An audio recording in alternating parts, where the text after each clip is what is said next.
bring the band in. Woo! Well, alright. Yeah, they want me to fit in, but I can't. I'm too different with it, too advanced to think. You know my intuition. I got bars and ink, but never in a prison. Too far gone, never gonna sit and listen. This is optimism mixed with the best. You get it? What you're seeing is a beast in the flesh. I'm vetted up. I don't need to try to speak for the rest. Always keep it abrupt. They wanna keep it a mess, you know. This is what you get when you're sitting as a vet. But everybody know that you're a threat. With the rest, let's go. We won't fit in your box. We don't quit, we won't stop. Ride us all to the top. We won't fit in your, we won't fit in your, we won't fit in your box. No, we don't quit, we won't stop. No, ride us all to the top. Whoa. We won't fit in your box. No.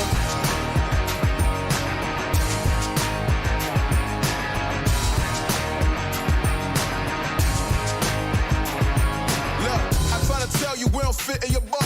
Why you try to box me in? I got the key to unlock. I know the locksmith, optics. Speak of the loss, I'm eating lobster, chopsticks, freaking the boss. You know, I'll never fit in where I go at. Boss talk like I'm Boaz. Why fit in when you know you can stand out still? They remember you more when you hand out deals. Let's go. We won't fit in your box. We don't quit, we won't stop. Ride us all to the top. We won't fit in your, we won't fit in your, we won't fit in your box. No, we don't quit, we won't stop. No, ride us all to the top. Whoa. We won't fit in your box. No. Don't box me in. I do my own thing. Spirit is right within. I got my own way. Rather is not within. Look at the way that I do my ops again. Oh, better let me loose. You know that I got the juice. Everything I got to do. Words that I speak out my mouth, I gotta move. Oh, oh, we can't fit in your box. We're too cold and you know.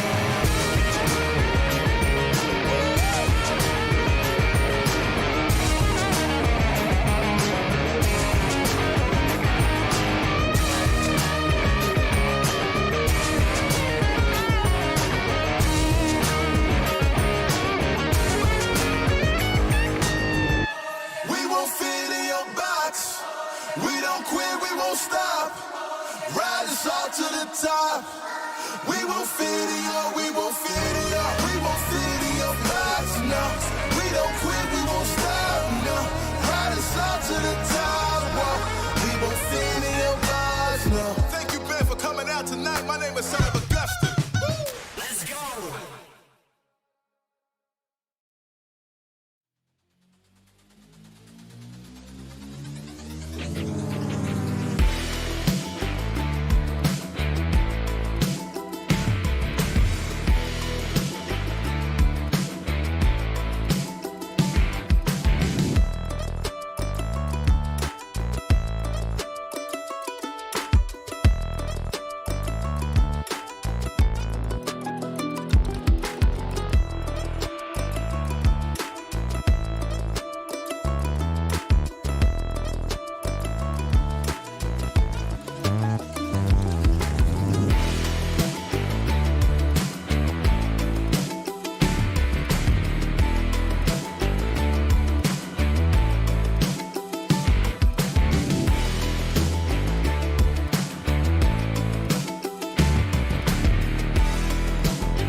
landing.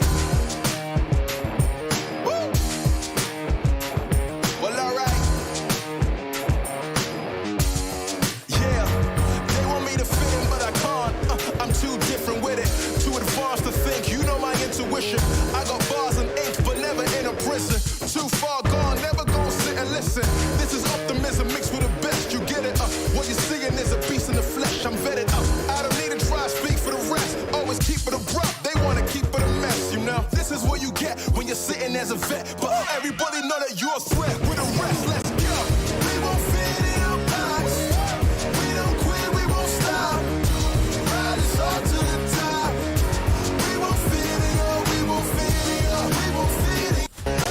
No, we don't quit, we won't stop. No, ride us all to the top. We won't fit.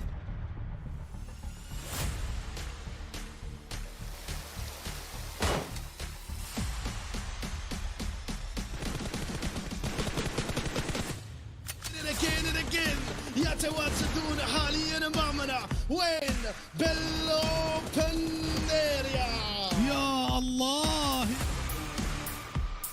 واحدة والثانية من فريق من بعد كبير يتشوتكم عنها الكلام كله بالجول العنوان يا ساتان انت ولا النصر سبورتس الثالث والنك الاول الثاني جي بي اس هيا خلاص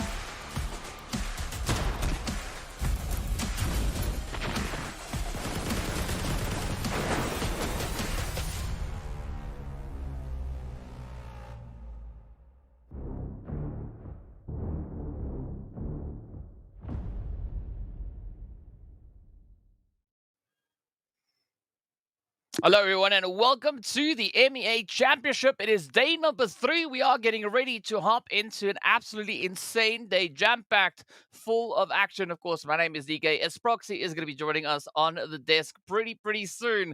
But, of course, quite excited to be here as we've been seeing these teams just grinding it out over the previous 2 days. And it's been a day filled with action. Of course, if you missed any of that, be sure to go take a look. And, of course, we are going to be running through a bit of a breakdown, right, in anticipation of seeing what the teams are going to be bringing out to the battlefield here today.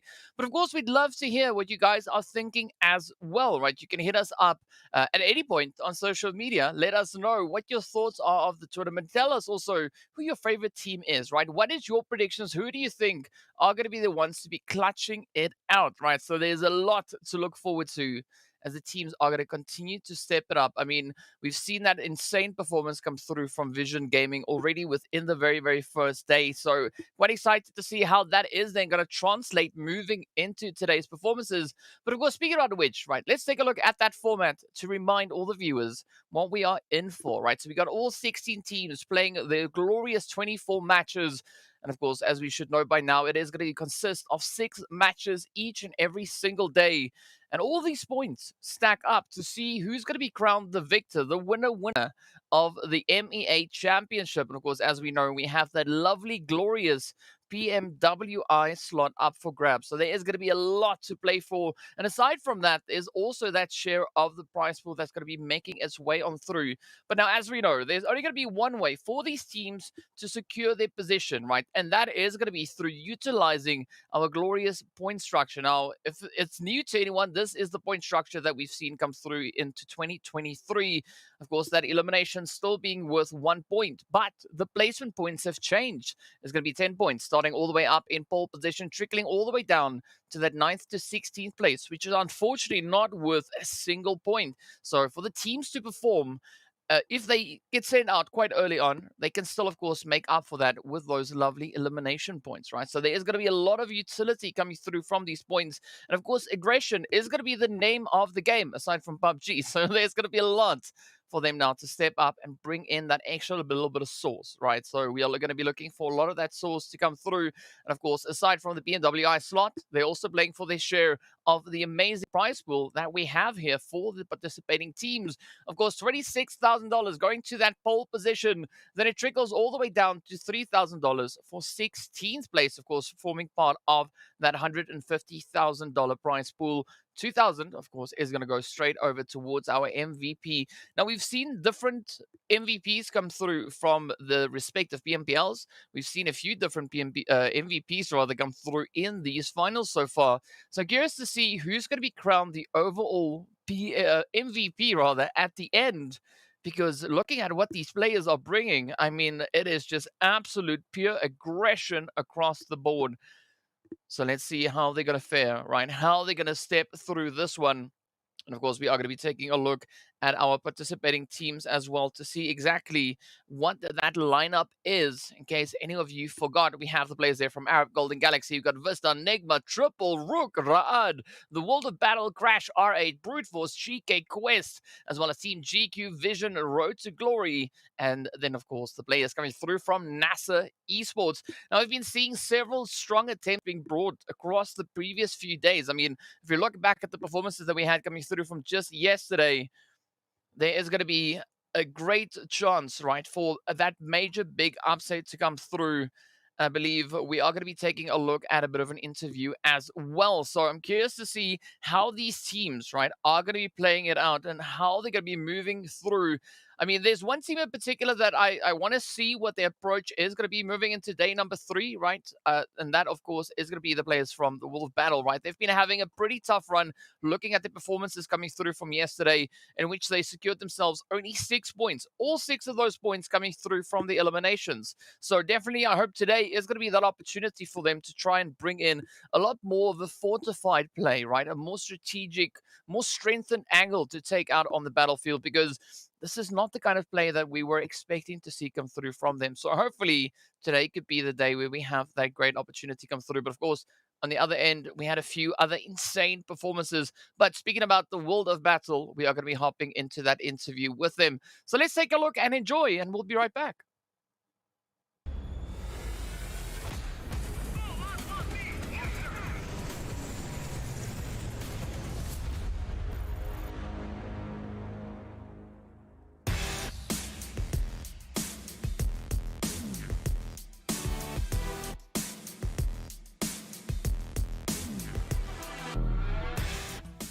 السلام عليكم ورحمة الله وبركاته أعزائي المشاهدين والمتابعين، وميت أهلين ومرحبتين فيكم في المقابلة الحصرية مع محمد من فريق The World of Battle أصحاب المركز الثاني في PMPL أفريقيا لموسم الربيع من عام 2023. محمد ميت أهلين وسهلين فيك، وطبعا ألف مبروك على حصولكم على المركز الثاني في PMPL أفريقيا. كيف شعورك بعد ما خلص البطولة؟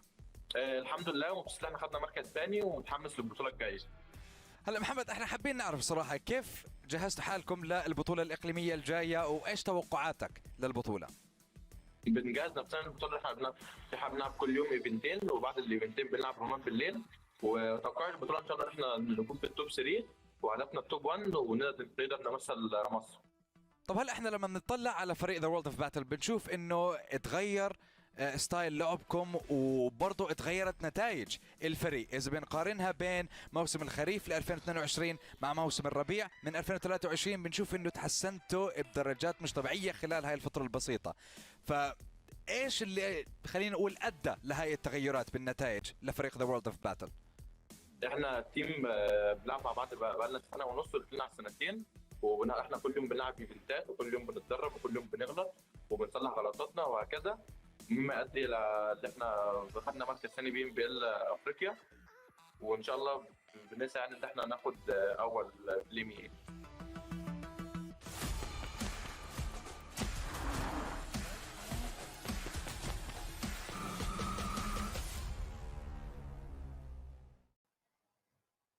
So a very interesting interview coming through with the World of Battle there. Muhammad, of course, doing the talking on that one. So curious to see whether or not anything of what Muhammad was talking about there is going to be coming into fruition here today, right? As you can see, they said, they've been doing quite a bit of work trying to fix all these, small little things across the way.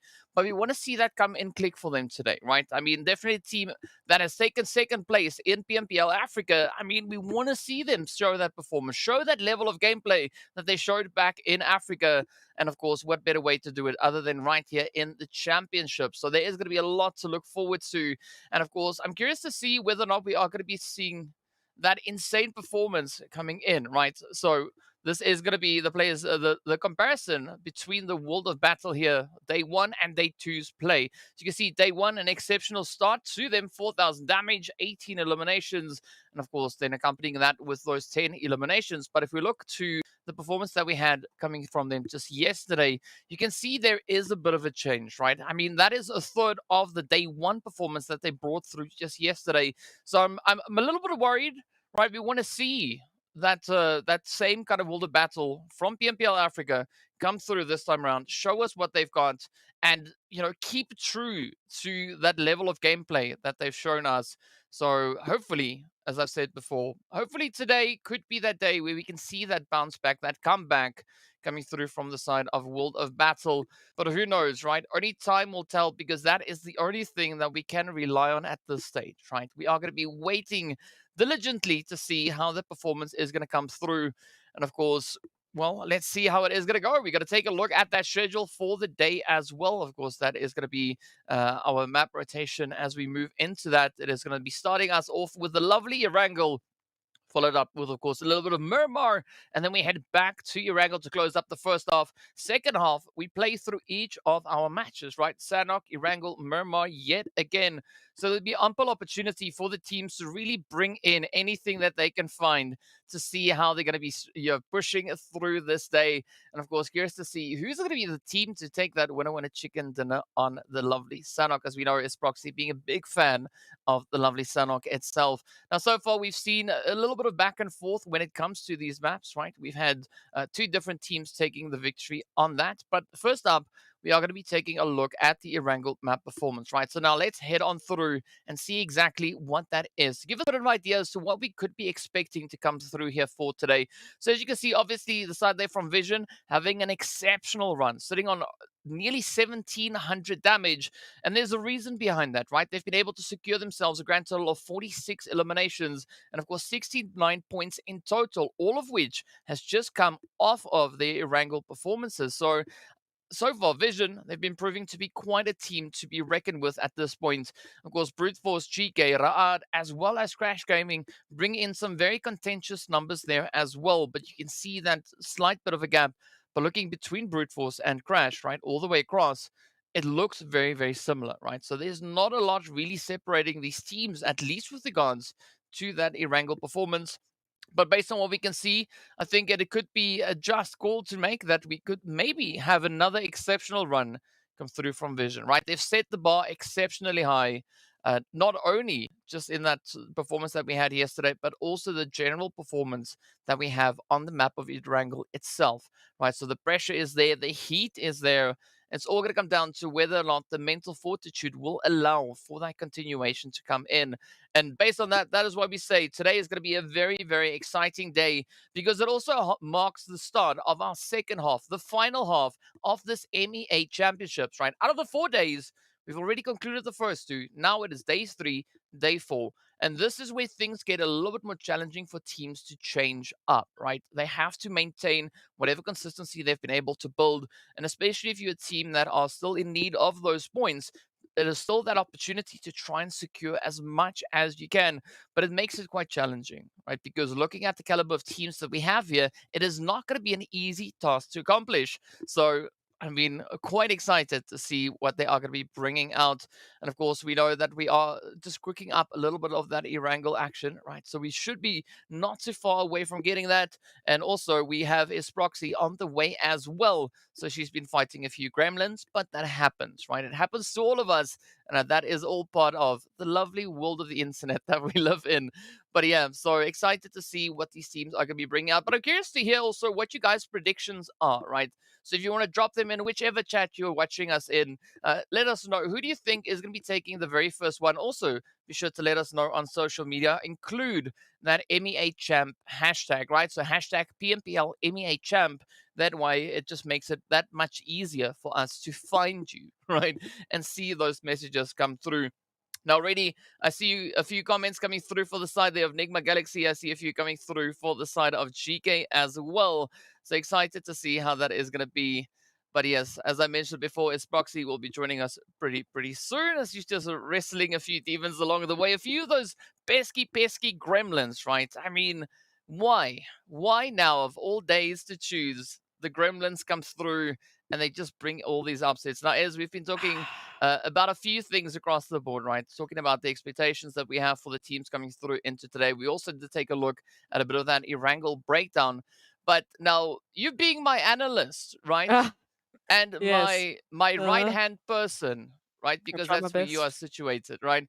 Curious to hear your viewpoint on what we could potentially be seeing today while we take a look at the overall rankings. And that's going to help me put my storyline together. So, yes, I mean, yesterday, jumping into the action, we obviously did have only one shuffle in our top five, that being, of course, Crash and Vision, who swapped a little bit of those placements. And then it got pretty quiet towards the end of the day for both Vision and Crash Gaming. I mean, when we compare their last game performance, we had Vision and Crash respectively in 12th and 13th place on that last map. So, it was a pretty tough battle for them towards the end of the day because we obviously had the likes of NIGMA Galaxy, we had Triple Esports, we had NASR, we had Quest, we had everyone stepping up to a new level.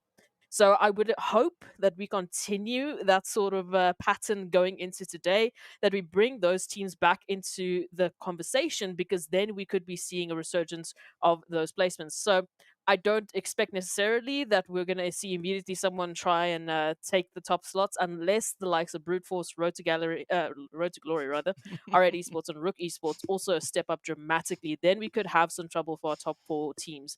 But for the time being, most of our focus is going to be on that second page to see who's going to be moving up to the top 8. Yeah, especially if a Road to Gallery comes through here. I Road to mean, who Gallery, knows? nice. Yes. Yeah. I mean, I've tried to be a little bit creative with names, but that one does take the cake. So well done, GG. Big congratulations on that. Instead, in fact, but of course, looking at the second page, right? This is like I was talking about the World of Battle team, and we want to see that performance come through, right? As we saw in the interview, of course, Mohammed just mentioned, that they took second place in PMPL Africa. So it's quite surprising to see them currently holding this position, right? It doesn't make all that much sense, but sure, maybe, hopefully, today is going to be the day where we see that all go click. But again, speaking about that, I would say exactly the same for Triple and NASR, right? The two other teams accompanying the World of Battle over on towards the second page. It's definitely not a position that we are all too accustomed with seeing these teams situated in. We want to see them just bounce back and bring in another strong representation. Absolutely. And then this is exactly the time in which they have to do that, right? Because we've already moved to halfway points of our tournament. We're officially going through to day number 3. So that's 12 more matches of opportunities that they have to get themselves back into a good standing, get themselves both in terms of momentum, in terms of points, back into a place where they can confidently fight for the top slot. And again, I think that's the biggest kicker of all of this. Yes, you are playing for some prize pool money. Yes, you are getting yourself a little bit of that momentum, but it's only the top number 1 team that is moving on to the next phase. There's only one slot that allows you to go past this point. So if you aren't the absolute best every single day in every single match, then we're going to have to say goodbye to you for the PMWI, unless you get there somewhere else. Who knows? But that does mean that these matches are more critical. Well, yes, and of course, there's going to be one other way that the teams could potentially look to bring in that momentum, right? Look to bring in that build up. And on that segue, of course, a big shout out going out to Monster Energy, our official energy drink partner for the PUBG Mobile Pro Leagues. And what I was alluding to is they could unleash the beast, right? That is going to be the way, the method, well, one of them, to bring in that required level of gameplay to try and bring in those much needed points. But I mean, looking at what we have with regards to that point situation, right? There's almost a 100-point gap between first and 16th place. Almost 100. We're sitting on 91 points in total, right? That's the difference between those two positions. So trying to make up that gap is going to take a whole bucket load of hard work. But of course, speaking about buckets, right? We are going to be dipping right down into Erangel to kick this day off, right? To get right down to the action. And of course, it is going to be our opportunity now to see what that flight path is going to be bringing in. We can see the lovely Lipovka right behind the tail. It's about to pop. There we go. And of course, we got the lovely Malta down on the edge. But as we're heading down towards the lovely Sanhok military island. Oh, I mean, is it going to be a wrangle at any point if we do not at least either fly over this or go to the zone on the Sanhok military island? Honestly, it's like we've only been seeing some portion of a wrangle. So what a fun time. But hey, this is where we're at. These teams are going to have to once again traverse this wonderful southern portion of Erangel, giving us quite a few surprises. Again, we keep mentioning the teams like RUKH, who really do love that military-based island, so they won't really be upset about this. We can even see the likes of Vision over to the Kofka, so they had a very quick and easy drop. But as for the rest of the teams who do favor the northern or western side of Erangel, they're going to have a bit of a journey. Oh, yes. Oh, yes. Maybe more than a little bit, but I think it's all going to be dependent on what this first initial zone shift is going to bring on through, right? Is it going to be a hard shift? Is it going to be nice and pleasant? A very centralized one, perhaps? Maybe it could be. Ooh, I mean, okay, right. That's not too aggressive, but this is going to be a very exciting position to play in, because looking at what we have there, right? We've got Everest in play. We've got George north and south of it. Of course, we've got the lovely shooting range, Severny. We've got all the mountains in between and all those hills and valleys. We've got ruins, Rozhok, Chinky. Everything is there. And now it's just time to see how much carnage these teams are going to bring in. But of course, I think initially there's going to be that race for positioning itself, right? The teams want to get themselves positioned, loot it up, and then start worrying about what comes next. So here we have it now, right? So you can see a little bit of that congestion starting to build up there with RUKH. We also have GEEKAY and a few other teams also just held in that position. We've got Brute Force, of course, now trying to hop in the vehicles, get themselves situated up towards the lovely Severny itself as well. But now, Quest, of course, going to be dipping into the lovely GEEKAY, so that could be a nice preliminary position to start from. Of course, NIGMA doing what they usually do, and that is rotate straight up into Pachinki. But I think this is where the question still lies as to where these teams going to look to rotate towards, right? Because there's so much potential for that positioning to come through, and especially for Crash. I mean, they've got a beautifully uncontested position right here on the Sanhok Island. Pretty much left to their own devices, so a massive opportunity for them to get themselves looted up with all of this glorious loot and prepare for the rest of the game. But moving on from this point, again, it's rotation, rotation, rotation. Now that we at least are heading towards that northern reach of Erangel, finally, it's been too long. We have an opportunity to see how Crash Gaming will be able to deal with those bridges, with those rotations, especially with VISTA over towards that western bridge holding the line for the time being. Well, only time will reveal what exactly these teams have in store for us. I like the fact that we are seeing a lot of movement, right? The teams definitely starting to fan out across the map.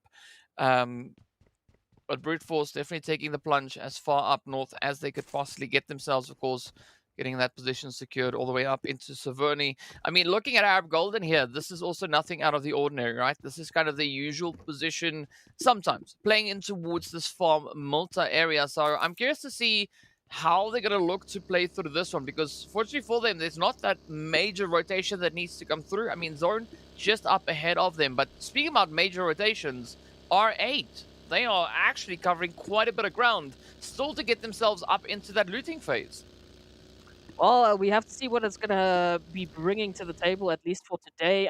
We know the looting phase is all that more important, especially considering the way in which these teams have been fighting. We've seen a lot of situations where they've just been running out of utilities, running out of especially those grenades, because they've just been absolutely insane with those nades. So the looting phase right now, I think, has had more of an importance, especially with the way in which these teams have been taking the meta. The more aggressive meta means that you do need to keep those utilities and supply levels up to a fairer standard than they normally are. So hopefully the teams will be hunting for some of those backpacks, especially the teams coming from the military base island likely will be better off moving into this next phase, as long as they can avoid any too early engagements, at least until they are quite set and ready. Yeah, I mean, and this is the beauty about the zone taking a shift that far away from that flight path, right? So the teams definitely have to play this one a lot more tactfully, right? So they can't just go for what their usual kind of strategy would be. They have to try and, to some extent, make it up as they go, right? Not 100%, but to some extent. And, well, looking at the positioning that we have, I'm also curious to see what Vision is going to be bringing through, because I mean they had an absolutely phenomenal run just yesterday, and I'm curious to see whether or not that consistency will continue, whether they'll be able to uphold that momentum, because we did see the players there from Arab Golden Galaxy bring in that back-to-back winner chicken dinner back on day number 1, Vision replicated that effort to some extent yesterday with their 2 chickens, but will either of those teams be able to pick it up yet again?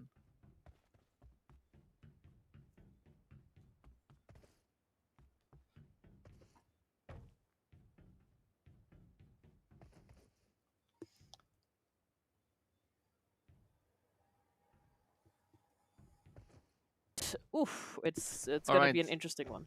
So here we go. It seems like, again, the Gremlins are doing their things, right? So you can see the players here from RTG, of course, still going through. I mean, Ez was bringing up an interesting point. Unfortunately, we couldn't hear much of that.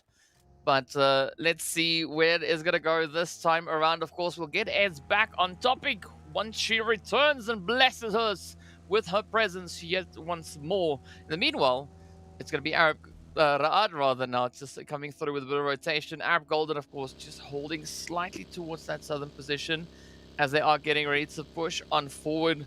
Of course, they could run into a bit of congestion moving through, at least for the time being. Potato Hill is relatively open, so it's not going to be that limiting to their options. But once they make it up towards that school position, that is, of course, where the extra little bit of pressure is going to start finding its way on through.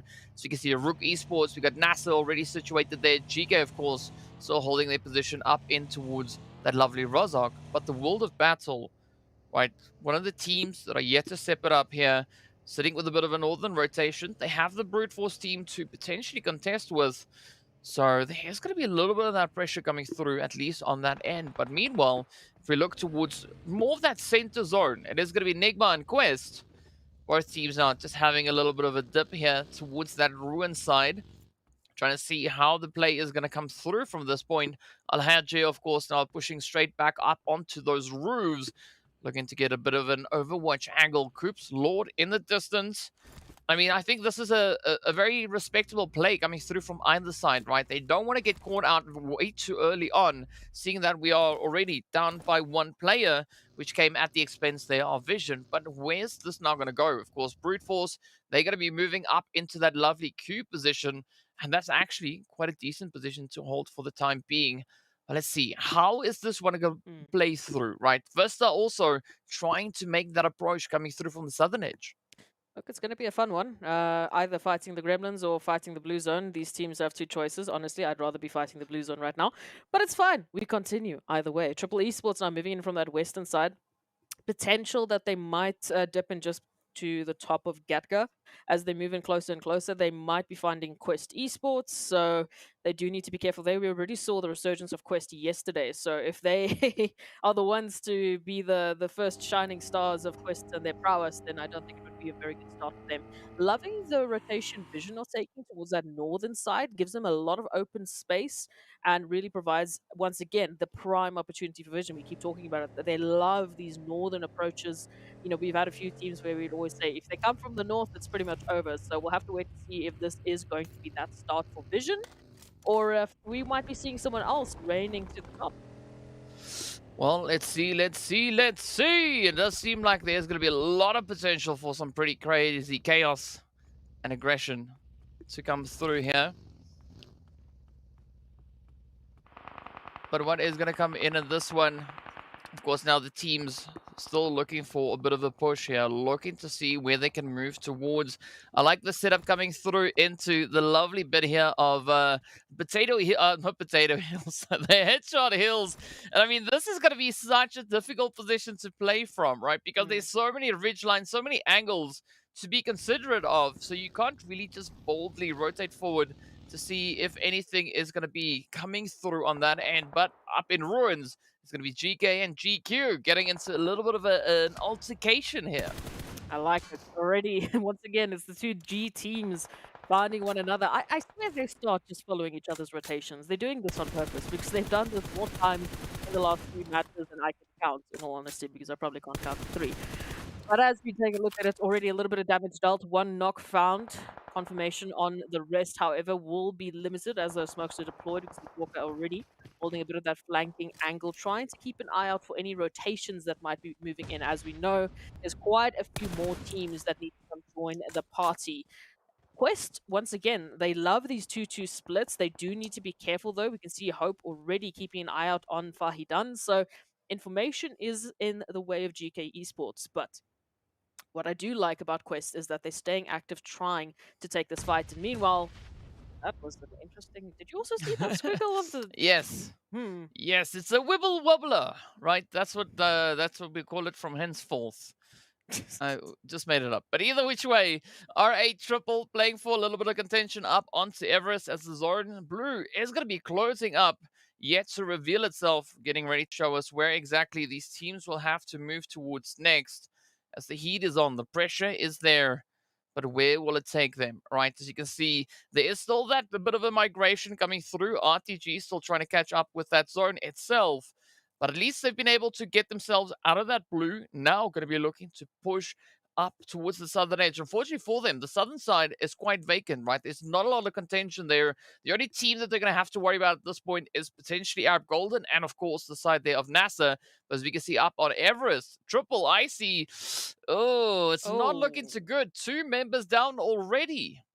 Yeah, alright, this is the trigger for them. They're going to activate over this one already. 2 knocks, have to get those eliminations and confirmations as soon as possible. So for Triple Esports, all that means is unfortunately they have to leave their teammates behind and focus on longevity. We've already highlighted, the difficulties that Triple Esports have been facing, and they can't afford to go out so early on without anything to their name. Not a single elimination, and if they go out here, obviously not a single placement. So absolutely the right call, unfortunately, had to be made to just pull out of there. And now we take a look at RUKH and Brute Force. RUKH, we know DK had a very tough day yesterday, dropping 5 slots.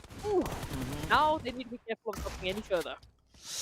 Yeah, they dropped 5 slots in that last match for the day's performance, but now this is going to be an absolutely essential play for the success here of RUKH. I mean, so far, so good, right? Just stepping up with those DBSs, locking in the shots. They dropped 4 points on the overall standing, so the heat is on, especially now with Neos finding that play up into Fivo. Reno needs to keep it right on target, and that is what we see. RUKH securing that beautiful squad wipe. Is going to be Brute Force sent back with only 1 elimination to their name. Hey, this is what we like to see, alright? RUKH, in terms of the day performance, wasn't as good as what we've seen previously, but at least here they set themselves up, they get those eliminations, and hopefully they take this one further, at least with the 3-piece. That is definitely still doable. What might not be doable, however, is the situation here for Crash Gaming. Again, massive rotation all the way from Military Base Island all the way to the top of Everest, only to be greeted with a few nades and a few explosive experiences that are, of course, courtesy here of R8 Esports. Rotation, I mean, the res, I think, might still be possible, but R8 aren't going to be letting up on the pressure anytime soon. Yeah, and I mean, this is going to be a rather sweaty play to work your way through. Let's see. I mean, I love these nades coming through from the side of R8. I mean, they have a slight bit of that elevation angle advantage here, as you can see. Them now trying to find that, rather trying to find that positioning. That was a weird little pitch come through on that one, but I guess it is what it is. But no, I mean, Ida, R8, right? Quite relentless with the utility use here, trying to keep Crash Gaming just at arm's length, but unfortunately, Kevin is going to just sneak on in. Already 2 members down for the side of R8, and it's going to be absolutely essential now for Ragnarok and Prestige to maybe work their way through this one. But Kevin, goes down. Now up comes Jafar, and that is going to be the end of the road, as R8 will not make it past Everest. Valiant effort, though, being brought in. 2 eliminations up. But now we're going to look down towards that western edge, that eastern edge, rather, with Arab Golden and the players here from RUKH Esports. Beautiful, advantageous angle being held here by Pusher. 2 players getting knocked. 1 more to go. Let's see, will P6 survive? Ooh, at least for the time being, they managed to just dip out of dodge. Yeah, but the pressure's not over for RTG, or Arab Golden for that matter, because it's either RUKH Esports, it's either RTG in getting involved there with RUKH Esports, or it's VISTA getting involved with Arab Golden. So unfortunately for these 2 teams, the pressure will not be letting up anytime soon. RUKH still in the conversation piece, finding a little bit of success towards Vision, but of course this turnaround from Vision is going to be tough. Reduced down to now only a duo moving in from that northern side, as we take just a bit of a rehash at RUKH's previous success, of course, taking up against Brute Force. They won that one out. Now they still find themselves in a little bit of the pressure cooker right alongside GEEKAY Esports, I believe it is now. Yeah, I think this is going to be an interesting one, right? Because both these teams sit in as the top, as part of the top 5 performing teams when it comes to Erangel that we've seen so far over these finals. GEEKAY just sitting a slight little smidge ahead of RUKH, but the spray's not coming through. And this is a very balanced altercation on either which side, but the pressure is on, the heat is there. And now let's see whether or not NASR will be able to maybe regain a bit of ground here, of course. Being reduced now to the final final player, the final member left to bring in that representation, RUKH. I mean, they've been doing quite a bit of work already setting up to those 5 eliminations. But will they make it past this point, right? Will we see NASR lock in the clutch to alleviate that pressure? Not if Gaith has anything to say about it as they come flying on through. Ooh. Not even using a single drop of lead, right? Just going for the more unleaded approach. Yeah, the bumper car approach. We love it. This is what we want. We want a little bit more bumper cars action in PUBG Mobile, but of course it's not going to end anytime soon. As we mentioned it, RTG and RUKH Esports, they have been staring one another down for quite some time, so it's only expected that this is now finally happening. RUKH Esports down to only a duo, desperately trying to make that rotation over towards Rami to get at least a 3-piece still in this one. But of course, VISTA now applying that pressure over towards Pusher, needing to try and find the connection. Oh, you can see the HP bar slowly but surely they are dropping. And Groza, ooh, if there is a wild bullet that just makes that connection, it could be all but naught for RUKH Esports. Yeah, it's a really, really tough one. So Pusher definitely should not push their luck at this point. They're trying to hold on. I mean, there is maybe still a bit of a chance, but it's going to be a very, very slim one, especially looking at the sheer number of teams we have surrounding them. But a good rotation then there from NASR heading towards that southern edge. Triple, of course, still holding steady towards the west, while the rest of the teams focus on the aggression on this eastern front. But the zone is now going to shift up north, forcing them to relocate, to reposition, and of course, now potentially put themselves in a bit of a vulnerable position. As we take a look at this one, RTG, it is the payback from Pusher, who's already been on something else. I think last time I saw them, they were already on 4 eliminations, so that's obviously going to make it a 5. But now we continue the storyline here for GQ, finding VISTA. It's not GEEKAY, but it's another team that's in that purple to pink, colored range, so maybe that just seems to be where they place their focus. VISTA from this western side. Yeah, this rotation is not going to be easy. Look, even if they do move forward, even if they get away from GQ, they still have to focus on NIGMA Galaxy, who's basically playing the Guardians of the Gates, who's playing the Guardians of the Zone. You're not allowed to go forward, but VISTA will push on through right into GQ. I mean, you can almost say the Guardians of the Galaxy because it's in their name, so that is going to be quite the difficult one. Quite the big hurdle to try and overcome at this stage, but here we go. The play is coming through. As you can see, NASR trying to get that position secured. GQ still not having any luck. VISTA coming through with a vision, making it is just so dang difficult.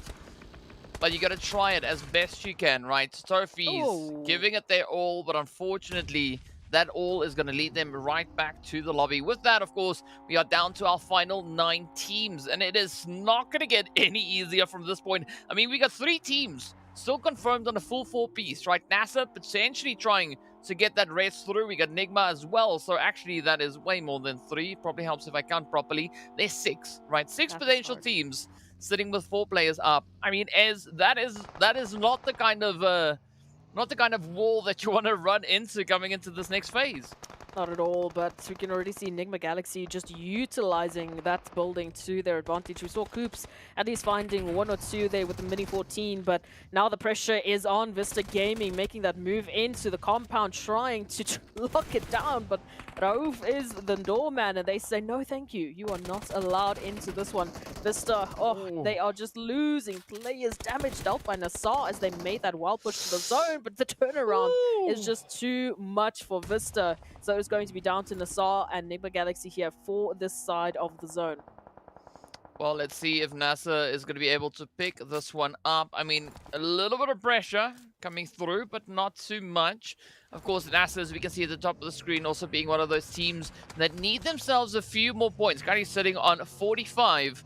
I mean, they have been doing quite a bit of work, already securing themselves those 5 eliminations. It does seem like they are definitely picking up some strong momentum at this point, especially still sitting with a full squad up, and now Koop's coming under fire as the shots continue to rain on down. Xenox driving that one home. And now for NIGMA, it's going to be up to Rauf and Lord, looking to see how they can play this position out. Of course, they still have that full 3-piece up, but is Free going to be able to bring in that necessary coverage? This is where things could potentially start to crumble. NASR, GEEKAY keeping that contention, keeping that pressure true. I'm not quite sure how NIGMA are going to get themselves out of this one, but either which way, they are going to attempt it. Let's take a look at this. We did say goodbye to RUKH Esports as Pusher, unfortunately, was, well pushed. It seems to be the line of sight that we're taking a look at. But hey, now we focus on NASR Esports trying desperately to make that approach into the zone, and they've basically been having the same situation. Every time they try and get closer to the zone, there's another team that steps up. There's another team that is in their way. But so far, they have been fantastic at taking out the competition. Already up with 9 eliminations. Vision goes down as well. So there is less competition here for that winner-winner chicken dinner. The only one standing in their way right now is GEEKAY Esports before they take their focus towards Quest. I mean, this could potentially be the rise of NASR. I mean, so far, it definitely looks to be the case. 9 eliminations up. They have pretty much the whole squad upside from Starch. I'm not quite sure if they're going to be able to pull that res off in the nick of time. Yes, they do. So with that, NASR now bounce back to a full squad. And all they got to do now is just play it carefully, play it cautiously, find that next position to hold. But of course, Triple is going to be making that exceptionally challenging as Chemo comes through with a beautiful spray down all the way from the edge of zone. But Triple find themselves in a very similar situation here, is they also still need to reposition. And Quest, gatekeeping the compound, that is going to pose quite a bit of a problem. Absolutely, we can say that pretty much for everyone except for Crash Gaming at this point in time. But hey, it'll be up to these players to make it work, to make it happen if they want to take that winner-winner chicken dinner already. Chemo once again follow up onto Starch, and yep, that will be the confirmation. So NASR will lose 1, potentially the second, as unfortunately that res was not in time. Again, GEEKAY Esports, they're holding on, they're applying so much pressure. You can see even playing this 3-1 position with 1 scout right up ahead, close and personal to NASR. Could this be their time? Ooh. Well, I mean, it's going to be tough, right? Ragnar now getting stopped in their tracks as a beautiful nade finds its way across. NASR still going to be looking to bounce back out of this one, but with their Xenox now down, that does put quite a bit of pressure coming through onto the side of Spec.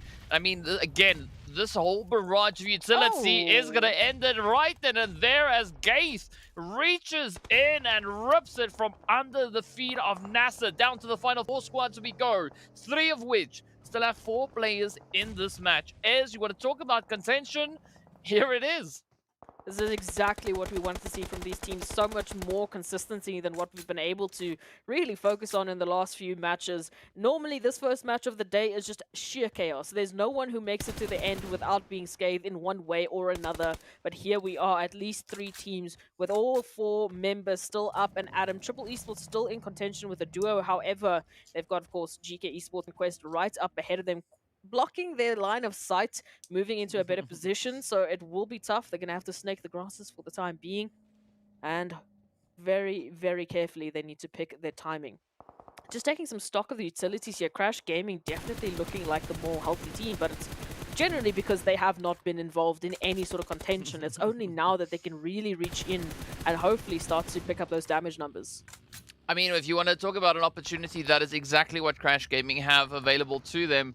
So I'm curious to see what A-Buddy and the rest of the team are going to be bringing through as Chemo and Old Boy start to roll up, looking for that position, that foothold within the zone. But Walsh, A-Buddy, they've got a beautiful bit of Overwatch, of course, now identifying the vehicle, the shots flying through. They want to make it go up in flames. And Old Boy and the crew now just dancing around that tree, but down goes Old Boy, and all the pressure, the heat, now turns to Chemo. Fortunately for Triple, that vehicle now provides an extra little bit of hard cover, but up comes Jafar looking absolutely fearless as they roll in alongside Kevin, and down they go. Triple getting sent back and forth. GEEKAY now rushing in on Quest, but Da sends out the nade, picks up 2, finds the next one. This is almost an insane clutch coming through from Da, already backing up 3 players from GEEKAY single-handedly. And now it turns to Santa to see if they can hold on. All right, can they survive the absolute insane efforts coming through from the side of Quest?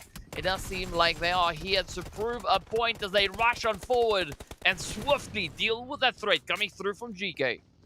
Love to see this. The energy that these teams have been showing has definitely been on a whole different level. But we have to continue this. The pressure is not going to stop anytime soon. Crash Gaming, they have been building up this momentum. They have been building up this opportunity. Now it is time to take it. Only 2 more players stand in their way. Oh man, this is an absolutely insane push coming through from the side here of Crash Gaming. Absolutely just demolishing the opposition, backing up Quest like it's no one's business. And with that, securing themselves their second winner chicken dinner right here in the MEA Championships. What a run, what a play. 10 eliminations up, 1,461 damage dealt. Absolutely insane. This is what we've been looking to see, right? This is that play coming through from Crash. An absolutely phenomenal step up on their end. Absolutely, but I would hazard a guess that we had a step up from pretty much everyone that we were really waiting for. You know, Yeah. we had NASR step up, we had RUKH Esports step up. It was an incredible way to witness. Even RUKH stepped up from yesterday's performances. As you take a look at that match report, oof, we have such a beautiful spread of teams who just picked up the pacing today. Yeah, I mean, look at that spread, right? We've got 5 different teams being represented right here in that match report. Of course, Kevin with the most elims. Then we make our way all the way to Starch, who's traveled the greatest distance this game. And I mean, I have to agree with you, right?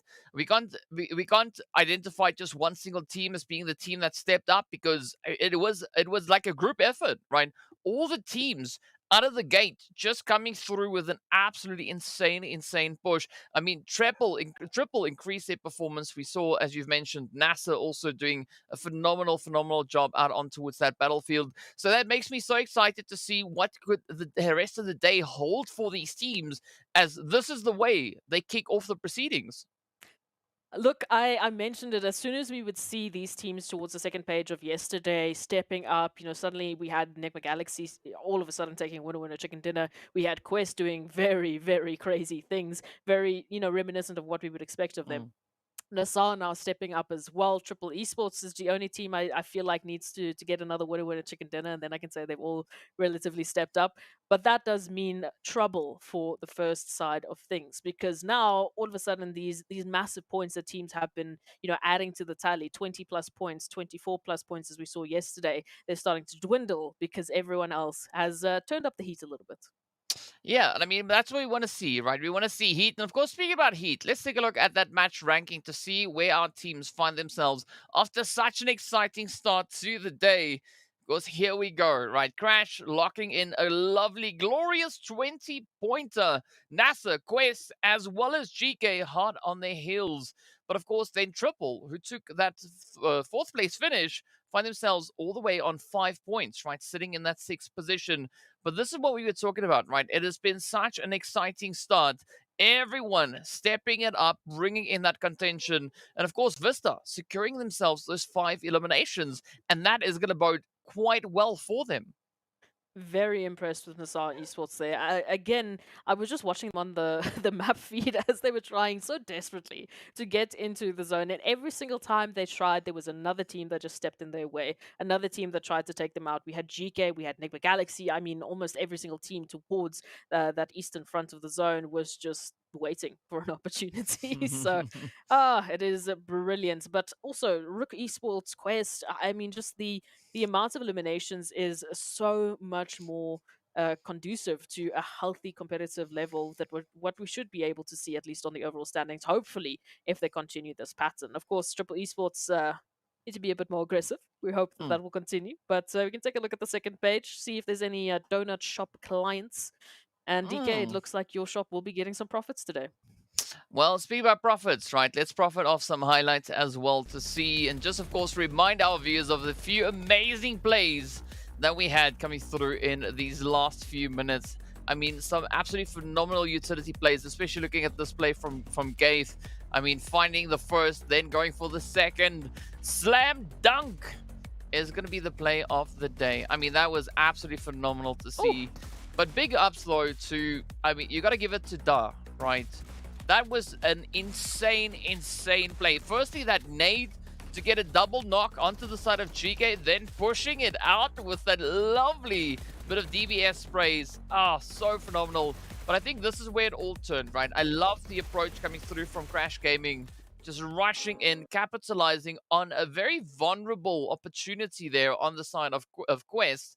And I mean, they just found the opportunity, they capitalized, they locked it in, and they got themselves that glorious winner with chicken dinner.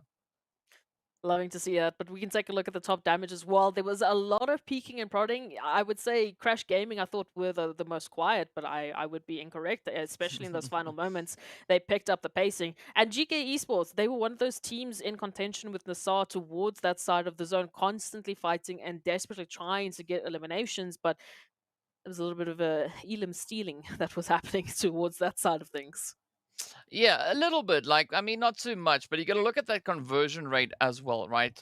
Crash, NASR, milking quite a lot of eliminations out of not that high of a damage count, right? So that does look quite impressive at the end of the day. But you got to give it up to GEEKAY. I mean, they were just on something else, locking in nearly 1900 damage. Absolutely crazy performance. Unfortunately, they had to settle for 6 elims, right? If it was a little bit more, it would be great. But overall, still a phenomenal play. And of course, we continue on with that, comparing that to the side of NASR. Absolutely. So you know, this in terms of the comparison, obviously we can see GEEKAY Esports, they were violent, right? They went up with the damage numbers, but didn't quite get the conversions. NASR Esports had a similar situation: 9 eliminations, 5 assists, but ultimately they just were cleaner with the way in which they were converting these eliminations. So putting themselves in better positions. Half the time, as we mentioned, they were put into those positions by other teams, so it is all that they can really do, but just take the elims where they can get them.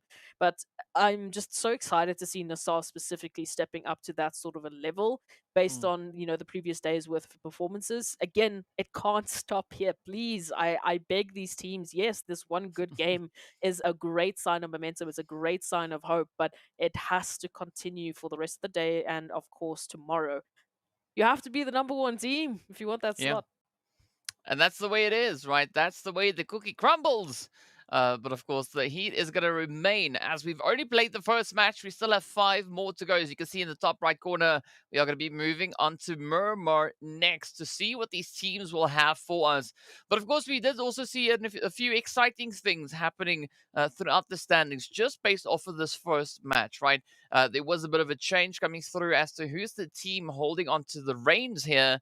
But essentially from that 10th place down, right, there wasn't a lot of movement taking place, but there was a lot of shifting taking place from 10th place upwards, right? 9th all the way up the board as we take a look at this right here. So Crash jumping up into pole position ahead of Vision. GEEKAY also then just scooting themselves into that 3rd place. But the biggest jump that we saw was the jump comes through from the side of Quest Esports, right?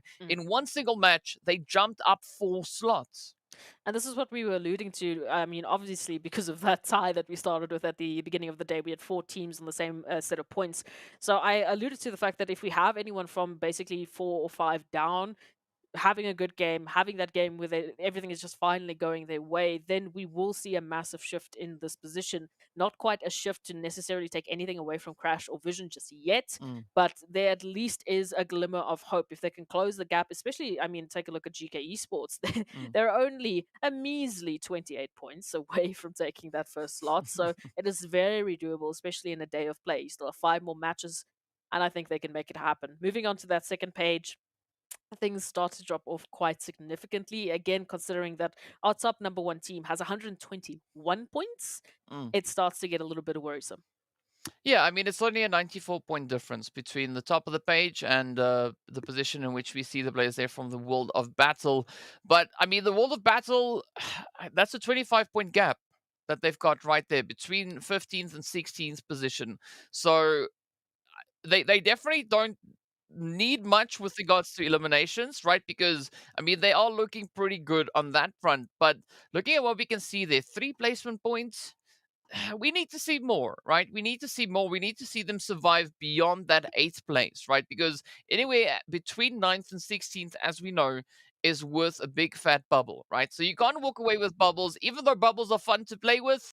In PUBG, bubbles are not ideal.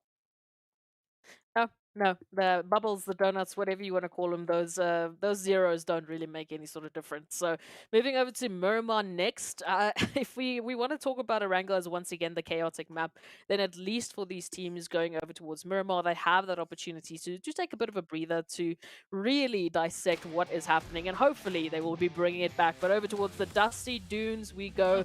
This is the opportunity, DK, where the teams need to step up or step out. Yeah, I mean, looking at the desert, I want some ice cream right now. But either which way, it is going to be a very centralized flight path to kick us off here in our very first Miramar of the day. So I think the teams are going to be quite happy, right? Something like El Pozo, Trailer Park, Ruins over towards that far western side, not necessarily going to be well within reach of the flight path. But of course, there's nothing that a quick little bit of a vehicle play can't fix, right? And of course, Arab Golden, well, seeing that Ruins is just that little bit further out of their reach, they're going for their other drop location, right? Right up in towards that Via del Mar. So curious to see how these players are going to come through. But I'm also now quite excited to see what the zone is going to be bringing in. Because, I mean, central flight path, essentially anywhere the zone goes at this point, the teams will be able to accommodate for that. Absolutely. Well, that would be the hope. But of course, we know everyone has their own plans going into this Miramar match. I mean, in terms of, you know, the teams that we've been seeing in the last few days, how these performances have been going, there obviously are 4 teams that come to mind when we would think about the winner-winner chicken dinner. Of course, that zone is quite nice. Yeah, I think that's been the nicest zone we've seen so far. I mean, wow, okay. Just had to take a pause on that one. But yes, going back to those 4 teams, as we mentioned, Road to Glory Esports, R8 Esports, Arab Golden, and Quest Esports, the teams with the winner-winner chicken dinners over towards Miramar, or at least generally when they do play Miramar, they have a 25% of winning. So that means those are going to be our focus points for these matchups. Arab Golden obviously haven't had as much of the wild success as what we saw on day number 1, but we can attribute that to the fact that everyone has to step up, everyone has to just be better. Yeah, and I mean, you also got to commend the side of R8 because they are our most aggressive team when it comes to Miramar, right? 27 eliminations. I mean, they used to be the team to watch when it came to Sanhok, but now they changed that up completely, right? And as we said before, we can essentially throw all our, you know, PMPL data that we have from Arabia and Africa out the door because these teams are just bringing in entirely different approaches, different strategies, different plays, different rotations. I mean, it's almost like they're different teams. They still have the same name, they still have the same players, but a lot has changed. And this just speaks volumes as to the adaptability coming through from these teams, right? Because, I mean, they were thrown with quite a challenging task in their respective PMPLs, but the growth that they've shown just from a few mere weeks ago into this championship, absolutely phenomenal change up. And I'm quite excited to see, regardless of who makes it into the PMWI, how they're going to be representing the MEA region right over there. Yeah, we could probably talk about that till we're blue in the face, which is just exactly how. Let's take a look here. I don't know if You couldn't hear me. No, you could. Yeah. Oh, sorry. About that. You know, I'm fooling you here, but I am indeed here. I promise. It's not a gremlin again. I hope. Bait and switch. Touch wood, please. Not again. But yeah, we could talk about this till we're blue in the face in terms of the velocity at which these teams have adapted. But what I think I find the most interesting is how, like, the depth of their strategy book, right? So there's been a lot of teams that have just been sticking to their guns. You know, for example, Vision Esports, loving that outskirts, you know, position. Then they struggle a little bit when they get to the center. So they know what works for them, what doesn't work for them. A team like, as an example, Arab Golden, a team like what we just saw from NASR, that have been thrown into these wild and chaotic situations, seemingly just making it work. Crash Gaming is also very evident of that. They can be those teams that play, quite strategically towards the outskirts. They can be that team that is straight in the center, just making noise and telling everyone to come and, come at me, bro. Let's see what happens. So the depth in terms of the strategy at which they take that and the synergy at which these teams have been playing. GQ, another team. When we talk about synergy, they're the first ones that come to my mind. The way in which they just execute on a compound, the way in which they execute up these positions, they communicate clearly. They communicate in such a way that we can see evidence of that. Every single fight that they take is with a crossfire. It's with another teammate. They are always covering each other's back. So again, the depth of strategy I think has been the most surprising thing for me, because we sort of get used to these teams, we sort of get used to their play styles, and then they show up to MEA champs, like you said, like a brand new team. Yeah, like they come back all shiny, right? And I love the shiny side, right? It's amazing. It's so phenomenal to watch these teams go. And I mean, I sit there in admiration, right? I'm just in awe at the level of performance that these teams can crank out of this game. I mean, mad respect going to each of them. All 64 plus players that we have participating in this championship, and of course the players coming through from the respective PMPL from the regions. So insane to watch. But of course, now speaking about insanity, the zone definitely is not that, right? A very comfortable shift, a very comfortable position, as the teams are not just looking to get themselves situated. Quest, of course, being one of those, just venturing through the lovely El Azahar. They might have a bit of contention, as we do have Jafar just holding up on the ridge there, maybe playing a little bit of lookout. But I'm curious to see how Quest is going to rotate through. Based on their current trajectory, they could be looking to move either down towards Impala if they follow the road, or they could just take that straight plunge, push up in towards Junkyard, and it could be, I think, maybe a more worthy call to maybe go towards that Junkyard position, because at least for the time being, it is relatively vacant, right? So there's not going to be too much contention or too much danger rotating to that area. Well, that would be the hope, yes. I do agree with you at this time, for this moment. Junkyard very open, very friendly for any team that will be taking that sooner, hopefully, rather than later. But moving past that point, when we give the rest of the teams a bit more time to rotate in, then things get a little bit dicey. So Quest Esports, it looks like they might be the first team to jump over towards Junkyard. Great to see that happening. Whether or not we'll see Crash Gaming joining them and, well, crashing the party, that will be up to them completely. I love these buggies, man. The buggy skins just keep getting better. But those wheels are disorientating to me. You can have a ball. That's what Spec is doing right here, right? Spec is having a ball, maybe a bit of a brute. I don't know, something like that. But it is what it is. Speaking about brute, here's a brute making their way on through. Of course, now positioned just up in towards that lovely La Bendita with the rest of the Vista team, where we can see a few of those shots of sprays now coming through in the feed, as well as the teams are starting to converge further and further in towards the zone. But where will it go? Because at this point, I mean, regardless of where the zone goes, it is going to be followed with a lot of pressure and a few sprays. We did see R8 now losing Ragnarok on that one. But of course, GQ, I mean, you were talking about their consistency and just the way that they've been playing as well, right? Here they are, keeping a nice little bit of an off-angle position. And, I mean, within the zone, they are our most northern team. Okay. Not bad, not bad, not bad. Now we have to wait to see what they're going to be bringing to this table. Moving into, some action here between NASR and Ra'ad. Again, NASR already off of the back of a wonderful Erangel. Definitely would not want it to end here. However, Ra'ad, we've already mentioned it, a little bit of trouble yesterday. Cannot afford to have it happen once again. And NASR just on the rise to aggression that they've been today. I would want to get out of here as soon as possible, unless they find a knock in the next couple of seconds. Yeah, but I mean, okay, this fight is going to be slightly more important for the side of NASR, right? As they are trailing behind with a few points compared to that of the side of Ra'ad, right? 16-point difference currently held between the two of them. But let's see how this play is going to unravel, as Starch is not just keeping their position here. This actually is a really good bounce back coming through from Ra'ad. I mean, NASR having an absolutely phenomenal run just over on Erangel. But Raad looking to find that momentum, looking to find that footing.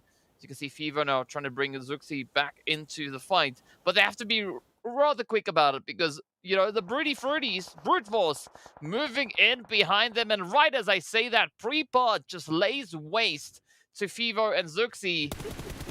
What an opportune moment to strike. I mean, finding the enemy when they're busy pulling reses off. Oh, so great.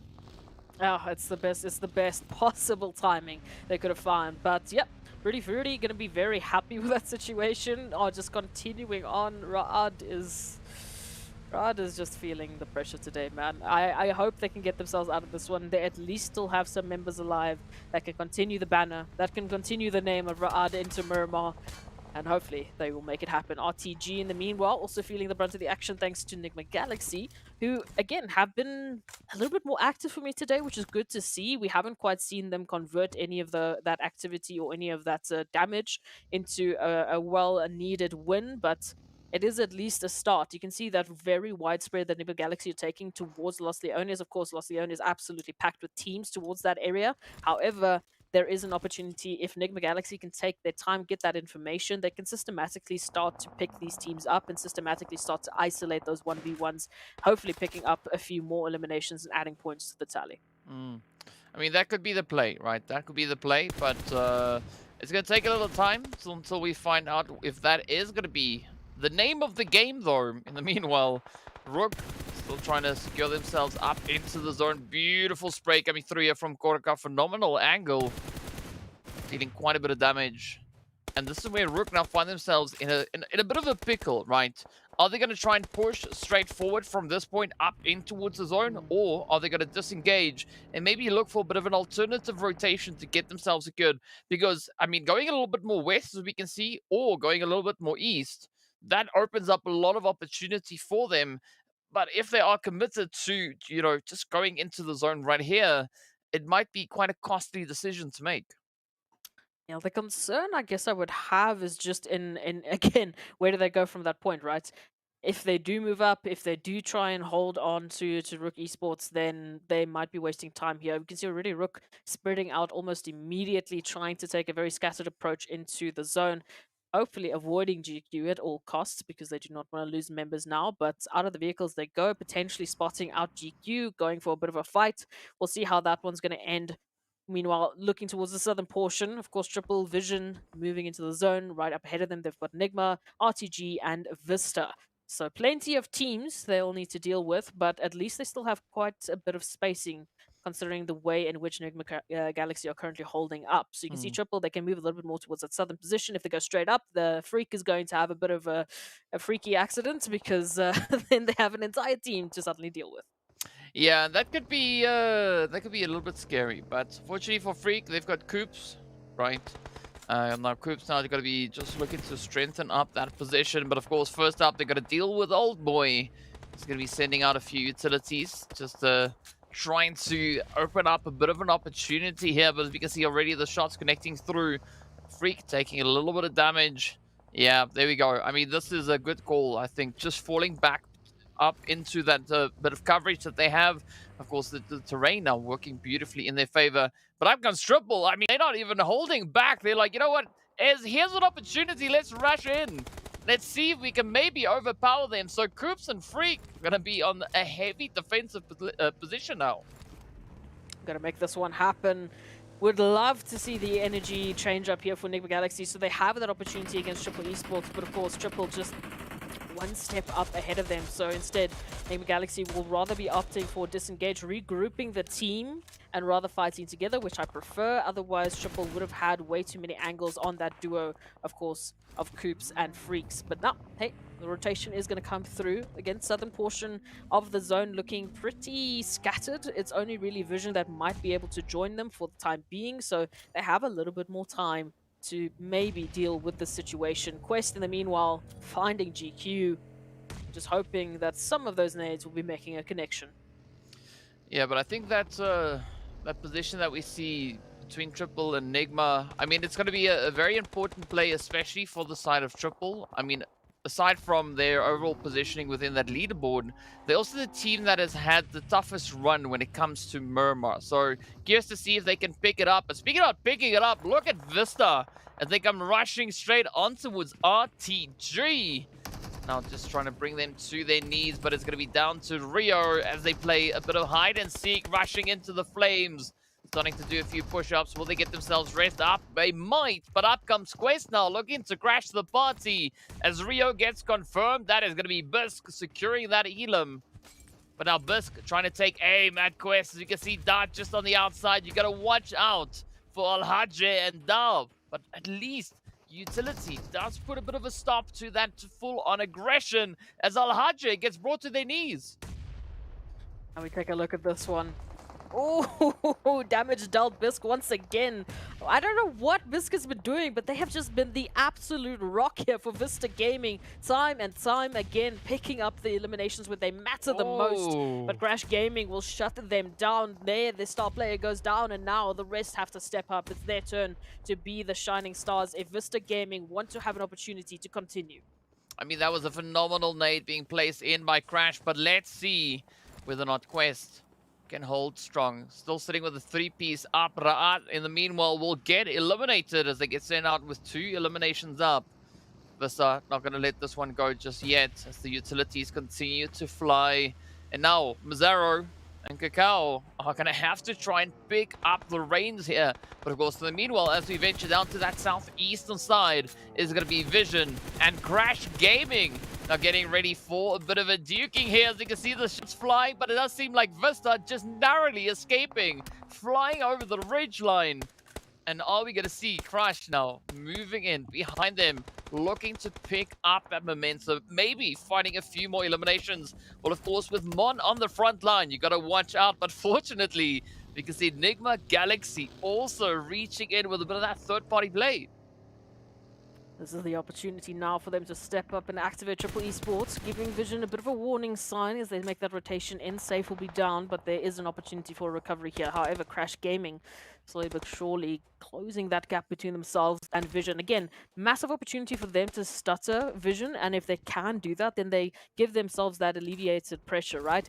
Trying to stop the team that's taking you out of first position, pole position right now is going to be crucial for Crash if they want that PMWI slot. So if they knew Vision was up ahead of them, if they could see the names, they would absolutely be gunning for this opportunity. But for now, we'll wait and see how that one is going to unfold.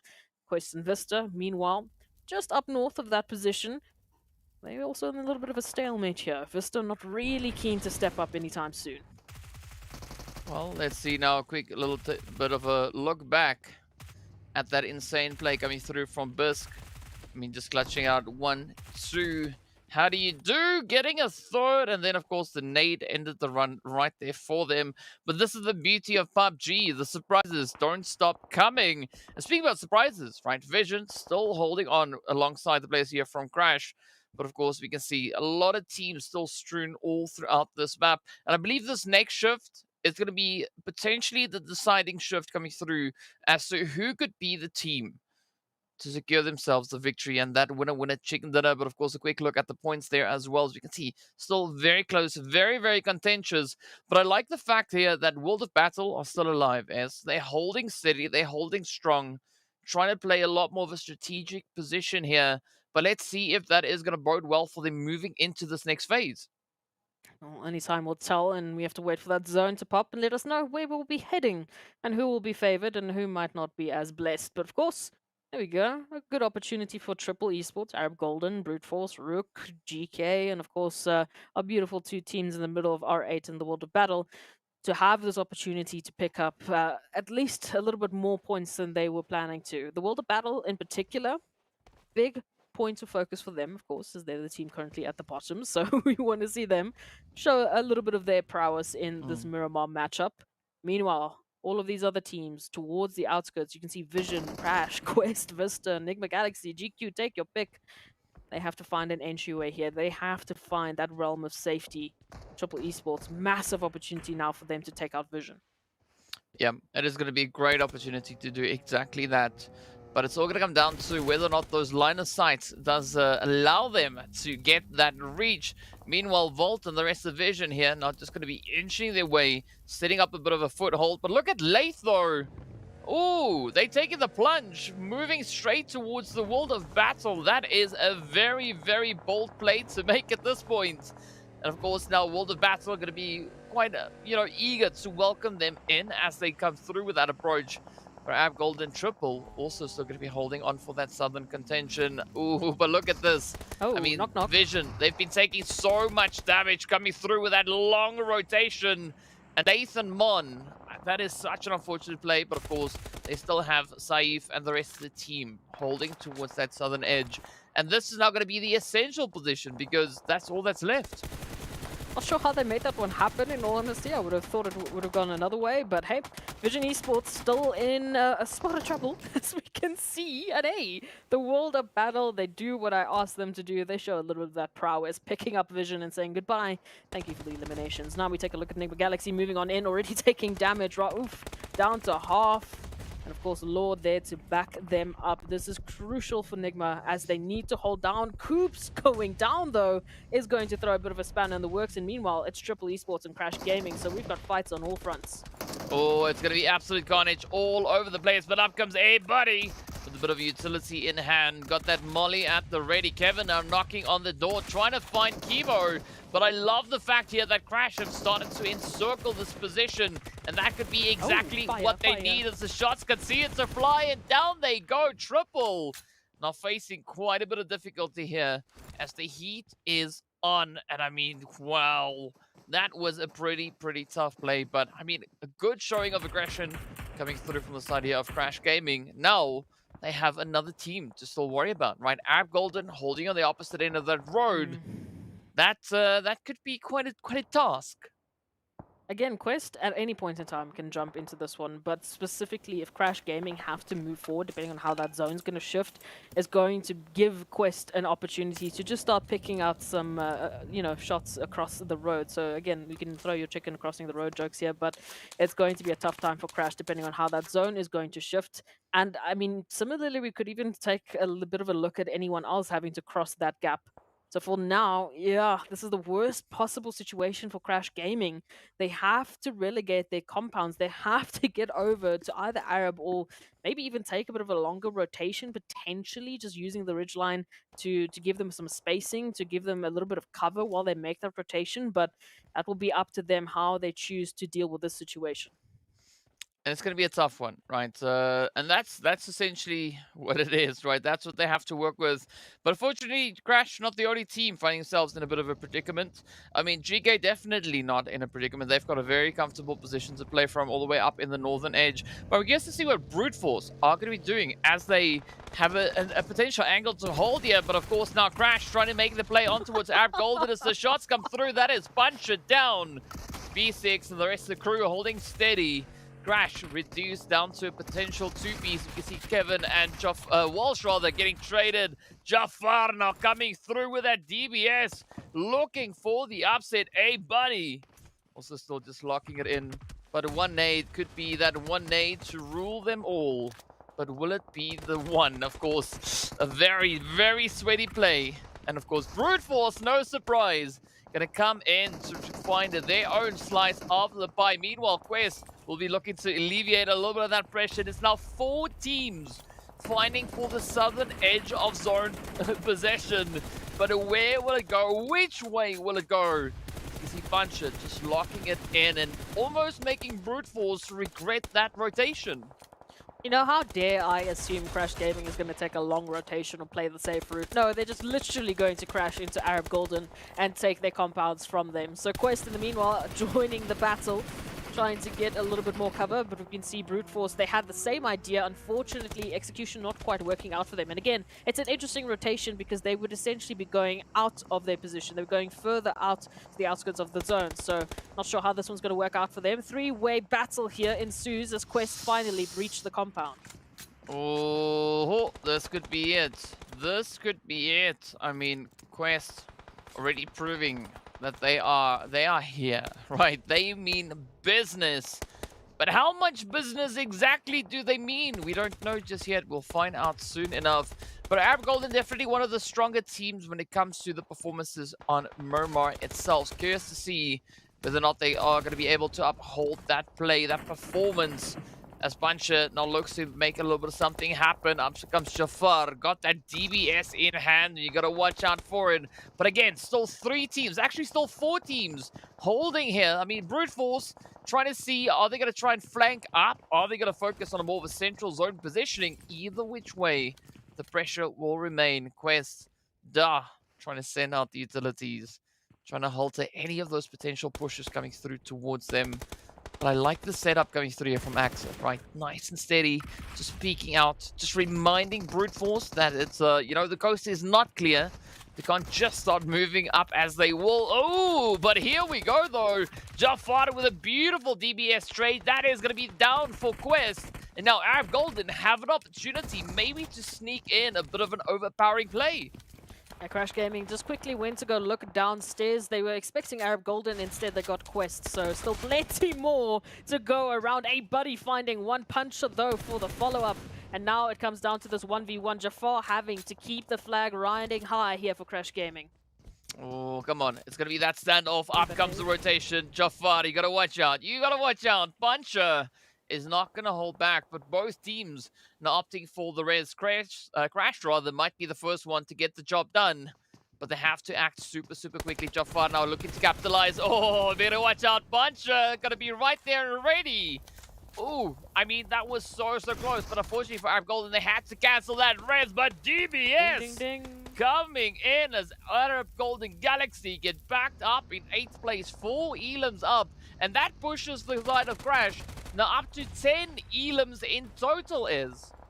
I'm completely unshocked by this statistic, DK, but thank you for highlighting it. But yeah, no, absolutely. Crash Gaming, just doing what Crash Gaming has been doing for the last few days, so they're definitely making a statement here that this is going to be the day they take pole position and they stay there. Thank you very much. But of course, it is still the duo of Crash Gaming that has to move on in. So, Jafar, they rotated out alone and they will be taken out almost immediately, so it's all down to a buddy. So I'm not sure what Crashes will be doing about this. In the meantime, the battle finally feeling the heat in more ways than one. Yeah, but this is the World of Battle's time to shine, as they now could maybe still hold on to this compound, but GEEKAY gonna be making it exceptionally challenging for them, as the World of Battle now down to Hazem and Krona. Krona gonna be looking to bring their teammate up. GEEKAY doing exactly the same, so it's gonna be a 2v2. But of course, R8 gonna come sneaking in for a bit of that third-party opportunity. Ida, Prestige, Escaton looking to keep that pressure going. Meanwhile, Crash Gaming gonna have to settle for a 6th place finish as the heat continues to rise. We are down to our final 5 teams. Brute Force and GQ down south. Up north, it is absolute carnage. Krona finds the opening, but now, will they find the final play? Will they get Ragnar and send the side of GK backing? I mean, this could be a golden opportunity now for the World of Battle, but you gotta watch out. GQ also now getting taken out in 5th place. And here we go. Oh, the shots land. And the World of Battle take down GK. 3 teams now left to fight it out. It is going to be R8 and Brute Force sitting on a 3-piece up against the 2 final members of the World of Battle. Wow, okay, this is definitely not how I saw this match actually going down, especially with the positioning that we had started with moving into this scenario. Brute Force, they're still in this one, and it was looking for a moment for some time that we weren't going to be seeing them make it to the top 3, but here they are. The World of Battle, of course, great opportunity for them. However, out in the blue, they need to get themselves into a better position. They cannot let go of it here. They've done so much work just to get to this position. Please do not go out to the blue, but Azem is down. Kron has to move on. Luke continues to be the problem here for the World of Battle, and now, of course, Brute Force, they can hear everything. So unfortunately, the World of Battle, they don't even get to start into this top 3. At least they finish with 6 eliminations, right? So that is a good. I mean, wait, more than good. It's a great play coming through for the World of Battle. So well done.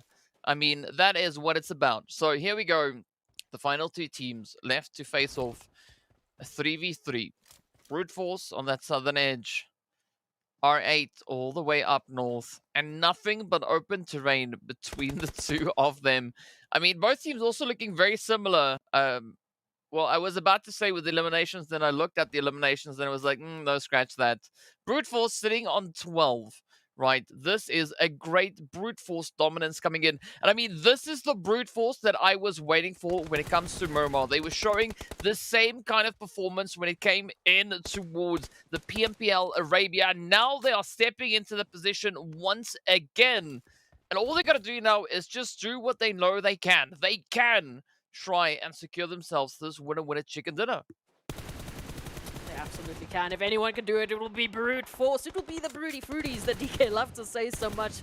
But DK fighting up against R8 Esports is not going to be easy. Oh no, it's not going to be easy.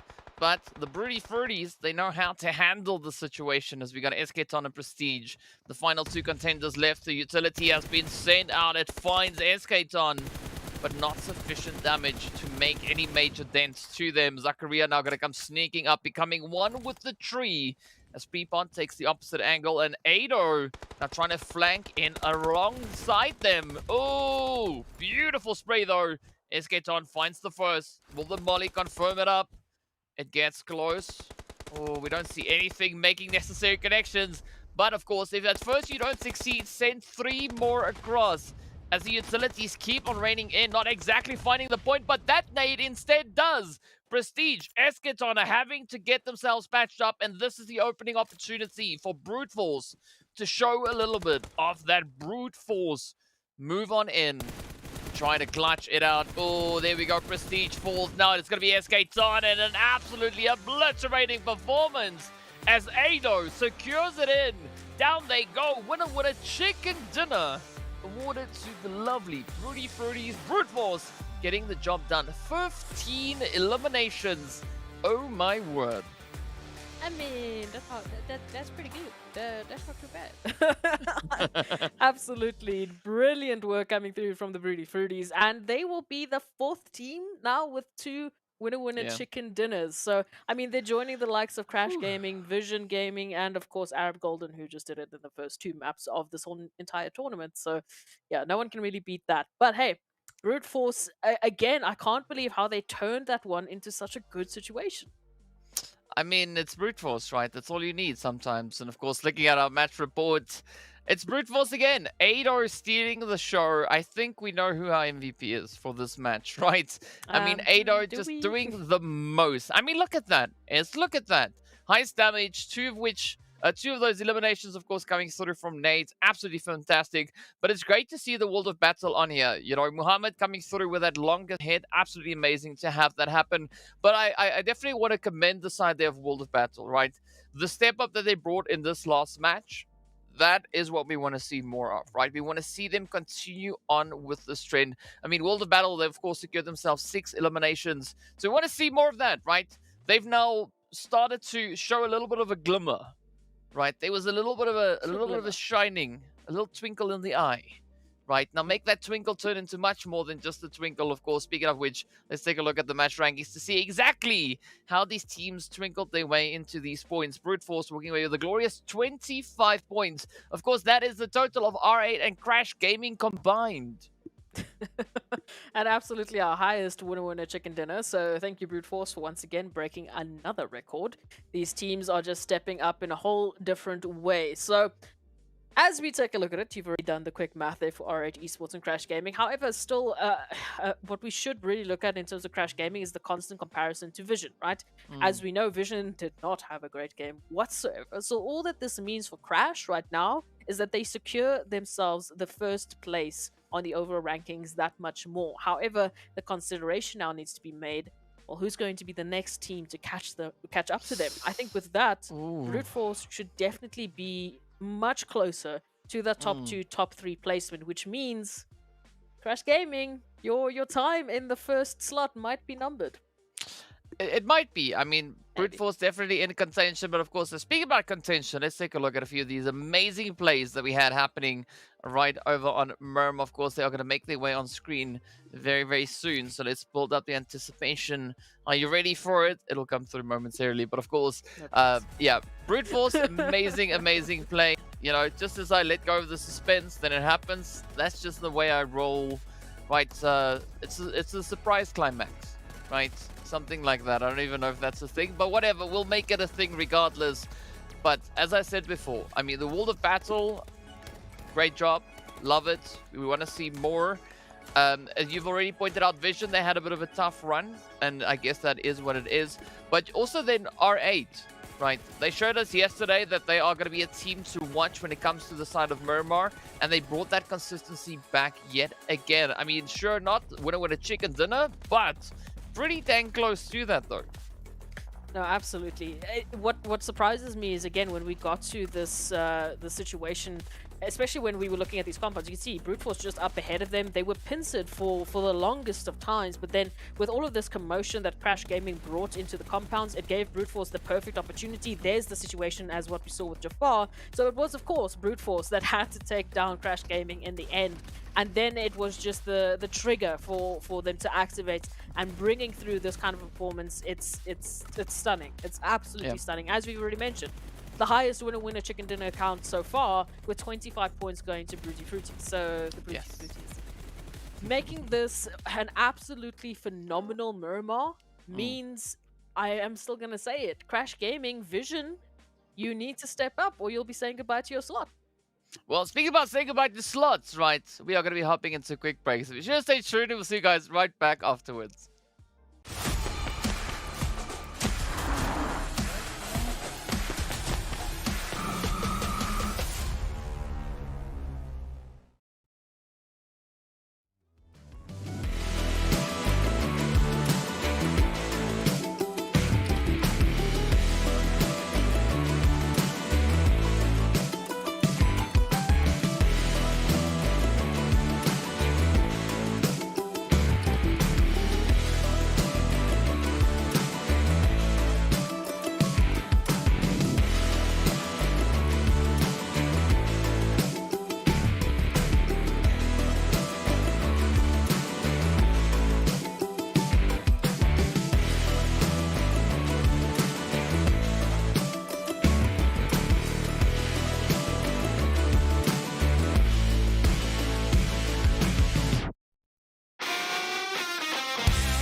What's up, guys? Welcome back to the MEA Championship. My name is GEEKAY, of course, joined with Esproxy and Chaos, crazy plays. It's, pick a topic. It's insane. But, of course, we got to give a big shout-out going out to Monster Energy, our official energy drink partner for the PUBG Mobile Pro Leagues.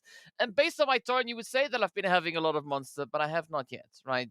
Maybe soon. Who knows? But speaking Definitely about that, soon. of course, we also then need to take a look at the overall performance of these teams. So let's take a look at these points. I mean, Crash, 13-point lead that we have there. But of course, Brute Force, they jumped up 5 slots based on that last amazing performance they brought in on Miramar. Very spicy. But moving into the second page, we have a pretty good idea of these teams and how well they've been doing. Over to this side of things, definitely a better performance from the World Battle than what we've seen in previous matches. However, the game is not over. And as we know, we still have to go to our third match of the day, that being Erangel. Moving into the action straight away, this now becomes the playing game. As you can see, those overall standings still towards the left side. We can start to guess that it is still doable for teams sitting anywhere from third, I would say, even to fifth, making it up to those top 2 slots very, very quickly. But now whether or not they can sustain that is going to be the next question. Yeah, I think on a realistic, taking a realistic look at it, bringing in 50 points in the day, that's doable. Bringing in 80 points, that's gonna be tough. Not impossible, but it's gonna be tough. I mean, but starting with 80 points at this point now, we're already in the in the 4th match. I don't know. Well, 3rd match, really. I mean, it's a really difficult position to really apply a lot of that pressure from. But of course, now with that lovely southwestern zone coming through, who knows what surprises the zone is going to be bringing in.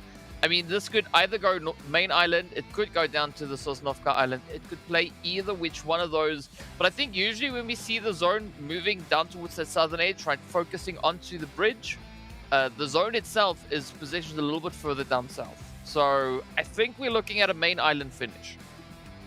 Likely the case. I mean, in terms of the split, it's the probability is definitely over towards that main island. So again, the teams will be playing with that assumption, at least for the time being, until it becomes a concrete fact. But RTG, it's not going to stop them from going to Nova. That's their spot, man. That's their happy place. So they will be one of the few teams we find towards that southern portion. The rest going to their usual drop sites, really Fruities or Brute Force, over towards that Severny placement. So towards the north, they have quite a bit of spacing between themselves and, of course, the zone, but also any other teams. So very, very curious to see what's going to happen with them. Triple Esports just showcasing some of that BMX life. Yeah, BMX, motocross, call it what you like, What is but that they skin? are. It's a skin of a It thing. looks like a face. You not see I the mean, face? you're confusing the lights with something else. But sure, we'll take it. We'll take it. It's a Oh, that looks it's a skin of a thing. best skin ever.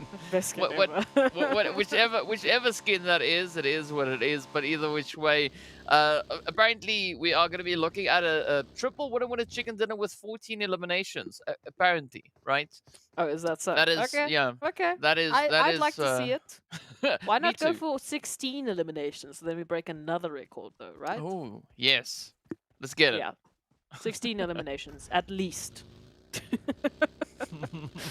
But hey, look, it's going to come down to the way in which I would say Triple Esports are going to play those final moments, because they've been very solid in the beginning phases. They've definitely fixed any sort of mistakes that we saw on day number 1. They've moved into these last few days definitely much more solid in terms of those rotations, in terms of getting themselves into the final, I would say, top 10 teams. That's then when things get a little bit crazy. So they just need to find their stride, get back to their own gameplay, play their own game, and bring home the W. Well, let's see whether or not that is going to be the case here. As the zone actually allows for a lot of opportunity to come through. I mean, there is a decent chunk of water being part here, but of course the teams don't seem to be all too phased about that. I do expect a little bit of a late rotation coming through from Crash, because it seems like that is their thing. So curious to see whether or not they're going to hold true to that. And of course, you were talking about brute force. They've got this lovely position up in towards Savoni. Of course, this is their home turf, their home ground. I'm curious to see where they're going to rotate towards, right? Are they going to maybe take the plunge down towards ruins? Are they going to focus on somewhere maybe a little bit more centralized up in zone? We don't know. We'll have to wait and find out. But yeah, definitely excited to see what these teams are going to be bringing in. And of course, looking at our strongest performers when it comes to the side of Erangel, that's going to be between a few teams, right? But up in that list of our strong performers that we have, Quest is the only team that has not yet had a winner-winner chicken dinner when it comes to Erangel, especially looking at our top 8 top performers on this map. Oh, okay, some interesting stats, some interesting bumper cars. NASR? What's happening? Is it such a calm takedown of NASR? Just within a matter of seconds, GQ has just said thank you. We'll take those 2. Where's the rest? Thank you. Now? Well, let's see. Come on, Buffy. Yeah, I mean, this is odd, right? Like, just a casual stroll, moving in. It's like, hey, knock, knock, brah, brah. Up comes the sprays utilities, and then everything goes crazy all of a sudden as you got Starch and Xenox still looking to find a little bit of an approach. But with that, I mean, it's Xenox now in between a rock and a tough place. Not quite a hard place just yet, but with the sprays now finding their way over onto its buggy. Please leave this place. It's looking pretty grim. Please leave this place. Please do not stay in this place. This place is not great for NASR, clearly. Look, I just don't understand what happened there, because we had such a slow... It could be a case of NASR was just busy still rotating to the compound, depending on where they dropped. I guess, you know, the drop side didn't quite work for them, and then they didn't have the guns to fight back?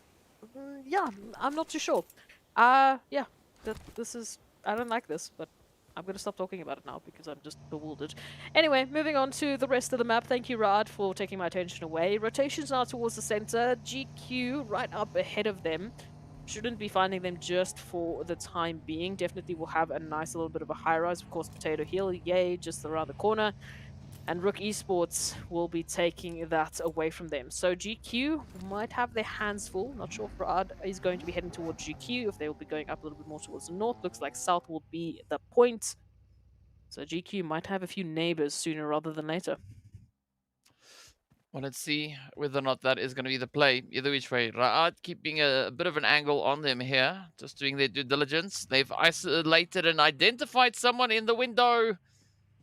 Come on, Reno. Are you gonna drive it through? Not quite just yet.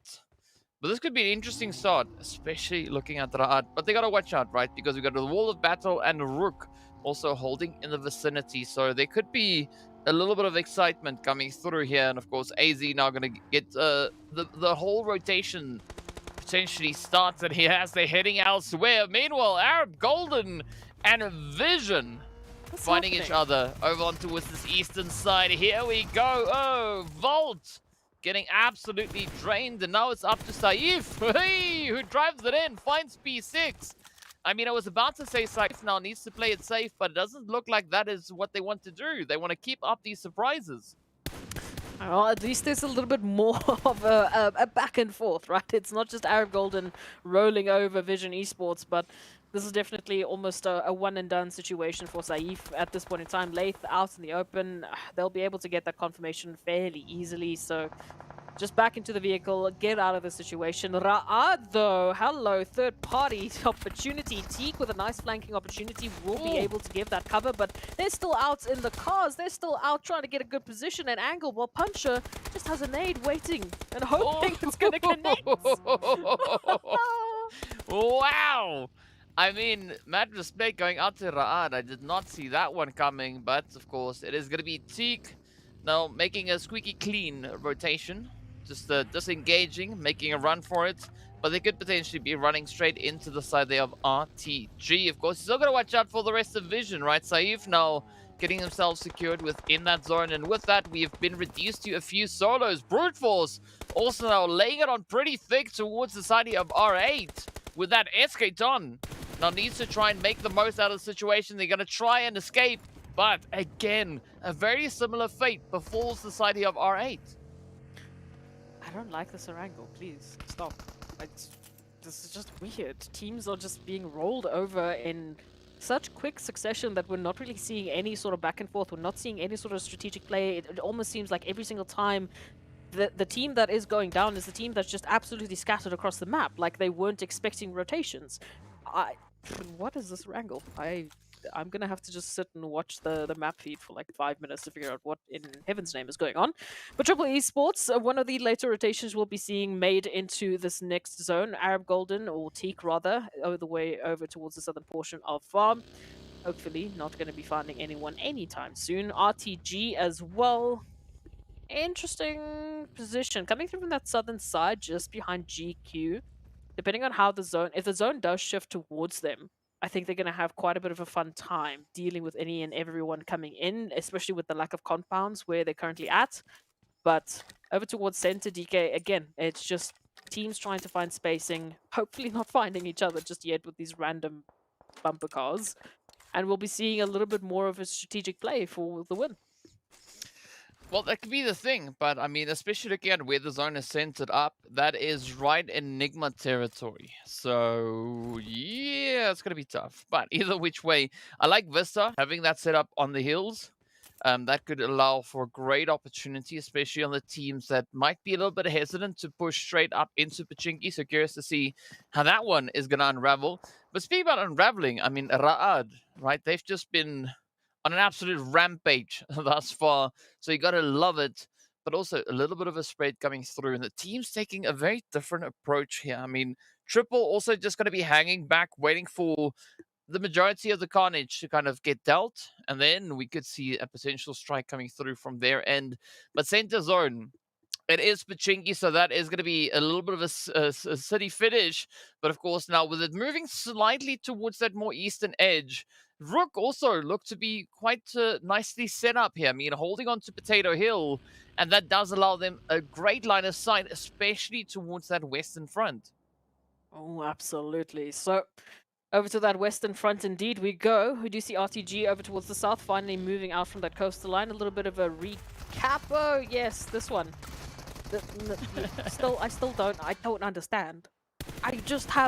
It was just so slow, and there was just no feedback from Vision. At least from Vision, there was, one little bit of a back and forth, a little bit of a trade, but yeah, this whole wrangle, I don't like it. Anyway, Teak, unfortunately, going to be bowing out of this one. Enigma Galaxy, interesting split that we do see. Freak, of course, a little bit behind enemy lines at the moment, and they're just going to be watching as they wait and see what Quest do about the situation. Ooh. Come on, yes? come on, come on. Ooh. No. Oh, wow.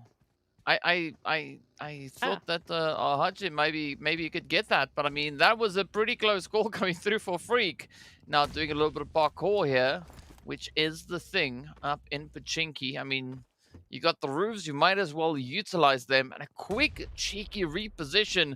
But that is now going to lure the side of Quest. Yes, just within reach of NIGMA, and Lord now strikes as they do find yet another knock. It's now turned down to Da and Kante to see if they can pick it up. And of course, Scoops pushing through with that DBS. We're going to watch out for them flames, though.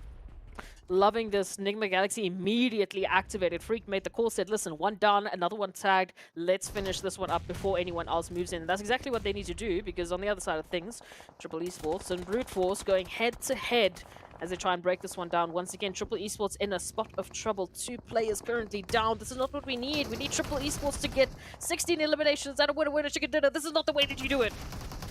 Oh, but the Broody Fruities, up they come. Ador finding a bit of an opening. Yep, and there we go.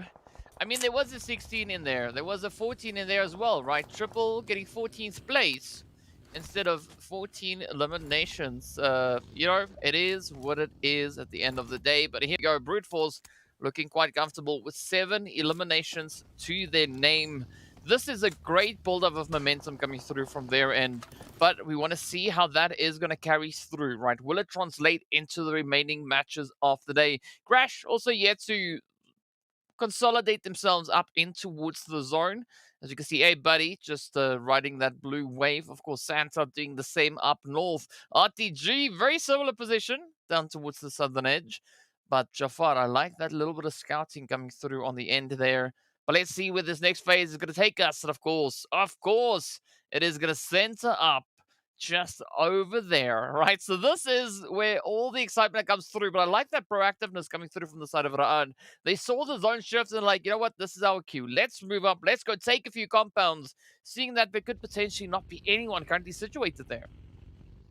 Oh, we just take a little bit of a repeat of that situation. Triple Esports. I mean, the move in was there, right? They had the right idea. They wanted to take that action and the eliminations away from Brute Force, but it's just the return isn't there. The damage was dealt, one nade gets sent out, and then they're sort of scrambling. They're not quite ready for Brute Force to move in, and they don't have the crossfires necessarily ready. But we're going to have to, unfortunately, say goodbye to Triple Esports into this one. There's 3 more maps still left for the rest of the day. I'm going to try my best to stay positive, but I don't think I'm going to have purple lights anymore. My heart hurts. It's too much, DK. I can't deal with it.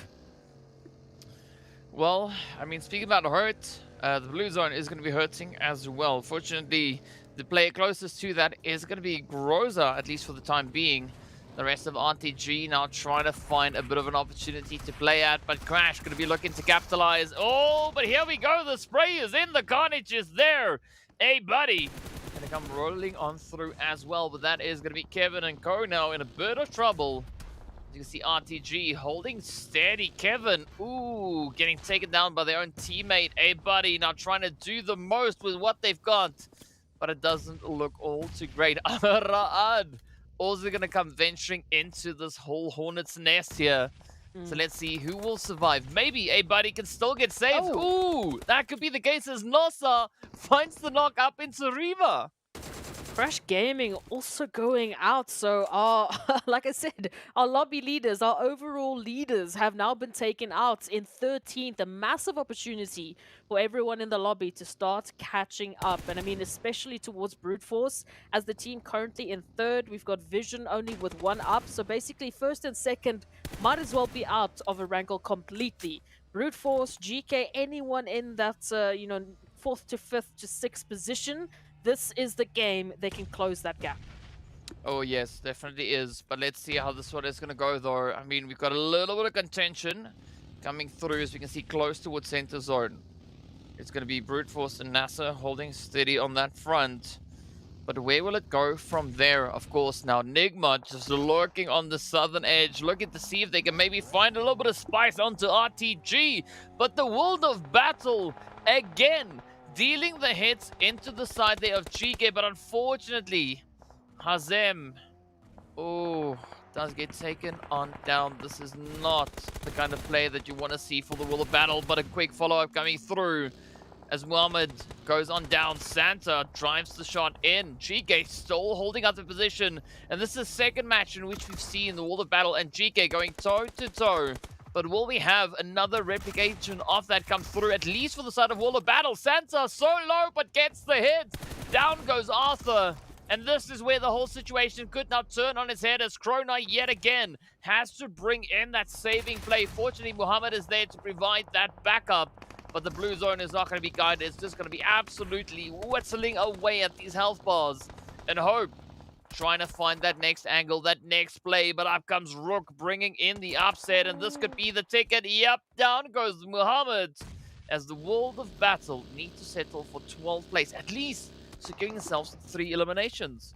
Not bad, not bad. I mean, Muhammad there with 1 HP out in the open, trying to keep things alive. So it was a very difficult situation. But yeah, absolutely. It's not like they're going home with anything in the pockets. But moving on to the rest of the lobby, 11 teams are still up and at 'em, looking for that win, looking for that opportunity. But NIGMA Galaxy over here towards that western side, taking a look and seeing what RTG are up. Freak, they're still a little bit further behind, closer to Pachinki, so still a bit of a rotation to be made for them.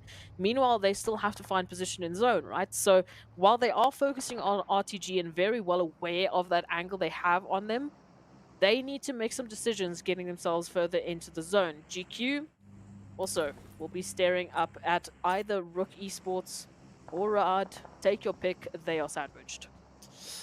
Yeah. Yeah, and of course, sandwiches are nice, but not that nice in PUBG. But let's see what NIGMA are going to be doing, as they are just peering across the way. Let's see if they can get a bit of a potential angle towards Groza, and Kalaga But fortunately, that ridge line does not allow the line of sight for NIGMA to work in their favor. And that could exactly be what RTG needs to get themselves safely secured. But now, RUKH coming under a little bit of fire as they've been spotted out. GQ now trying to find a few of the trades here. There's going to be Pusher just holding steady on the edge. Oh, up comes reinforcements, Rami, but you got to watch out. That vehicle could blow up with the shots connecting. And RUKH making their grand escape, at least for the time being.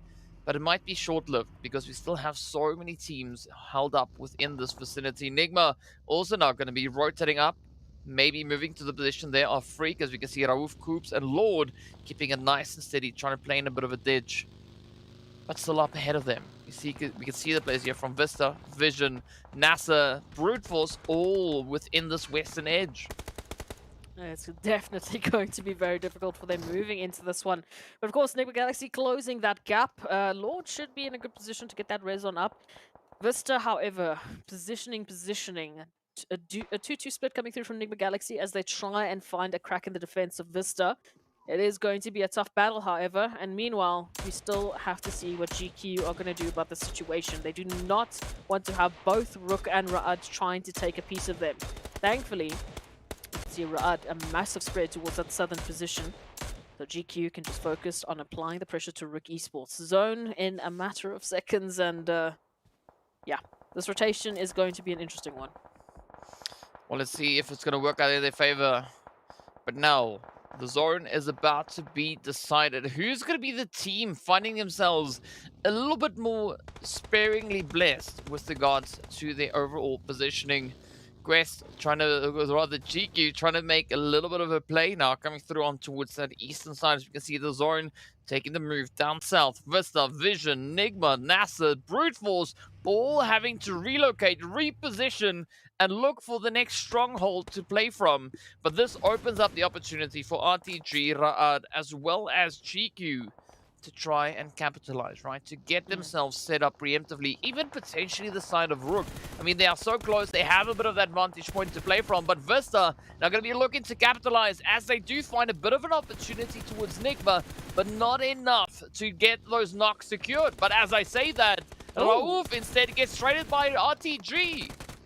Absolutely, RTG, they've been waiting for that opportunity to move in. It is a trade-for-trade scenario, and again, it is all to the shoulders of Galaga now to rotate out of that situation. So, I mean, it's a nice effort, but it is a 2v4 at the end of the day. So, they went into that, so, you know, unfortunately, on the back foot, and now they have to suffer the consequences. RUKH is going to be stepping in potentially for the cleanup, and this might be the end of RTG.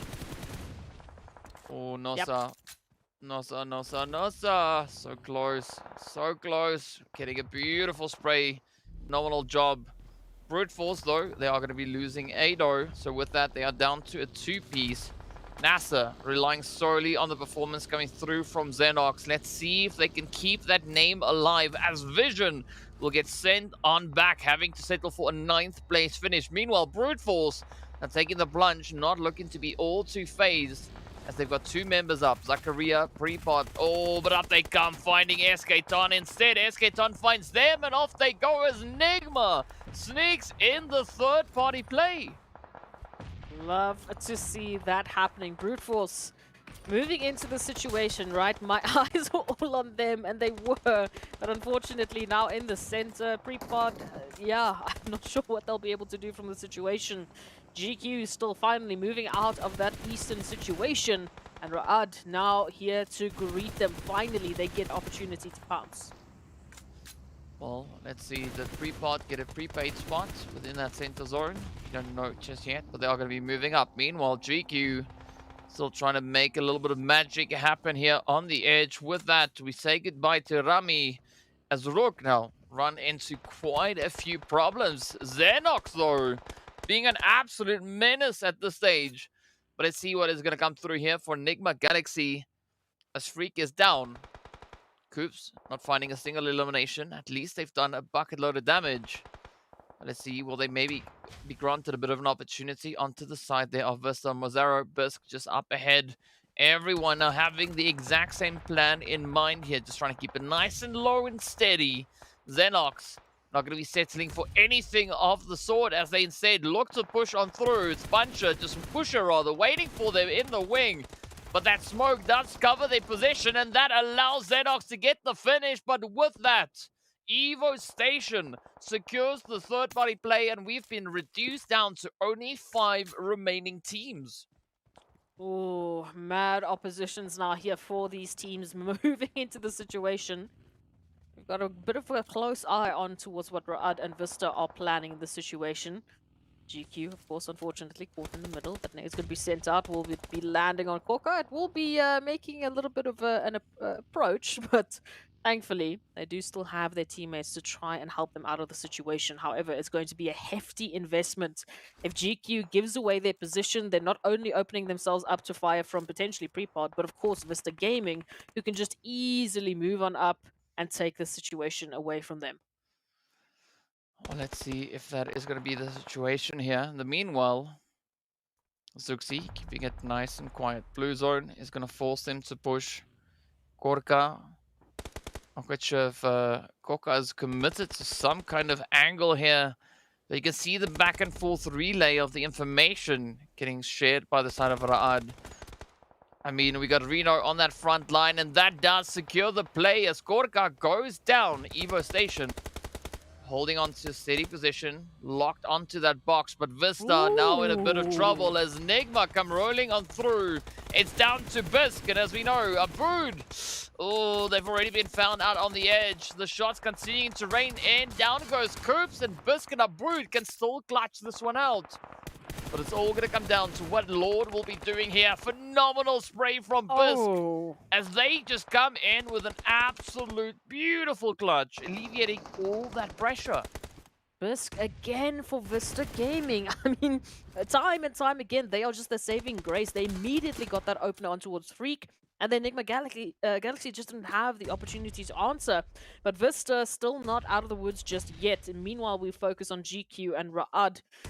Ooh, a couple of utilities being sent out. NASR still down. A little bit of a recovery time here. Prepod, again, absolutely left to their own devices. So they're just waiting for the opportunity to step up and make something happen. Whereas, unfortunately, now as we take a look at these things, the zone will be once again just adding a little bit of pressure to VISTA Gaming. They need to just absolutely pull a rabbit out of the hat to make this one still into a win. Already on top of the rabbit out of the hat that Bisk keeps pulling out. Oh yes, I mean, I'm not even sure if there's enough rabbits, right? But either which way, here we go. GQ up ahead, down on a 2-piece, sitting with 6 eliminations to their name. Sophie goes down. This puts all the pressure now solely on Evo Station. But a good amount of coverage coming through from the side of RUKH as we can see that push now coming in. NASR trying to pull in the distraction. Oh! But the shots are there, and that is GQ getting punched out. Down they go. 4th place it is. Down to the final 3. Brute Force still holding on to Prepod. So I believe it is accurate to say that Prepod has a prepaid spot, right, in Center Zone. I mean, they are still alive, maintaining that consistency. And Brute Force already sitting on 8 eliminations. RUKH sitting on 9. But now, for how much longer will they be able to hold on? As that nade was just absolute fire. Biscay, what do they do? What do they eat? What is their routine? Every single time we watch this player, we see them pull a rabbit out of the hat for VISTA Gaming. They have been the shining light. And now they might have just secured themselves an opportunity here to take the W. We'll have to wait and see. RUKH still up with 3. Prepod, again, prepaid position, as you said. An opportunity for them to chime in at any moment's notice, although it looks like their position has been found by Mazzaro. Nade being sent out, just waiting for the connection. Oh, it's good. It is VISTA, it is RUKH, who will be taking the win. Yeah, it's gonna be quite the battle, right? VISTA, they have the numbers advantage at this point. A 4v3 leaning in their favor. But RUKH, they've been doing so much work. 9 eliminations up. VISTA sitting on 6. So how is this one gonna unfold? I mean, VISTA, they've got a nice bit of elevation to work with, but that could also work in favor here of RUKH, right? That element of surprise. But looking at the spread, I mean, Vista, they look to have a lot of their angles covered. As you can see, Mozaro also just holding on for a little bit of an off-angle approach. But it's the 9th phase, as there's not going to be any more zones. It is now just showtime. It's going to be the blue zone applying that pressure. And based on that, Ra'ad find themselves at a slight bit of a disadvantage, right? They will have to get up and run a little bit further forward. And that could allow for Vista to secure those sprays and potentially that winner chicken dinner. But let's see how Ra'ad are going to play this one out. As Fivo, Reno, and NASR are on the approach. They do find the first one. That is Cacao going down. Here we go, but Bisk comes through with a response. Fivo now trying to retaliate as well, but you got to watch out for this Bisk. Down in the grass, the utilities flying in both directions. Down goes Fivo. It's now all reliant on NASR, but Mozaro secures the final hit. And that is the winner chicken dinner going straight into the clutches of Vista, or rather Vision. Vista. Ooh, but I mean, Vista, I mean, so many Vs, right? It's a 1VV. But what a play though. 9 elims up, 1320 damage. But look at that, 888 damage. I mean, that just works so well for a little bit of the OCD when it comes to numbers. But yeah, big congratulations going out to Vista Gaming for a glorious, magnificent winner chicken dinner and a healthy dose of points coming their way as well.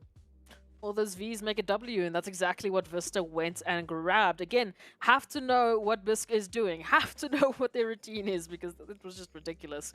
But as we take a look at a few numbers and just get ourselves ready to understand the absolute ferocity that was Biske moving in with 5 eliminations. Again, a healthy spread in terms of what we can see from Ra'ad moving in with the grenade eliminations, and of course the top traveler. Reno was just running for forever and ever. But I mean, again, it's such a wide spread. I mean, Evo Station, highest damage, but we didn't really see that translate into to crazy wins for GQ, unfortunately. But they were constantly in that situation where they just had to step up. Yeah, and I mean, that's the exciting part about, you know, what these players are capable of pulling off. Just absolutely phenomenal performances. But you got to give it up, right? These teams have been doing a lot of hard work. I mean, a phenomenal nade coming through there from the side of NASR, securing that elimination. And it's always so exciting to see all the utilizations come through. And of course, speaking about that, let's utilize the match rankings to see what the point situation is. Vista walking away with a glorious 19-pointer, but Ra'ad, though, hitting the double-digit elims. Whew. Again, that's why you see so many of Ra'ad's players there over towards that match breakdown or match report in the previous slide. But again, a phenomenal game from them, especially considering the situation and the angle at which they were coming into that whole fight. We do see, unfortunately, things fall down for the likes of Vision and, of course, Crash Gaming, but this is what we highlighted. It was a massive opportunity for GEEKAY and Brute Force. Unfortunately, GEEKAY Esports didn't quite grab it either. So it's only really Brute Force that made this match count in a position where our top number 1 and 2 just didn't quite cut it. So I don't know. Those overall standings are definitely going to be looking interesting at the end of the day. Yes, it definitely is going to be quite interesting at the end of the day. But I mean, wow, just such amazing gameplays coming through. But you know what? It's okay for Triple and Quest not to find any points in this last match. I mean, well, it's not really that okay for Triple. I mean, of course, they could do with points. Definitely could do with those points. But Quest, I mean, not in a position where they really need to worry all too much. At least, you know, there's still a lot within reach. I mean, they're only a few points away and still maintaining a decent positioning here. But looking at these plays, I mean, this was so spicy to see. Lord NIGMA, just locking in play after play. And again, is a very challenging performance coming in across the board. So it seems like regardless of where the zone does decide to throw it for the teams, I mean, they're just there to meet it with open sights, open barrels, and ready and eager to get down to business. This is what they need to do. This is exactly what they need to do, especially considering that this is the second last day of the MEA Championships. So if ever there was a time for these players to step up, if ever this was the time for them to start, you know, closing the gap, absolutely. I mean, throw everything into these games. I mean, even if you throw the kitchen sink into your performance, please. Let everything be left on the battlefield at the end of the day so that you don't have regrets when we finally give away that PMWI slot. Like we said, only the #1 team is actually going to be going through. Well, I mean, speaking about one team, right, it's time for us to take a quick look at one team. So we are going to be heading into a bit of a stat breakdown here for NIGMA Galaxy. 7 eliminations and nearly 1,700 damage. But again, I mean, we are yet to see that kind of insane performance coming through from NIGMA, right? I mean, they've been trying really, really hard, right? You can't take that away from them. But, you know, they've not been the only team trying really hard. But again, these numbers look pretty exciting, though.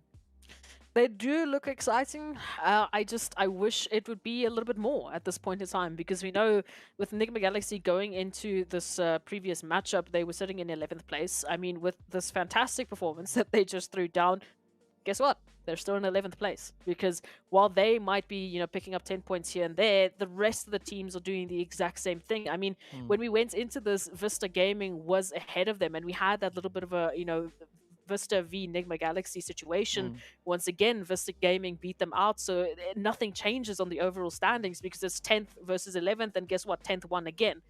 So for them to be able to climb, for them to be able to close that gap, we need to see a lot more, which is, again, very hard to ask at this level of PUBG Mobile.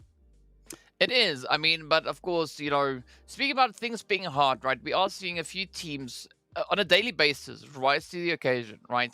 So on the first day, it was a different situation. Yesterday, we had the players there from Vision stepping it up. Today, so far, it's been brute force, right? But of course, we also need to take a bit of a look at a player comparison, right? So we had one absolute beast out on that battlefield, and it was Bisk, right? Bisk just doing so much. But looking at Freak, right? A very comparative position, only 3 points in damage difference.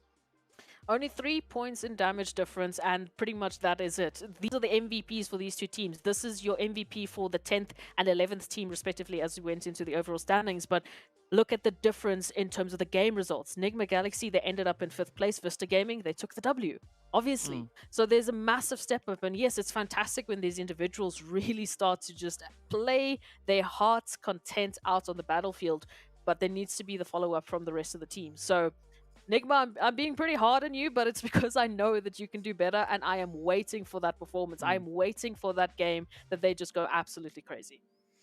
Well, I mean, it is what it is, right? We want to see how they're going to be pushing through. And of course, we are going to be looking at a quick look at that schedule as well. So let's take a quick gander at that, just to kind of tell you where we are and who's already brought in those winner chicken dinners, in case you forgot, right? Crash Gaming securing the first one of the day. Brute Force securing the second one. Vista now locking in the one that we just saw. But of course, next up, it is going to be that play up into Sanhok, right? So we've only seen 2 teams take the winner chicken dinner there. And of course, well, this could give us a bit of an indication as to who could be those runners, right? Crash, Vision, the only 2 teams to take the victory. Well, also because we've only had 2 Sanhoks. But either which way, some very comparative stats. I mean, Triple definitely leading with regards to damage. It's quite interesting that it's only been Crash and Vision that's taken the Sanhok win.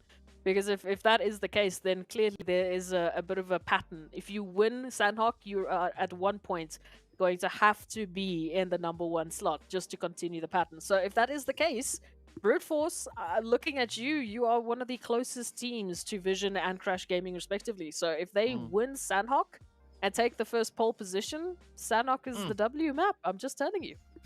Yeah. But of course, now let's take a quick look at the overalls as well, as we are getting ready to hop into the game. So, of course, it is going to be Crash Gaming. Soul sitting quite prettily there. 134 points. But of course, we've seen a lot of movement. Not necessarily happening at this point, but they've jumped, right? They've climbed up 3 slots, finding themselves on a very comfortable 86 points. And RUKH Esports also sitting on 86 points. So the excitement is there. But of course, as we venture onto that second page, that is also where we see a little bit of that back and forth, right? A little bit of the movement coming through as we have the teams continuously trying to shake up the whole situation here. Of course, the players from Quest, they've moved down 2. We've got Vista moving up 3 slots. RTG's been moved down. And the same happened to Team GQ as well as Triple. But NASR climbing up. World of Battle, though, closing the gap. I mean, there's only now 12 points. Only a 12-point gap. That's it. right? But let's see what the teams are going to bring through as we venture up into Sanhok. A nice, decent flight path for this match, but of course, flight path, not all too important. It is going to come down to what that zone is going to be bringing in.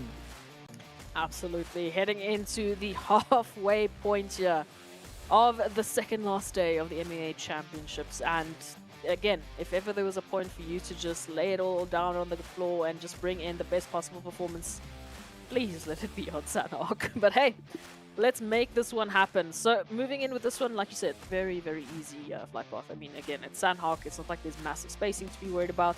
Very curious to see what Triple Esports are going to do. We know yesterday there was a bit of a hot to drop over towards Bootcamp. I'm still seeing the same situation. GEEKAY, Triple Esports, Bootcamp, it is going down. Oh, yes. Oh, yes. But, I mean, Triple, they're not exactly, like, centered up in Bootcamp, so... yeah, let's see how it goes. I mean, Old Boy holding towards the north and the rest of the team over towards that eastern side. So maybe they could decide to venture in. But I think the zone is going to be the kicker as we do see it, well, allowing for all of that now to come through. And of course, the rest of the teams still relatively well spread out. But now GEEKAY just ensuring that they have this compound under lockdown as they're doing their due diligence, just, you know, searching every nook and cranny, looking to see if they can find someone sharing the location with them.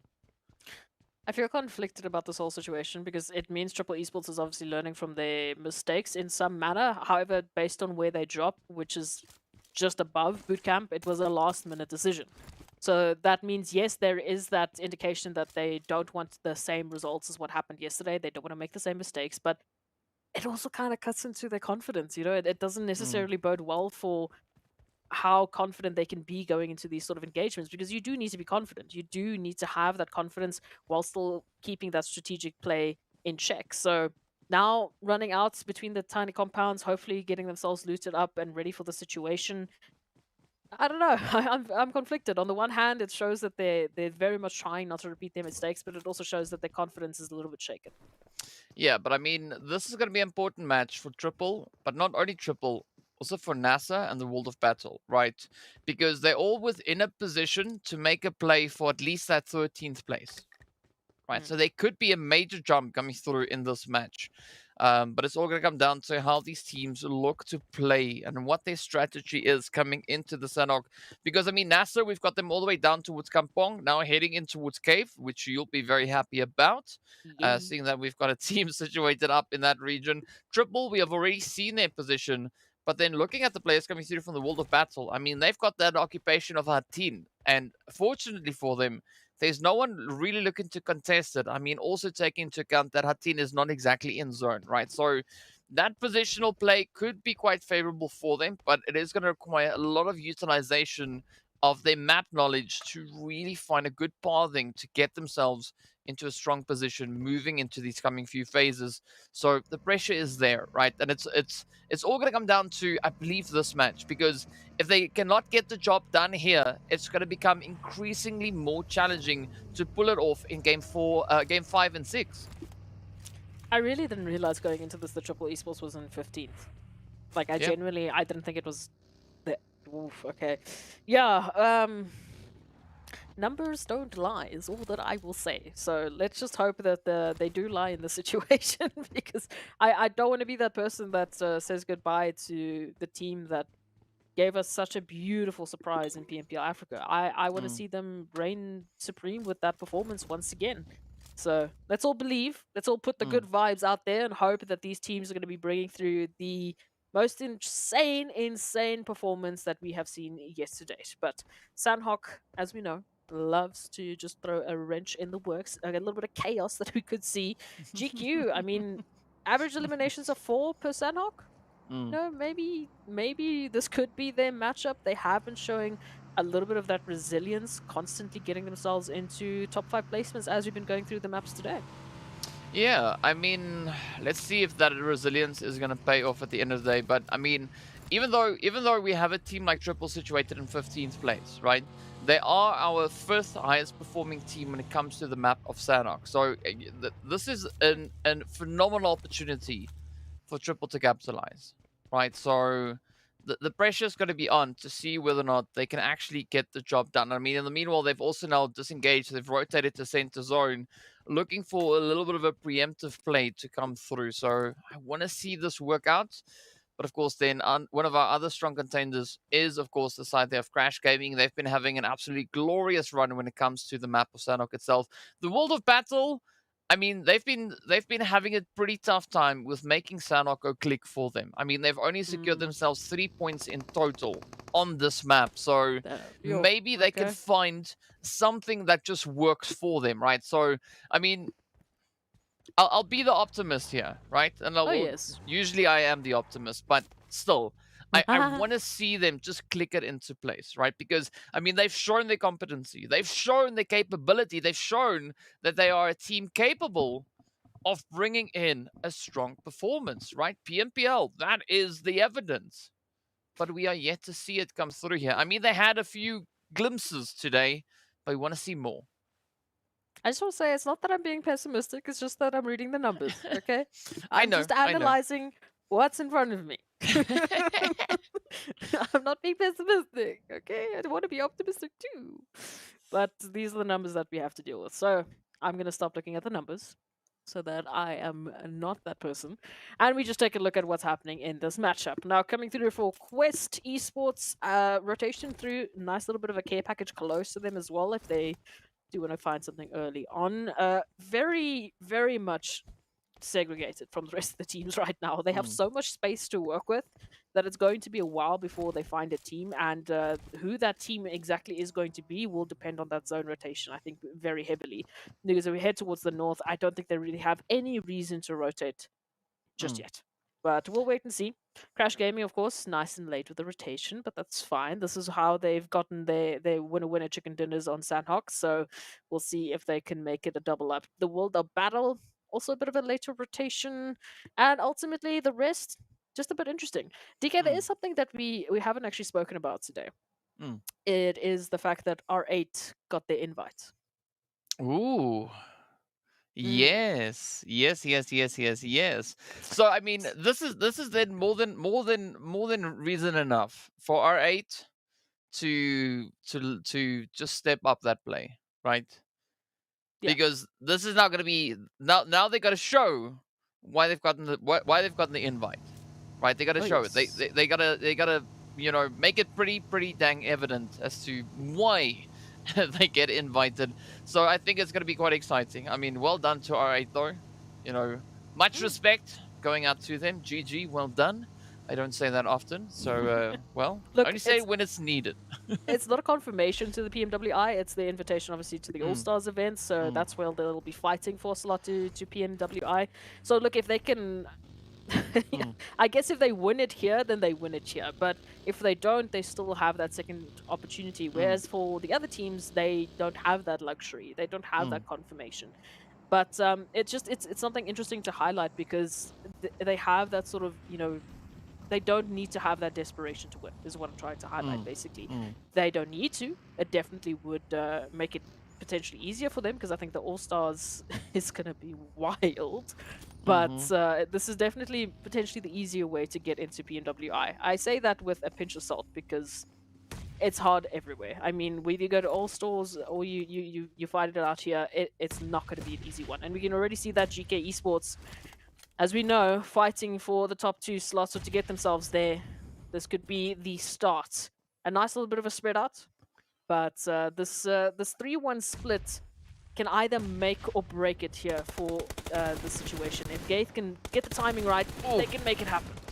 Oh! Well, they mean business. I can tell you that much. I mean, R8 are 48, only 45 points away from the invitation, right? The invitation to the PMWI, not the All-Stars. The PMWI, right? So any additional points they can find to try and close that gap would be amazing. But let's see, they do look pretty confident at this point, of course, only having to deal with Ragnar and Gaith, the 2 final contenders now left here for the side of GEEKAY. And I mean, great showing of aggression. And as I've said before, R8, they were the team to watch when it came to PMPL Arabia, especially on the map of Sanhok. Right, they were an absolute menace, an absolute brutal force to be reckoned with And well, we want to see that kind of, that play continue right here. In the meanwhile, Esketon will even just try to pick up a few sprays towards the northern side as Quest now come rotating up in towards bootcamp. But this is a point where they need to be confident, but not overly so, right? Because the moment that you get a little bit cocky, that's where, the blue zone gets the better of you. Oh, yes. And we have seen plenty of teams drop to that blue zone. It has been a cruel mistress. But of course, we know.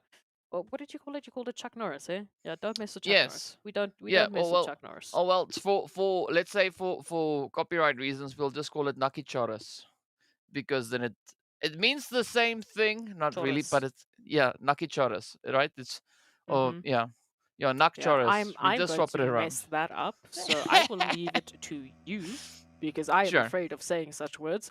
But moving on, we go towards the zone as it has taken that shift. Triple Esports, of course, here towards that northern side as they just rotate so peacefully along. NASR will be keeping a close eye on them.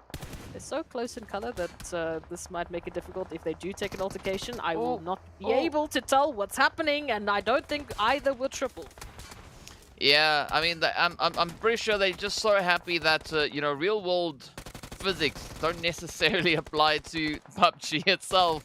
But there we go. IC finding a beautiful play on towards Starch. The confirmation is in, and I was just about to say, don't get distracted by the fact that it's so quiet here. We still have 16 teams, 60 players alive, and we are about to hit the 4th phase. I mean, this is Sanhok, right? Oh yeah. Not a map with a lot of space. But for some way, these teams are managing to find space, find positions, and still not just light it up. So that means phase 4 and onwards is going to be absolute brutality as these teams are getting closer and closer to each other. And of course, right on cue, it is going to be RUKH now venturing up in towards Pi None. And this could be quite a bit of excitement as Old Boy sends out the nade to welcome them in. And of course, Icy moving out to do the cleanup. Bye-bye. That's all that I saw. We got these nades following up. It is absolute carnage. Again, unfortunately, this is Sanhok. At the end of the day, you take too long, you make too much noise, everyone is going to know about it. So that car rotation just led them to the perfect opportunity. RUKH Esports bow out almost immediately, and now Quest coming through from that northern side. Late rotation for them. Up the hill they go, and unfortunately, GQ once again in the position to take them out. We'll have to wait and see. There's a bit of a res coming through. Fahidan stepping up, a little bit of a pixel peek, and they are a bit afraid. We've got even GEEKAY moving into the situation. This is just wild. Oh, yes, it's not going to stop anytime soon. Quest now trying to get the job done, but up comes Gaith moving straight on forward, but Fahidan has the DBS to answer for. And of course, the shots connecting on through, so that is at least that initial bit of pressure being alleviated. But as you can see, Quest having a pretty tough run down to a 3-piece they go. I'm curious to see what Kante's position is going to maybe bring into regards to opportunity for them. But of course, we can see down on that southern side, RTG and Raad also going at each other. And with that, it is going to be Rio getting the ticket punch. It's now down to Riva to carry the name for RTG. It's not going to be an easy name to carry, unfortunately. Again, rotation. So they're going to be heading up to potentially Raad, potentially NIGMA. I mean, take your pick, unfortunately, at this point in time. We just take a bit of a repeat to the situation. IC moving in for the finish, nice and clean. But then, of course, RUKH Esports just had to knock on the door. And unfortunately, I don't think they were quite ready for the whole situation. So massive cleanup. Loving that we're seeing that coming through from IC and Co, because again, very much needed. Yeah, I agree with you on that. But of course, now Quest having a tough time as old Nakicharis is doing a few things there. Kevin also going to be falling victim to that. But now Crash looking to push in on that western edge. Beautiful setup coming through here from Buncher as they just lock it in. And now it turns to Walsh to see if they can survive. But this is going to be, of course, Arab Golden Galaxy Just doubling down as Teak sends out the utilities, trying to find that final bit, and they do succeed with Arab Golden Galaxy take down Crash Gaming, setting them out in 14th. RUKH now gonna take the plunge, rushing forward in towards the zone, sneaking right past NIGMA, right past VISTA, and where they're gonna stop? Well, close to center zone. Well, that was just a lot to break down in such a quick succession of time. But here's VISTA just continuing on the trail. They're taking a bit of a page, a little bit of inspiration from Puncher. Double spray down coming through. Mazara very happy for the opportunity to make it happen. And RUKH, oh, not a great position. However, they should hopefully be able to get themselves raised back up, depending on what NIGMA Galaxy will be doing about this. But yeah, let's just please re-look at the spray from Puncher King. We have to say the full name because Yes. the king part is very important. The king of spray control. Yeah, I mean, there's no arguing with that. I'll just say yes, 100%. Speaking about yes, though, Vision, they have to be yes out in 11th place. 2 eliminations to their name, down to the final 10 we go. Tofies is going to be found out, as we can see the sprays connecting on through. Brute Force now doubling down on the aggression, still holding a full 4-piece. They're still going to get that res up in towards Ado if they want to continue with all 4 players up. But fortunately for them, Ado safely within the zone. Zakaria now moving in to get the job done, but Gorka getting spotted out. And the trouble comes with this water position. You can't really move as fast as you want, right? So let's see whether or not they'll be able to make it through that one. They've got Ragnar also just holding all the way on the edge. But here we go. Gorka taking a bit of a swim. Quest waiting on the opposite end of the bridge. Meanwhile, our Golden Galaxy are going to be securing themselves towards that western side. The World of Battle also still holding strong. Full squad up. Let's see what they're going to do. Arab Golden, of course, from that northern side, off of the back of some very much needed eliminations. They do have some choices to make here. To the north or to the south, depending on this positioning, I don't know. At this point, they are just in such a good position. The zone is going to be giving them that spacing as well, so they can relax. However, Brute Force will be bringing a bit of a wrench to the party. Meanwhile, we have to take a look at VISTA and Triple Esports. VISTA been relegated down to 2. Ooh, come on, come on. What's going to happen? Could this be that opportunity? Could Triple maybe get a bit of a play here? I mean, it is a tough angle to hold. So tough that Quest will have to go on down. Now, look at P6, finding the angle on towards Ragnar. They try to jump over the spray, but will not succeed. Instead, down they go. Brute Force now in a very vulnerable position here, as P6 could just come pushing over this ridge, and that is exactly what they do. But look at that. That is going to be P6 and Teak getting picked up. Now it turns to Puncher King and AXA to bring in that final bit of a response here. But unfortunately, Brute Force, they are downwind, downhill, and the utilities could easily find their way on through, as we can see the situation being over that towards the Zakaria. The nades, the follow-ups, it could be it for Brute Force. I'm not sure how they're going to get themselves out of the situation. It was not a bad attempt, though. I mean, those follow-ups over towards P6 and Teak definitely given them that option, but it might not be enough. There just has to be the follow-up here from AXA or Puncher, and it could be it. Wait and see. Oh, this is going to be it for the books if they can get themselves out of the situation. Well, AXA not going to let that one slide. Oh, there we go. AXA getting the job done, ending it for Brute Force. VISTA now also going to be losing Mozaro, as it's now up to Bisque and their teammate to try and carry the name forward. Kakao also going to be just keeping a little bit of a position here. Nice little bit of a spread coming through from VISTA. But Triple, they are on a mission, right? They want to try and close this one out. They have spotted a bit of an angle towards the side there of RUKH. But will that allow for that opportunity they are looking for? Meanwhile, the confirmation has been driven in. Kakao goes down. And Bisque now having all that pressure riding on their shoulders. Meanwhile, Thor will get spotted. NIGMA, nice little sneaky approach coming through here. RUKH trying to become one with the terrain. It's still such a difficult position to try and secure. Absolutely. Not going to be easy by any means necessary. But VISTA, we do have to say goodbye to them. They have not... Sanhok is just not their map. We went into this one with those stats. We've seen what VISTA can do today. We've seen what Triple can do today. But are we done seeing what NIGMA can do? Now moving into this one. Triple Esports already feeling the brunt of the action, and they've done so well to this situation. I mean, 11 eliminations.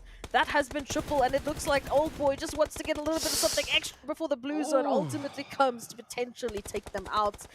And that is unfortunate. Maybe NIGMA can at least award them a few of those eliminations for all their hard work. Well, I mean, that is going to be Triple now out in 5th place. And as you've said, 11 eliminations, looking pretty good, right? So a good run, of course, beautiful dose of placement points coming through as well. But Groups now not done just yet, looking to find a bit of an opportunity. But that is a great opportunity, especially for NIGMA, over on towards the eastern side. They've got full control. And now Ra'ad and Arab Golden going at each other. As you can see the sprays, the DBSs, the S12Ks, the M4s.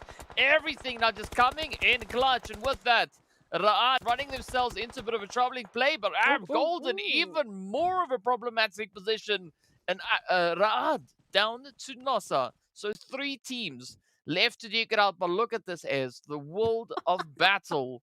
They are still here, they are still holding strong. I mean, we've been asking for them to step it up, and they are delivering, right? They've made it all the way to here. For the time being, they've got 2 eliminations to their name. Let's see what they can get done. NIGMA Galaxy also in this one desperately would love to add a winner-winner chicken dinner to the tally. Unfortunately, Freak going down. We know after that previous map performance, Freak was absolutely on fire. So now the rest of NIGMA Galaxy have to step up. They have to put a stop to the world of battle. Oh, up comes Muhammad though. Up comes Muhammad. Oh, Coop's open. No, Muhammad, come on. What you doing? They get the hit, and the drop shot reigns supreme. And it now turns to Rauf to keep it in contention. Of course, trying to strafe their way on in. Gets the nade. The shots are in. The world of battle gets themselves the winner chicken dinner. Absolutely insane sort of event. 974 damage, 6 eliminations, and a magnificent chicken to accompany all of that. I can't even believe this. I can't even believe that we're saying the world of battle went into Sanhok and picked up a winner-winner chicken dinner. Day number 3, baby. This is exactly what we've been waiting for. I'm so happy for them. I am so happy for the world of battle. But of course, now to contain our excitement, we are going to be taking a quick break. So be sure to stay tuned. We'll see you guys right back afterwards.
Tonight, my name is Son of Augustin.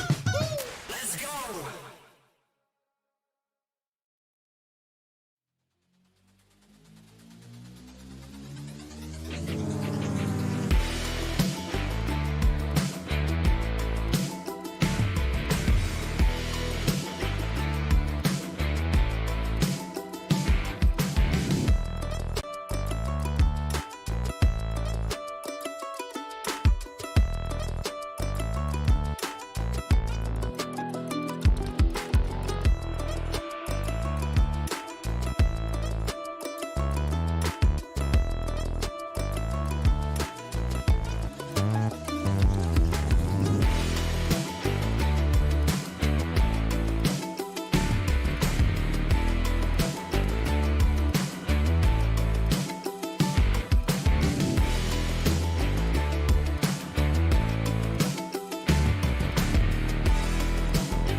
Hello, guys, and welcome back to the MEA Championship. Of course, we are, well, speed running the day. Not really, but yes, of course, we've already concluded 4 of our games. Let's take a look at the highlights from this lovely, amazing Sanhok that we just had. And I'm very, very happy to say that, you know, the world of battle battled their way through all the challenges they were, they were given, and all the uphill battles they had to face. And they made it! They got a winner chicken dinner! Such a happy day. I'm so delighted for them. But again, the Sanhok, I mean, being like all the other Sanhoks we've seen, is at least in the finals, right? So exciting to witness, so exciting to watch. And I mean, it's been quite a bit of carnage. We'll get a look at that once we head into the match rankings.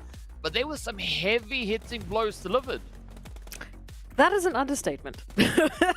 Like, honestly, the Sanhok was absolutely insane. It's incredibly difficult to sort of quantify how much this meant for so many teams. We'll obviously take a look at the overall standings in a little bit just to see exactly how much difference that really made. But just overall, in terms of the momentum alone, before we even get to the numbers, before we even get to the standings, the fact that we're seeing teams like Triple Esports picking up 11 eliminations, the fact that we're seeing teams like Nibble Galaxy making it to the top 2, the fact that we saw the World of Battle, hello, taking a winner chicken dinner, it signifies a massive boost in potential momentum. And yes, in terms of how much momentum that's really going to make a difference on the overall standings, that's up to them, that's not up to me. But we can take a look at the match rankings and finally start to quantify some of those points. Well, we'll start at the top, right? So, glorious 16 points going through to the side there of World of Battle. But I mean, I was talking about the heavy hitting blows. Arab Golden triple, right? Both teams picking up 11 points each. So, absolutely phenomenal play, finishing on 15 and 14 points respectively. But of course, I mean, it's not often that we see our top 5 teams securing double-digit plays, right? So a good step up going through, and of course, RUKH, they've also just been building up some phenomenal momentum here today. I mean, for the day in totality, they've been able to secure themselves 35 points. So amazing job getting done by the side there of RUKH. But of course, then we've got that second page that is going to be coming through, and it means RTG, NASR, Crash, and RUKH are going to get sent back empty-handed. Unfortunately, not any points going to them, but they each get donuts, so might as well. Yes, sir. Look, it's I think that was a bit of a wake-up call for teams like Crash Gaming. As an example, as we know, they've had a bit of a tough time today. There's been a lot of stats to work with. There's been a lot of the players just stepping up into a whole different level. So maybe the next one will make it happen. Well, speaking about stats, right, we've got more to look at. So let's continue upwards and onwards as we look at Arab Golden V triple on this one. I mean, look at that. Arab Golden milking 11 elims out of almost 1,500 damage. Triple Esports super aggressive, almost securing themselves 1,800 damage, but those 6 assists coming through as well. So again, a very contentious play between both these teams, right? Phenomenal to see. And of course, well, this is especially what we wanted to see come through from the side of Triple. As I said, in the early stage of the game, it's going to be an important play coming through for the World of Battle, Triple, and NASR, especially today, right? Trying to close up gaps. And of course, well, Triple stepped up, World of Battle stepped up. We just have one more team that needs to step up. And of course, if in case you forgot who got all the winner chicken dinner so far today, let's take a look at the schedules. We can see it has been Crash Gaming, Brute Force, VISTA, the World of Battle, and we are yet to find out who will be taking the final 2. Is it Erangel, Miramar, the all-important last opportunities on our third last day? As we take a look at the map performance for Miramar, we can get a pretty good idea about what we should be expecting. That's barring the fact that we haven't seen Vision or Crash Gaming performing quite to the level that we would expect from them. So that does leave some opening space there for RUKH, for Brute Force, especially with their current positioning on the overall standings, and of course GEEKAY. Again, all of these top 5 placing teams have had such great performances on Miramar, and that signifies it on the overall standings. Going into this one, I really want Brute Force to have a massive game, because that massive game could get them up to the top slot, could give us a really good showing for our top 3 teams to fight it out on the last possible day for that slot, right until the last possible map. Well, it's that time, right? So let's head in game. Let's see what Erangel is going to be bringing on through. I mean, if Brute Force succeed in getting the winner chicken dinner on this one, they'll be the first team with 3 chickens up. So let's see. Maybe that could be an opportunity. Of course, the flight path is going to be starting us off over at the Novo Repnoya Crates down south, heading all the way up towards Severny. So slightly more eastern flight path. So positions like Gatka, Georgia Pool, all those areas are going to be a little bit more challenging to reach. But let's see what the teams are going to be doing. And of course, more importantly, we are going to be waiting to see what that zone is going to be bringing through, right? That, I think, is going to be the kicker. Yesterday at this point, we had a nice, comfortable, centered zone coming through. Look, we've had a bit of a treat on Erangel today. We've already also had some southern zones, so at this point I'm just going to accept my fate. If we go to the south, we go to the south. It's okay. I will just wait for one day where we get to see either a Zaki or a shooting range or a Symphony or a Stolder, but it might not happen today, and that's okay. I'll cry in the corner. It's okay. But moving into this one, DK, again, I've highlighted a lot about what I want to see. I've highlighted a lot about what teams I want to see perform. Who are you going to be keeping an eye out on? You see that team over there? No, that team that with one. No.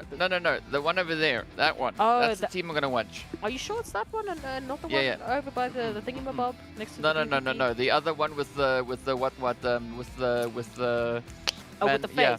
The one with the face. No, not that. Not the one with the face? We have faceless players? What? No, they all have faces. I mean, that's a little bit too unspecific. I mean, I'm trying to keep it vague at the same time, right? So no, man, you can't. You always I'll send you my report next time. I know, I know. All right, so based on if you want that 5th match, sure, okay. Let's get it done. Let's get it done. The team that's going to be taking the winner chicken dinner on this match, right? I don't want to go for any of the teams that have already secured a chicken dinner because that would be cheating. So let's go. I'm going to leave it to 2. Okay. I'll say NASR or Triple. Oh. Yes. Oh. Okay. that would throw a bit of a wrench in the works for some of our teams. But okay, I can kick it. I definitely would love to see a triple winner chicken dinner, especially after that Sanhok. They did fantastically. So, okay, cool. Let's see if it happens. But ultimately, we have to just let the teams play their game. So, you know, we can't coast them too much. I mean, so you were talking about the Erangel, the Sanhok that we just had, right? So, you know, just with that last performance that we had come through, Triple are now the most aggressive team when it comes to Sanhok. Oh, okay. Right. They are now the most aggressive team with 21 eliminations to their name. So get you some of that, right? Maybe that translates into something, right, to Erangel, who knows? But of course, for the time being, our most aggressive team on Erangel is Vision. So, yeah, let's see how this one goes. Quest, meanwhile, I mean, they've got a great opportunity, of course. They are going to be pulling up in towards Chopstick, so good setup coming through on that side. Triple, a little bit further down south, could maybe be venturing all the way up in towards that quarry position. And, of course, GEEKAY, I mean, well, they're going to be farming. They're going to be farming and hoping that they can bring something home. Definitely would help them on the overall standings. Again, they've been semi-consistent in terms of we constantly keep having to talk about them in the final couple of placements, but they're all the way over towards the 11th placement in terms of today's performance. So I would really hope to see a little bit more from them. I mean, on the overall standings, it's not looking too bad. It's not looking too great, but there is definitely room for some improvement, as there is for anyone else. NIGMA, I have to say, I'm pretty impressed with so far. I mean, especially just with how consistent they've been in terms of climbing placements. I was very tough with them moving into that Sanhok, and I'm very glad that they finally, showed us why they are who they are, why they have the prowess that they do, because now on the overalls, they're sitting in 7th. So from 11 to 7, much better performance. And now with 94 points, which is wild to say, they are only 40 points away from getting to the top slot, which is very doable, which is very much still an option, especially coming back tomorrow. So maybe we should just be more hard on teams more often. I mean, but let's be realistic about it now, right? Because, just based on that past Sanhok that we've had, I mean, the gap from first to 16th has now been changed to 77 points, right? Yep. It's not 94, 93 anymore. It's changed to 77. It's become even more possible now at this point, right? So yes, 77 points in a single day. It's tough, right? It's not impossible, but it's challenging. So there's still a big opportunity for major upsets to happen. I mean, all the way down to even 10th place, right? That's only 48 points away. So there's still room for shifts to come through. So again, nothing has been decided, right? There's no clear team sitting with an absolute insane lead. And even looking at the differences between the respective teams as we move down, the biggest gap that we have is 11 points. Yeah, in our top 5 teams. That's No, across the board. 11 points is the highest gap. Yeah, and it is in the top 5 teams. The rest are much closer. So yeah, no, it's there's still a lot of shaking that's going to happen to that overall ranking, but it's going to start you. I mean, you've got Erangel, then what else? You've got a little bit more left for today. You got a lot more left for tomorrow. And yeah, as we said, I really don't want teams to leave this to the last day. It is going to make it extremely exciting if they do that. We'll be sitting on the edge of our seats trying to figure out what's going to happen. But I don't know. I'm just glad that I'm watching and not playing is all I'm going to say. Because I would be so stressed if that was me. Hang on, wait. You're sitting on your seat. I mean, I'm standing, right? Like, there's no sitting on. It's game 5. It's game 5. there's no chance for sitting anymore, right? Now you got to stand and wait and see what these teams are going to be bringing in. Only sit down when we go on camera, otherwise all you're going to see is buttons, and that doesn't really exactly work. But in the meanwhile, I mean, I want to see who's going to be standing up on the battlefield, though, right? Who is going to be the next team to rise up? Because looking at the current spread that we've got, yes, GQ, NASR, they're getting a little bit closer towards each other. I mean, GK holding on to an interesting position right here in between School and Pachinki, but they've got RUKH over in School. They've got NIGMA over in Pachinki itself. So I'm curious to see how these positions are going to start to play out. But of course, they can't venture too far south if they decide to do so. And that is exactly what Santa and Ragnar are doing. That's where you find NASR and GQ. So you got to watch out because there might be a false sense of, I wouldn't say security, but a false sense of tranquility coming through at this point. Fair statements indeed, but yeah, I'm just not standing because I don't want to fall over when they knock my socks off. So you know, I'm going to be on the side of caution. So at least you're not gonna fall far. I mean, hey, right? Hey. I didn't say anything else. Short, I'll just leave it there. Calm down, okay? I'm short. It's not. I know. I really do know. But anyway. Speaking about short. Looking at that shift. zone, yes, sort of moving all the way again closer and closer to the southern portion. So again, we're cutting through the map, unfortunately, with a lot of water. We're reducing all of that playable area to a bit of a semblance of what it could have been. But Crash Gaming will be coming through from that military base island. RTG have already moved on off, so they have that opportunity to take it a little bit slower, hopefully depending on what Vista will be planning for that bridge. You've got AZ. Not going to be happy about their rotation, that's for sure. Yeah, it's you know, it's what it is. A very successful rotation, though. You got to say, right to the lobby, but you know, it's just one of those things that you have to try and work with as the challenges do present themselves. But I guess to see how GQ are going to play this one, because we've seen teams having varying levels of success while moving into the cliffs here. I mean, currently it is relatively center zone, right? It is close to center as I think they would feel comfortable with, but still it could prove to be quite a difficult position to defend at this point. Very difficult indeed. Again, it's still heavy rotations that need to happen. We've got so little space that these teams have to work with, so they're going to be condensed to a whole different level than they normally would at this phase, which again is going to cause those clusters, is going to cause those difficult situations where they just need to either defend their position or unfortunately bow out on the last Erangel of the day, which no one wants to do, But someone's got to do it. A whole 15 someone's is going to have to do it. So we'll have to wait and see who's going to be those teams bowing out today. Farm looking a little bit stacked at the moment. As you can see, going a little bit closer towards that middle side of Pachinki, we start to spread out the teams, but it is by far not calm.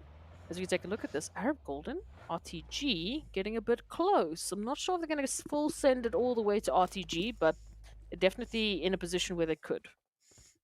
Yeah, I mean, they could. So let's see. It does seem like Arab Golden at least will now have to worry about vision, as they are not as safe as they thought they were. We are at least not when Saif is going to be driving in those shots. But a good spread, though, all things considered. I mean, yes, we are in the second phase. We are about to hit that third phase. We are still sat here with all 16 teams up. We've only lost 3 players. That is it, right? And look at the positioning. We have nobody down south. Now, just imagine the zone takes a shift to the southern edge. That would be absolute carnage. So exciting, but so chaotic to come through. So I'm hoping, at least for the team's sake, that the zone stays towards the north, because that is going to be a brutal hard shift. But let's see what the zone does. Yep, well, it's a blessing, right? It stays up north. It still maintains a bit of that Potato Hill, Pachinki position. So NIGMA and the World of Battle, they're going to be happy.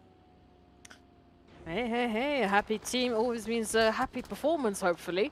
The World of Battle, ooh, just showing off them parking skills. Okay, Mohammed. Okay. I am pretty much impressed, but let's see how you handle this opportunity here with RUKH Esports heading on in, already doing quite a bit of damage with those nades. Mohammed following up with those sick parking and drifting skills to find the opener over towards RUKH. Oh, let's see. Come on, Rami. There we go. Rams it in with a DBS. The World of Battle. Now in a world of trouble. Let's see if Mohammed can maybe save the day here, as RUKH are going to come rushing on forward. A 3v2 play. Eugene cooking up the nade. This could be quite a bit of a troubling position. Yep. Instead, they run straight into that one. The nade is there, but a little too late, as the World of Battle will have to settle for only 1 elimination. I mean, it's a tough run, but, you know, it is what it is. Speaking about what it is, it's also going to be a pretty tough play coming through between VISTA, Brute Force, and Quest. Now all in contention for 1 single compound, as Zakaria gets ended, and Brute Force runs straight into the lobby. Well, there it is. Okay, I don't know if I cursed them there. If I did, I'm so sorry, but how was I supposed to know that was going to happen? Anyway, VISTA and Quest, meanwhile, over towards this position. Again, just a bit of a roads away. Opposite of the compounds, they will be waiting for that opportunity. So nades being sent out, just seeing if they could get lucky, maybe get an opener, and have that opportunity to push on forward. But for now, it will be a bit of a war of attrition until potentially another team moves on in to shake things up. We can see R8 just behind them, rotating up quite spread apart though, so they will likely be grouping up before going any further. Well, let's see if any of that grouping is going to work. But of course, speaking about grouping, right, Crash, they're going to be regrouping back in towards the zone. As you can see, R8 up on the ridge. Ida on the front line. Prestige, Ragnarok could maybe look to reinforce that line. But Walsh, ooh, nice little bit of overwatch here. Again, showing that isolation.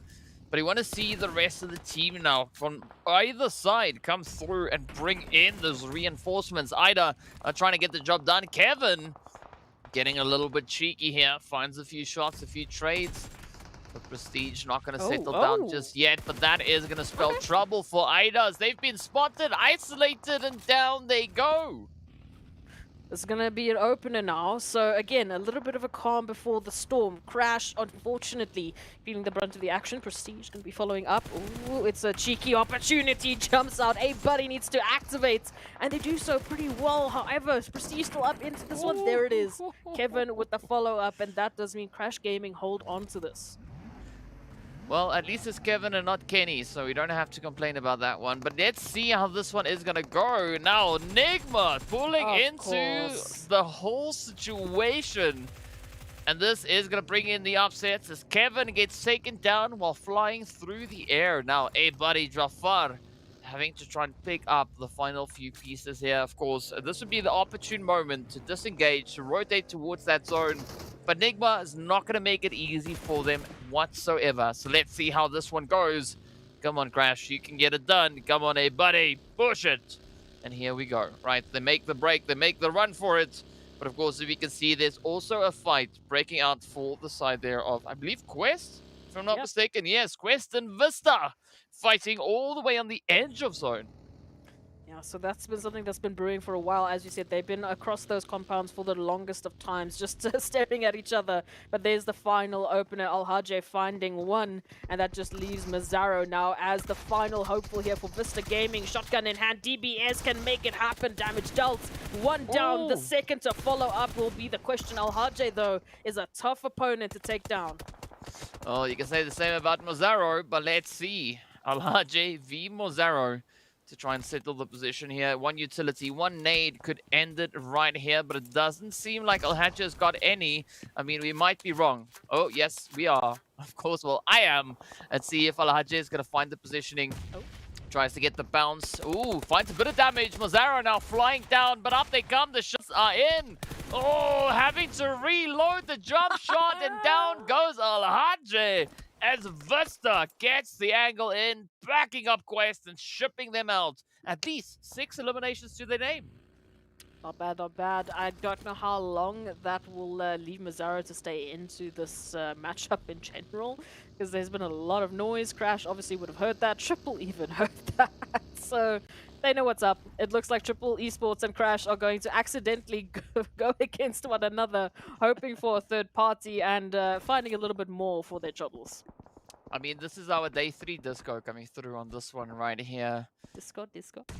Party, and there we go, old boy, trying to find a bit of a nade. Buddy, Jafar. They just gotta keep it nice and steady. Ooh, the mollies could maybe make it a little bit more challenging. But Triple looking good. I mean, they got a full squad up, they got the numbers to work with, they got the positioning to try and utilize. But you still gotta watch out for a potential third-party play coming in from either NIGMA or R8. But let's see now, Crash trying to defend. Jafar looking for that res, looking for the opportunity. But I mean, oddly enough, right, we still have Mazzaro alive, right? They've not yet been found. I'm not quite sure if that is Chemo and IC not identifying it. Well, I mean, there we go. IC getting it done. Why did you say anything? And I just have to. But that is going to be the end of the road for Vista on Erangel. Old boy, though, finding Jafar and buddy now having to return the favor on their fallen teammate. Oh. The follow-up is going to be there so quick in concessions. So, Triple Esports again. Like you said, like you've asked for, could be an opportunity. However, NIGMA Galaxy will have to see what they say about the situation. Already Coops doing a lot of damage, finding 2, looking for a little bit more. I mean, perfect gun in hand to just continue to gotta go at Triple Esports. Old boy will be going down as well thanks to Gaith. And now, yeah, I see, Chemo. Can you recover your teammates, please? I mean, what is this, right? This is only PUBG where stuff like this happens, right? Team upon team upon team upon team. Just driving through with these third parties, with these off-angle sprays. And of course, now NIGMA, they have to just dip their toes into the zone. As you can see, Coop showing us just how far away it is. It's just over there. Just a nade's throw away. And that's all they need to do to get themselves secured into this next shift. But of course, meanwhile, over on towards the eastern side, it is going to be GQ and NASR getting right down to business. And of course, it is going to be Arab Golden holding in the wing. But Starch with a beautiful nade does close it up. That is GQ getting backed up, dripped out now. The final 10 teams left to duke it out. Nobody currently holding on towards Center Zone. And this is one of the few instances where Center Zone is not necessarily the worst position to be in. But here we have a NIGMA rushing up onto Triple, finding Chemo. Oh, I see. Could they find it? No, just narrowly missing it. And down they go, having to pay the ultimate price. Old boy goes down. And that is the entirety of Triple getting wiped off of Erangel. Yeah, that's going to be an unfortunate situation. So Triple Esports, we say unfortunately goodbye to them. Vision will be joining them so swiftly. As we look at our final 8 teams that are in contention for this win-win at Chicken Dinner, NIGMA Galaxy, GEEKAY Esports, RUKH, and Road to Glory going to be the teams with their current full squad. Again, all of this happened in this one tiny little compound. It was the beginning with this just trigger to the rest of the teams in the vicinity. Hey, there could be an opportunity for that third party as NASR closed this one out. But yeah, it was just third party after third party after third party. Now, this is a massive opportunity, though, I would say, for NIGMA Galaxy. They seem like they are back in form, and they have an opportunity to take this further. I mean, that seems to be the case, but let's see whether or not that is going to be the case, as, of course, there's still quite a bit of work to do. I mean, NIGMA, at the moment, being uncontested, at least towards the edge while I say that, and then Santa just yeets themselves in that direction. That could be Santa fast-tracking themselves for a bit of a lobby entry here, as Koops now preps up for a bit of an opportunity. They've identified the threats, but it doesn't seem like GEEKAY know of the whereabouts of NIGMA Galaxy, as they are focusing a lot of their attention onto the side here of RTG. But this is a great opportunity for NIGMA now to come in and capitalize, as the nades continue to fly on through. Gaith does find Kalaga. Rio now trying to figure out which way to go, as Rauf comes creeping on in, and one well-placed nade could make things that extra bit more challenging for the side here of GEEKAY. And of course, the rush is there. RGG still trying to defend. Riva has been down. Rio trying to hold it up, but the nades go out. That is Santa getting stopped in their tracks. Up comes Gaith. The trade is there. The heads connect on through. Groza still holding steady. Oh, gets the shots. Come on, will they find that final hit? GEEKAY down to Ragnar. Holding on by an absolute slither, but look at that. Look at that. The shots are in, and hope has been restored. RUKH now pushing in on the side here of NASR. It is going to be Spec just ducking this way and that. The MG3 coming through, but that will not suffice, as NASR stops them in their tracks. Oh, you just can't get an opportunity to breathe at this moment, DK. We've got NIGMA Galaxy now moving in onto RUKH Esports territory. Eugene already feeling the fire, as Rauf is just sending out every little bit of utility they possibly could. And Eugene down to the Grosses, just hoping for a bit of an opportunity here to get their HP bar up. Oh, here we go now. Eugene, Rami holding steady. Rami, of course, all the way up towards the north. Not really there to lend a helping hand. But up they come, flying through with the vehicle. NIGMA now looking to assert their dominance. Meanwhile, RUKH, Arab Golden, also still going to be battling it out over towards the eastern side. The Ragnarok also going to be keeping a very close eye on the situation. But Reno finds B6, but down they go. Buncher looking to bring in that retaliation. NASR holding steady. Oh, you gotta watch out. AKM versus DBS. DBS usually wins. But let's see, is that gonna be the case here? Buncher trying relentlessly to find the angles on towards NASR. It's all about timing, it's all about placement and pre-fire, and NASR gets it done! Down goes Arab Golden Galaxy. What an upset! Oh, all right. No, this has been quite the change-up, but once again, we have to take a look at the teams that have the best opportunity into the situation. NIGMA Galaxy, highest player count. They have their full squad still alive, still able to do anything in the situation, especially considering the position they're coming from. However, you do have that opportunity of GEEKAY potentially ruining it. As a team with still 3 players up, they have the best opportunity. And then, of course, we have to take a look at what R8 and RUKH Esports are going to do about this. They've been the team that has been just dealing damage to NIGMA in their current position.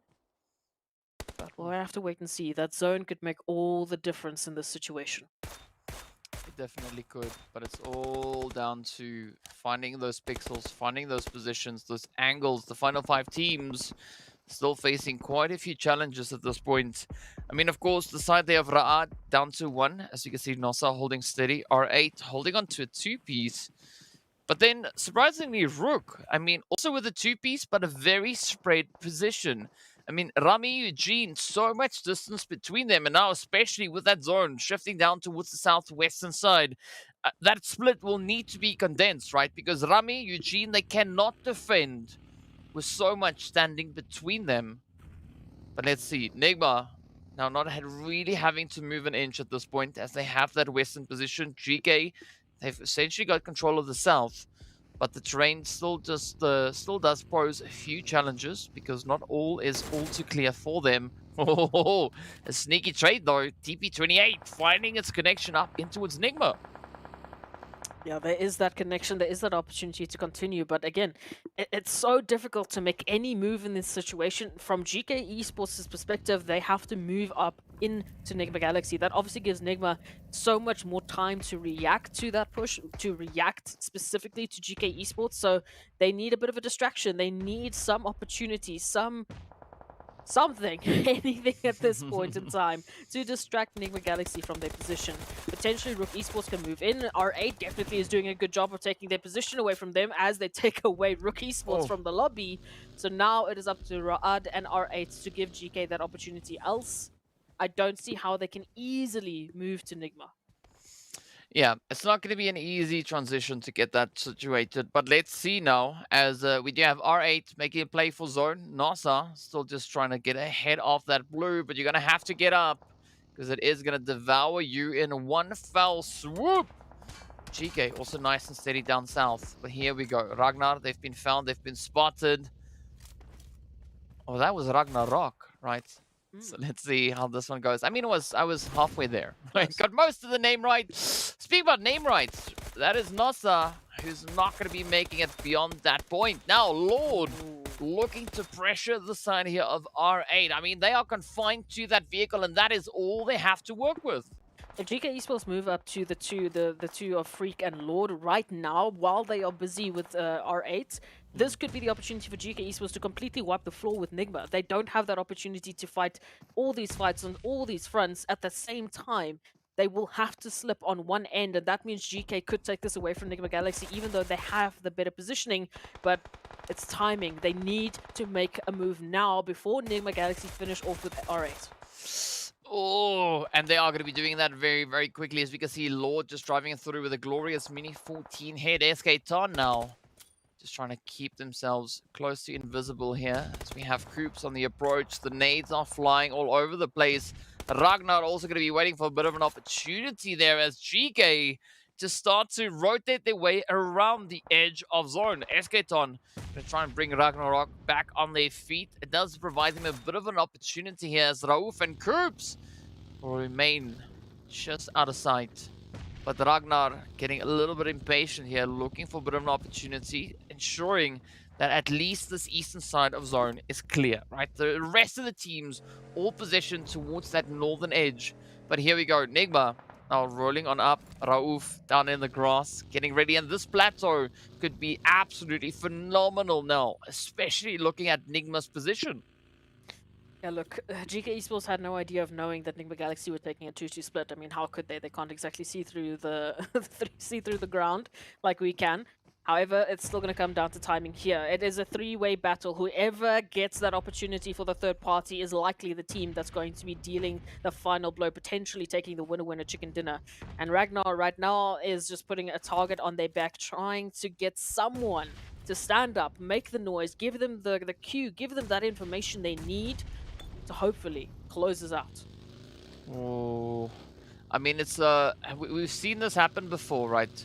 The teams that has the highest number of players alive has the highest probability of success, especially at this point, right? And it also happens to be the side of NIGMA, right? So some pretty good odds working in their favor there. So let's see if this is going to pan out, as Ragnar now looks to move in. They've been spotted. Gaith also feeling a lot of the heat come through, but they do deliver it over on towards Rauf, looking to alleviate a little bit of that pressure. But Gaith now having that whole performance reliant solely on them.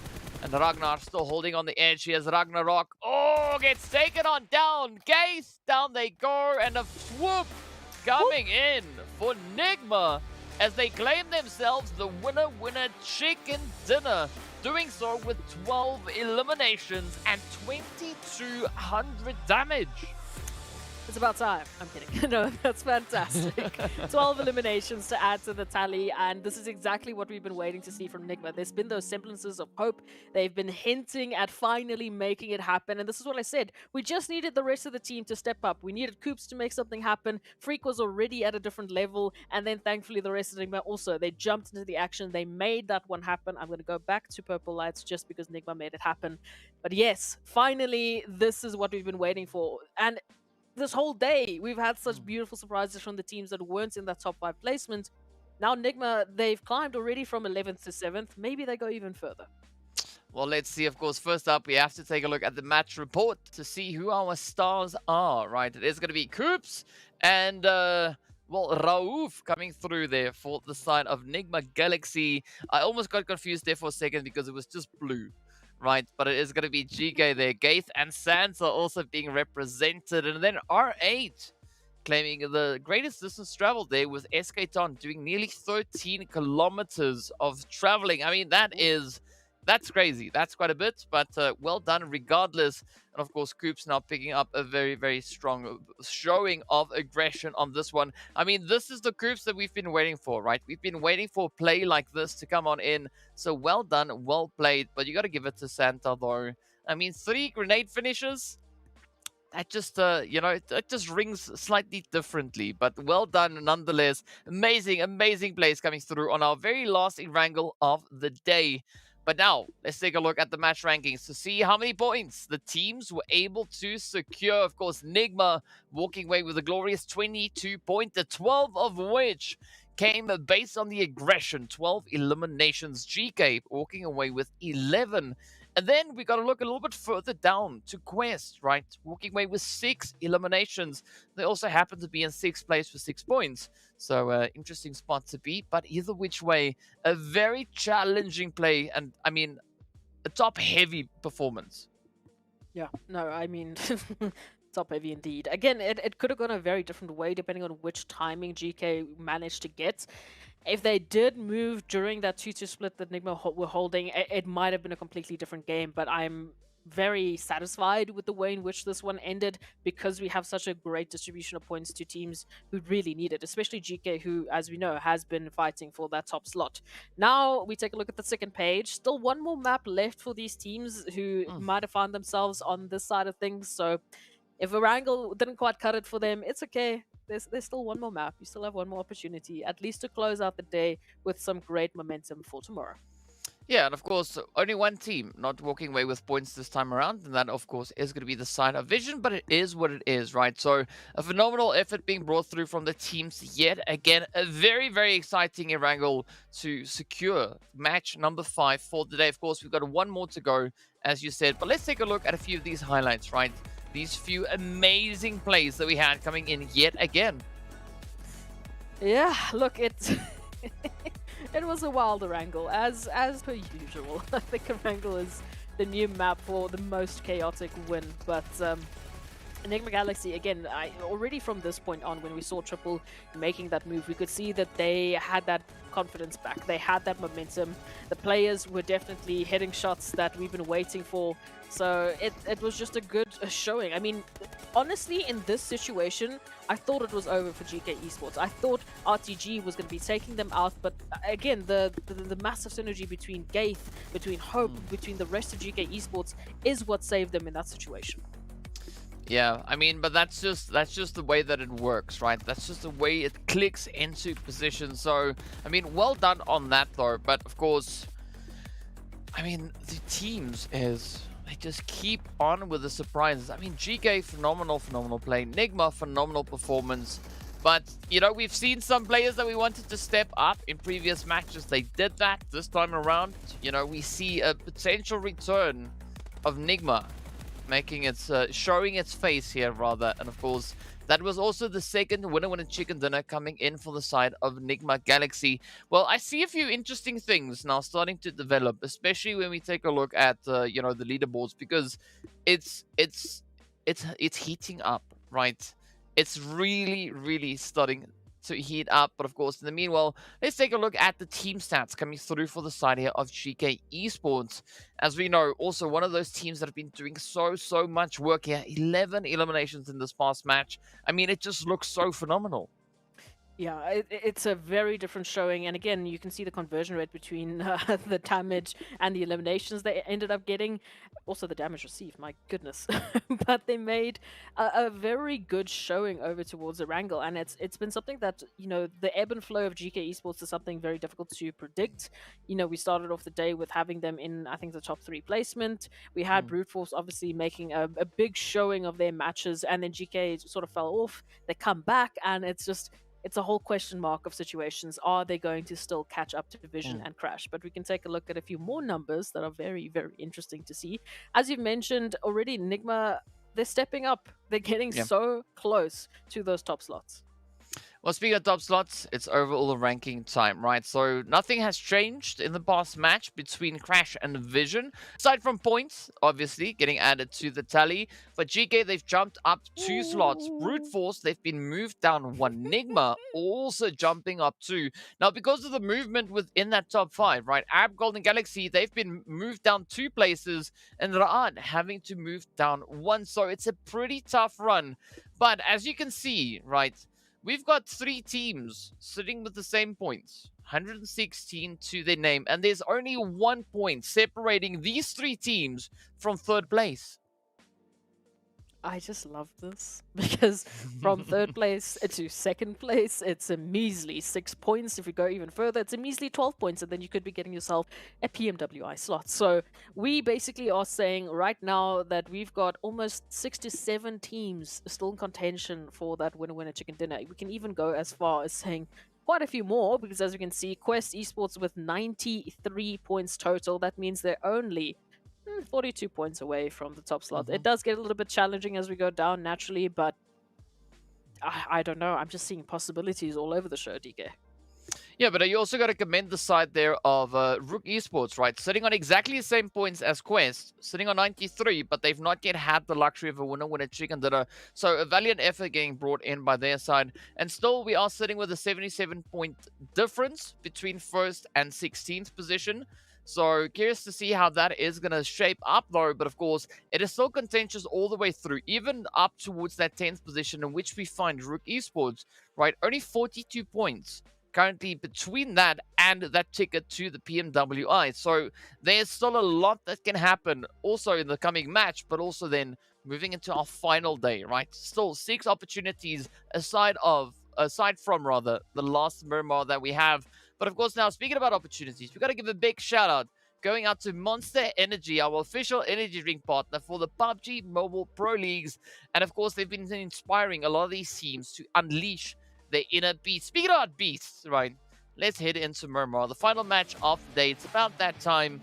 We are going to be looking for that flight path. We are going to be starting down south. You see the lovely Los Higos down on the edge of the map there as we head on in. It does seem like we're leaning a little bit more towards the western side. So, yeah, a completely different change-up to what we had in our previous Miramar. Very interesting change-up, absolutely. So, again, it's going to come down to that zone placement. If we will be seeing these teams just making a bit of a journey across the expanse of Miramar, or if we'll actually get a chance to play a little bit of the PUBG Mobile game. But interesting opportunities, especially for the likes of Arab Golden, so they can drop a lot sooner, especially with their comfortability over towards the southern portion of Miramar. They'll be very happy with that one. Same can be said for Triple Esports. They'll be dropping right down to the coastline, and we continue on. I mean, this is one of the best flight paths for some of these teams in terms of getting to their favorite locations. Yeah, I mean, we will have a few happy customers and a few less happy customers making their way on through, but of course, there's nothing that a vehicle can't fix, right? So just grab a little bit of that, you know, assisted rotation come in. But looking at the zone, I mean, there's no real need for that. It's not too often that we have such a complementary zone accompanying that flight path. So this is going to be a glorious play. But of course, Triple, they are going to be aiming for that Puerto Paraiso position, so nothing is going to stop them. Let's see where they go. And of course, Arab Golden quite happy because they can access their Via Del Mar position without having to be too concerned about securing themselves back into the next phase. I still can't get over these overall stats. I'll be honest. I'm just staring at these overall stats thinking, how are we going into the final day of the MEA Championship having so many teams still in contention? It is incredible. It honestly is. It's insane. I couldn't have asked for something better. But hey, speaking of something better, Pusher 77 heading up to Al Hadj saying hello, how you do? Please just wait until my teammates come back so they can back me up. But I mean, now you were talking about points, right? And I saw you said something about 5 points, right? Yeah. Look, But I now didn't that's wanna say scary. it. That's now scary to think of, right? Because even though it's only 5 points, right, they are still sitting in second place with a beautiful 1, 2, 3. Right, of course, we are referring to Vision Esports, right? They've only had 5 points across the matches here today, but they are still able to maintain that second place position. Only 12 points between them and Crash. So if you want to talk about an amazing play that we've had from Vision in the previous 2 days, that's exactly what we saw. Day 3 proving to be a little bit more challenging, even for Pusher. I mean, not just getting Goodbye. pushed full of lead as Da sends it up. Mini 14s, man, mini 14s. But yeah, only 5 points that have been picked up from Vision today so far. So it's been a pretty lackluster performance from them today. But yes, it highlights just how perfect they have been in the last 2 days, and just how even better the rest of the teams have been to catch up to their performance today alone. So we have a very fun day of games tomorrow. But before we even get there, we need to conclude the Miramar. And the Miramar that we are talking about here is going to be an interesting one if we're already dropping these players in the form of Pusher. I mean, just looking at the rest of the map feed as well. Rotations from the eastern side, southeastern side specifically, are generally always going to be a little bit wild because of Los Leones, but over towards this northern side, as we just saw with NASR, with Quest, with RUKH, with Crash Gaming just up ahead of them as well, who are on a very wide 2-2 split, by the way. It makes me a little bit scared, but it's fine. They crash.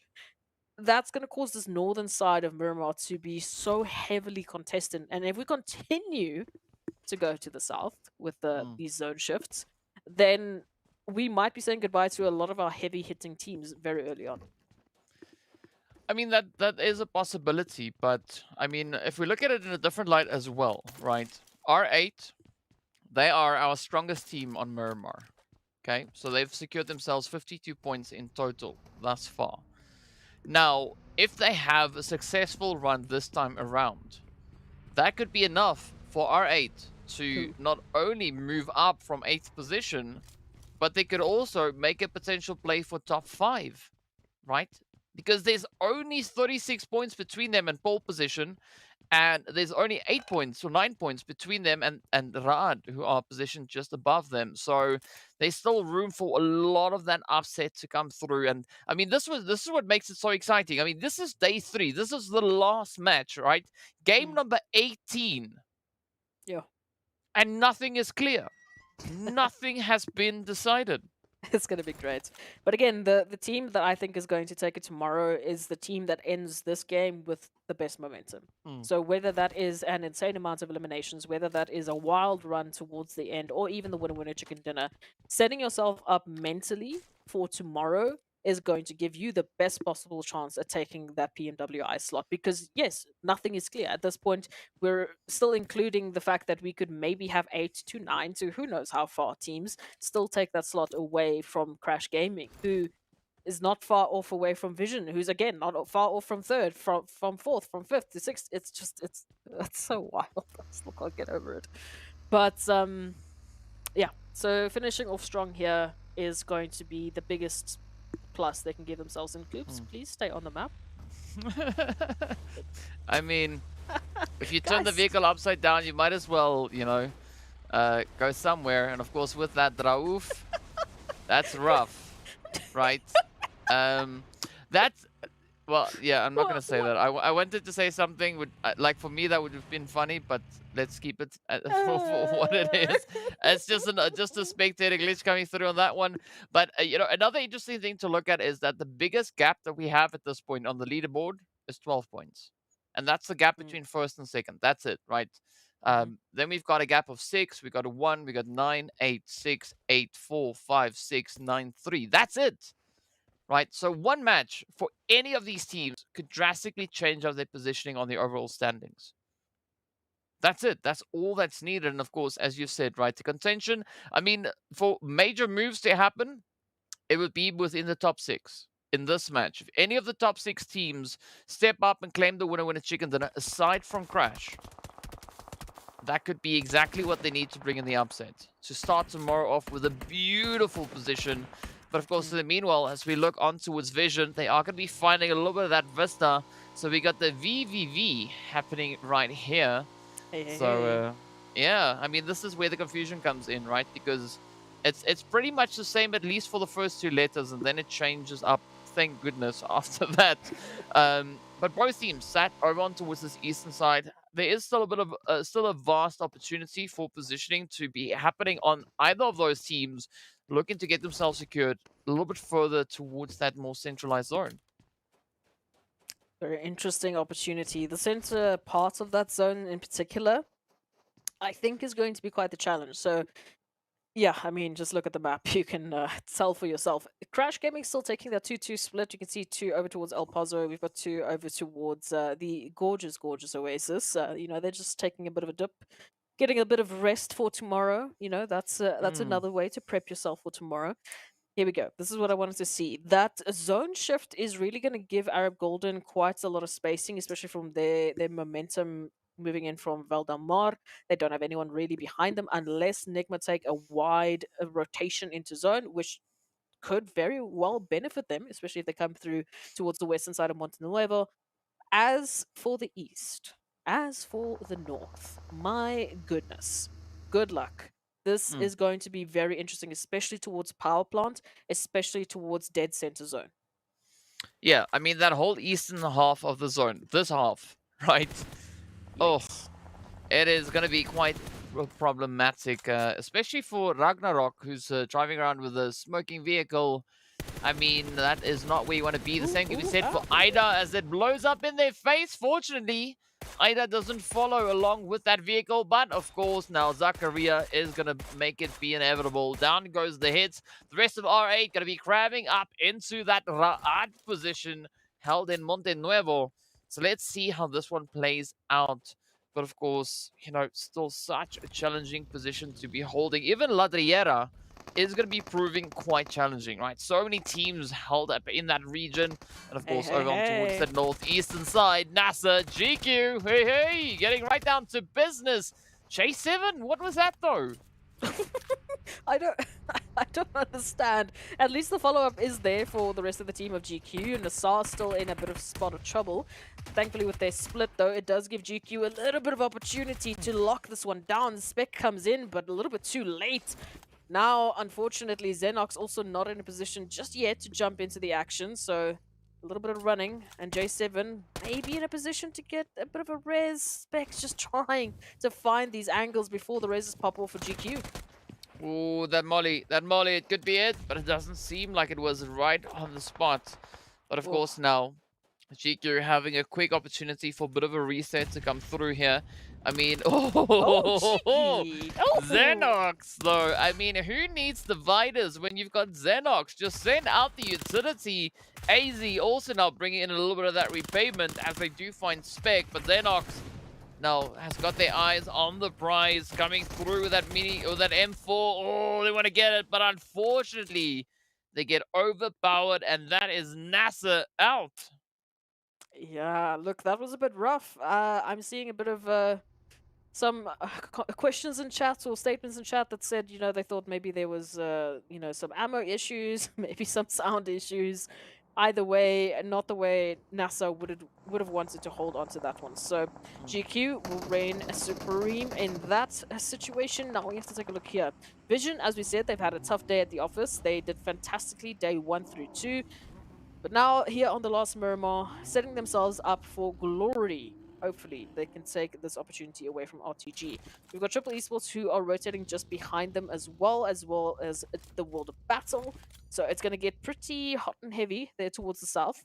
We still got NIGMA Galaxy to join in right behind Arab Golden as well. So south is looking a little bit rough. I mean, let's be honest, the entire map is looking pretty tough, right? I A mean, little. there's not much else to say. But of course, we have Thor also rotating up for the side of Triple. RTG, though, are on this eastern side, having a bit of an altercation with the side here of Vision. And then, of course, we can see Triple just holding towards that southern position. So it could be a nice little bit of an upset.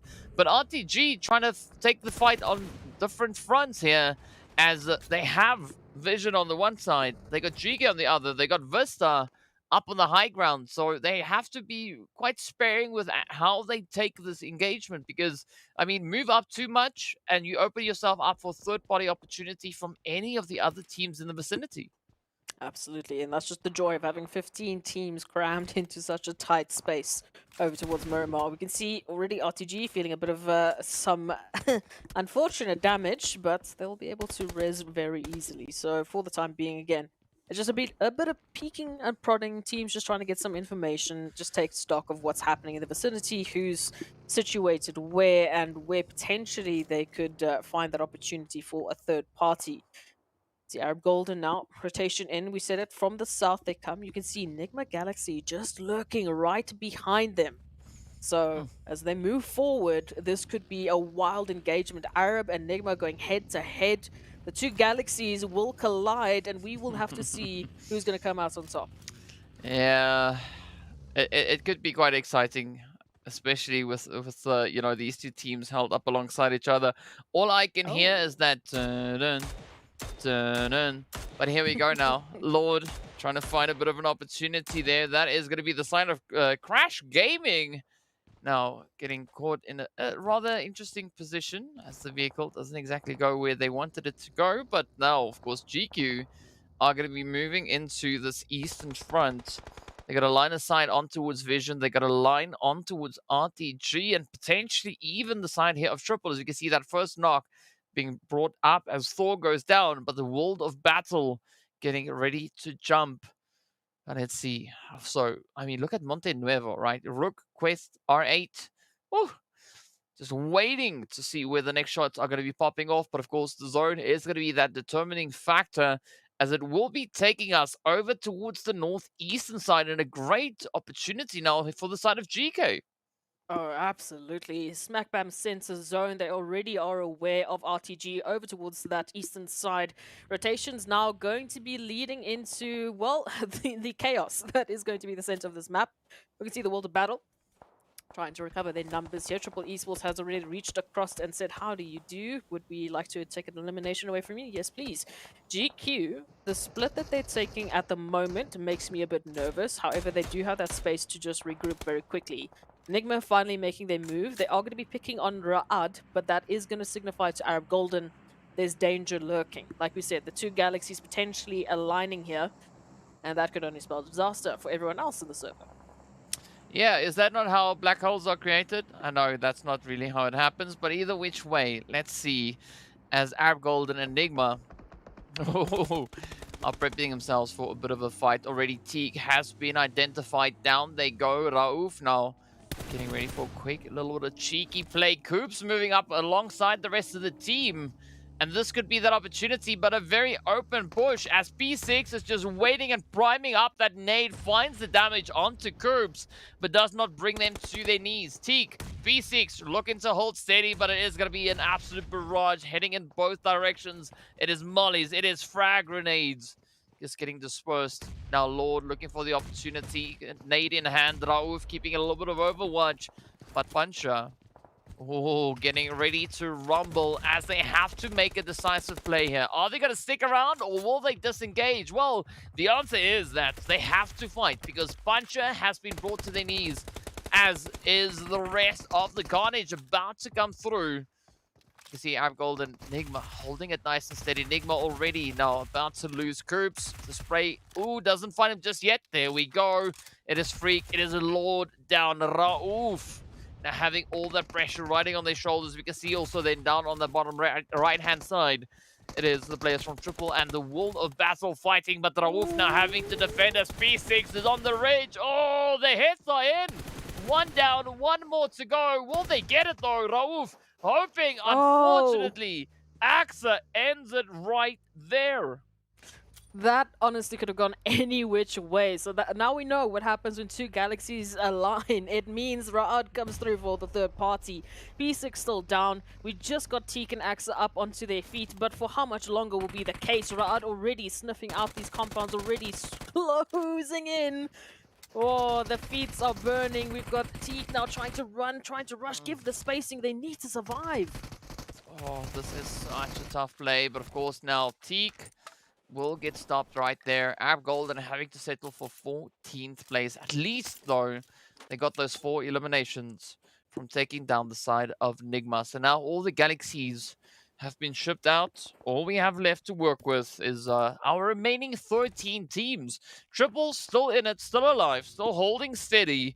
Sitting here with their 3 players up. The World of Battle, in the meanwhile, they've been reduced down to 1. It is going to be Hazem all the way on that southern edge of zone. But look at Ra'ad. I mean, they're not going to settle for just one team. They are going to be looking to find even more opportunities now. Oh, what a tough game this Miramar has been.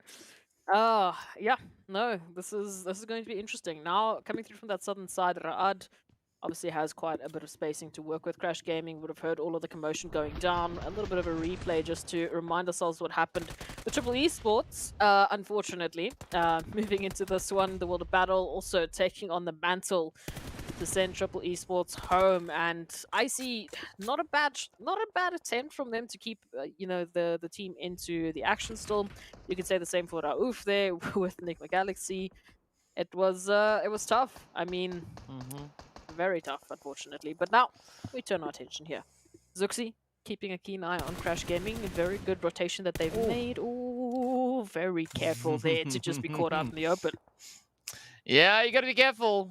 I mean, that could be a potential bait and switch, especially now with Jafar looking to just wrap around the edge. But I mean, Zuxi looks a little bit comfortable, a little bit confident. I mean, and rightly so, because they still have 2 teammates up, as you can see up on that ridge. So, you know, they have the reinforcement. They have the capability to try and make a little bit of noise right here. But it does seem like the rest of Ra'ad are not focusing on this front. Meanwhile, there's going to be a RUKH. Oh, getting absolutely beaten down. As R8, comes through with the hits, but that is brute force. Landing the final hit to close it off. RUKH getting shipped out and down they go. Zakaria, the beautiful opportunistic play there, just capitalizing on that third-party angle. Vista, meanwhile, just held up ahead of them between themselves and the side of GEEKAY. But look at Bisk, though. Not going to be stopping there. It's like, you know what? You might see 2 of my teammates, but, you know, we'll just remind you that, you know, you're not as safe as you thought you were. Not at all.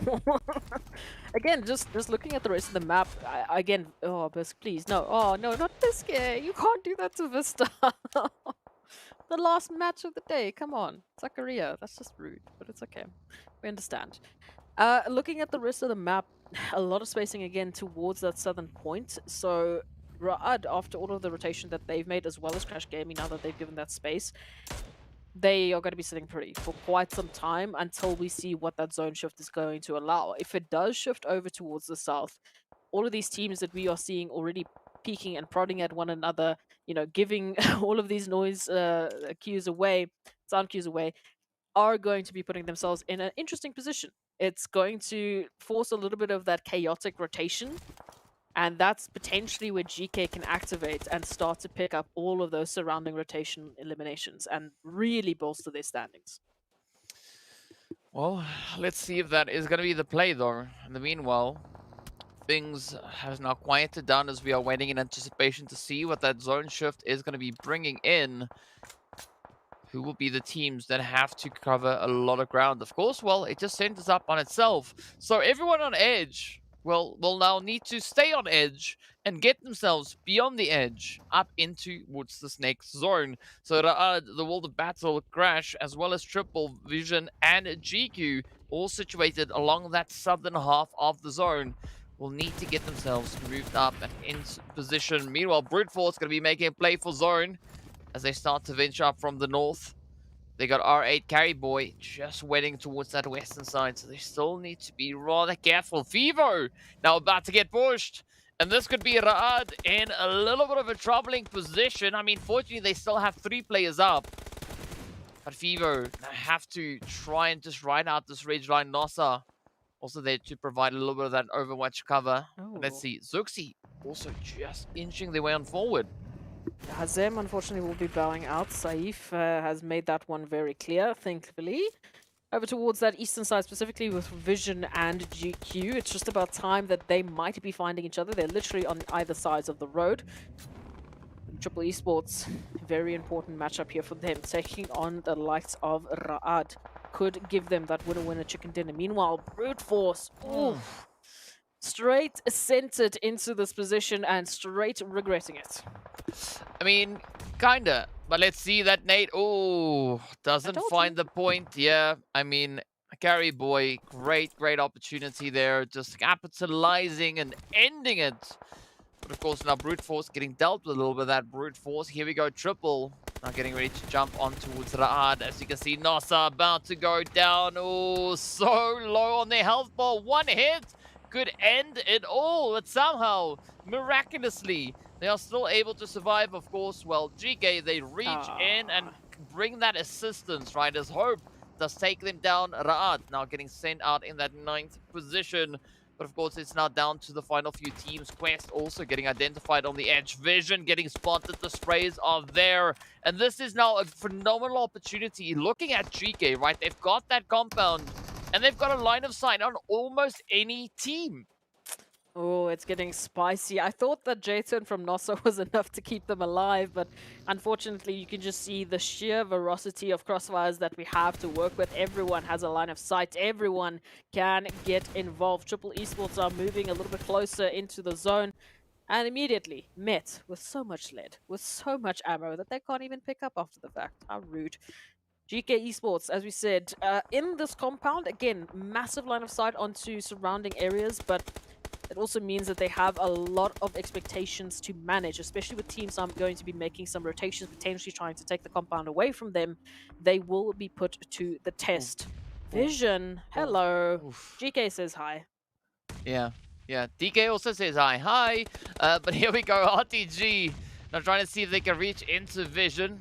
Ooh, those nades come so close, but unfortunately not finding the point. And I mean, this is where GEEKAY can just capitalize, because in order for RTG to get the play onto Vision, they have to move out. Oh!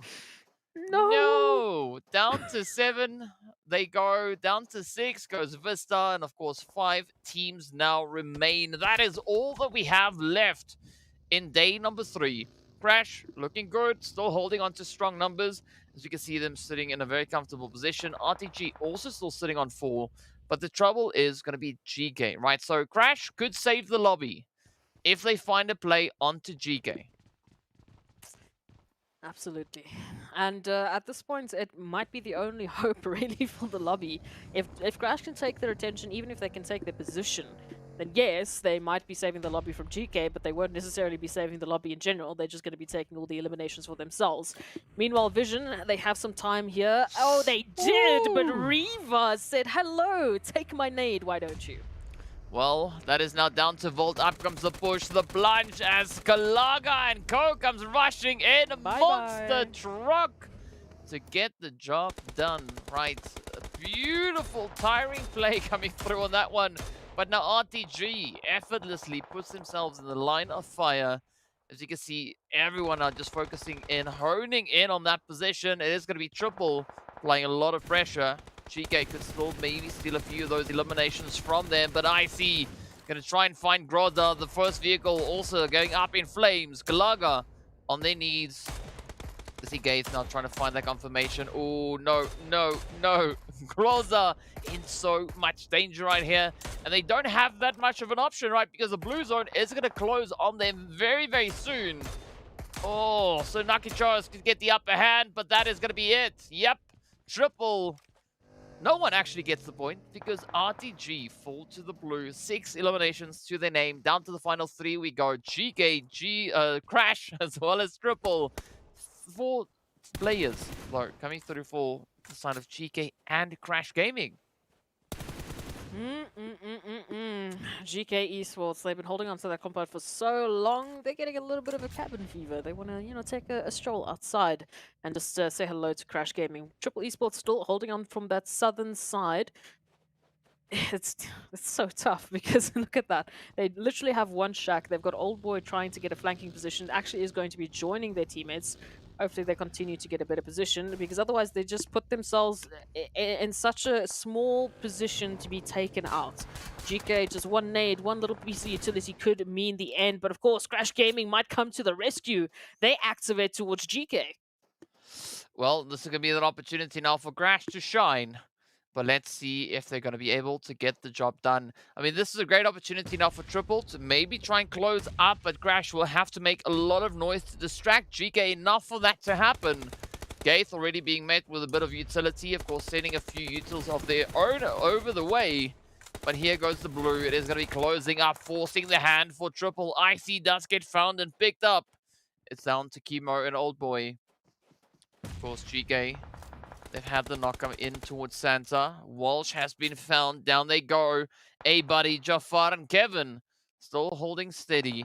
But again, nothing has been decided. Could still swing in either which way. But the confirmation are up towards A-Buddy does make it quite a bit of a problem now for the side of GK.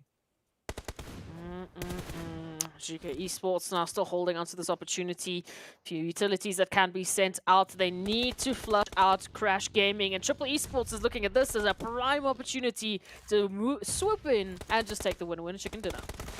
Well, let's see. Will they get it though? Gaith there, ready to welcome them in. Fortunately, Old Boy has that DBS at the ready. Both players now quickly trying to get themselves patched up, raised up, and ready to rumble. Jafar going to be sending out a few of those mollies as well, just looking to heat up the competition. But it's going to be a pretty contentious fight. A 3v2v4. Let's see who will be taking it though. Old Boy trying to find that angle. You can see Gaith. Oh, the wibble wobble is out. Chemo not going to be joining their teammates, still keeping their distance. And I mean, I essentially want to see Triple trying to get that angle, but Chemo with a nice bit of Overwatch, and that could be exactly what they need. But of course, you still got to watch out for Kevin and the rest of the players coming through from Crash. The zone is going to force their hand. There's only 2 minutes left, then the match will definitely be over. Hope trying to find a bit of a nade on the outside. Up comes the trade, the shots, the play. Walsh having to make the move. Old Boy now ducking down in the smoke, but up comes the head. Down goes Walsh. Ragnar trying to get themselves patched up, taking quite a bit of damage. But up comes the rest of the Crash Gaming team. It is going to be Jafar and Kevin looking to move in. They've got the scent, but will they be able to close it up? Triple now getting stripped out. Down goes Jafar. Oh, it is down to Kevin. Oh, kneeling in the open. Easy claps for GK to step up, lock it in, winner chicken dinner. Going straight to them. 2100 damage and 10 eliminations secured. Wow. GK Esports, from the beginning, they had the bit of positioning, they had the bit of rotation, they were zone blessed time and time again, but it came down to their insane plays to be able to manage that situation where two different teams are pushing them on two different fronts at the same time, and they win it out. So absolutely congratulations to GK Esports. Yes, there was a little bit of a helping hand with Triple Esports sending it, but still went the way of GK. Yeah, GG to GK. So well done, well played. But of course, absolutely phenomenal way to close up our last match. Let's take a look at the match rankings to see how many points the teams were able to secure. Of course, it is going to be GK walking away with a glorious 20-pointer. And of course, we moved down. Right, Crash, Triple also hitting it up with 11. RTG coming in with 10. But again, a very aggressive play across the board, right? GQ also 6 eliminations up. But unfortunately, not a single bit of placement points coming their way. What a wild final zone on Miramar. Again, it continued to give us these surprises. Even if we go down to the page, Vision Esports, by the way, just a shout out to them. They had 5 points for the day going into this one. They just picked up 6, so I mean I think that's enough momentum. It's fine. They're good. Yeah. Moving down onto this side of things, yeah, NIGMA Galaxy, Arab Golden. Don't know what happened. I really don't know what happened. They both looked like they had such massive opportunities. Like at any single point, it could have gone a different way, but unfortunately, they took each other out. Didn't really allow for anything past that point, and yeah, it's there's not much to say about that whole situation. But yeah, I think honestly, today has been one of the most exciting days I've seen in MEA champs in general ever.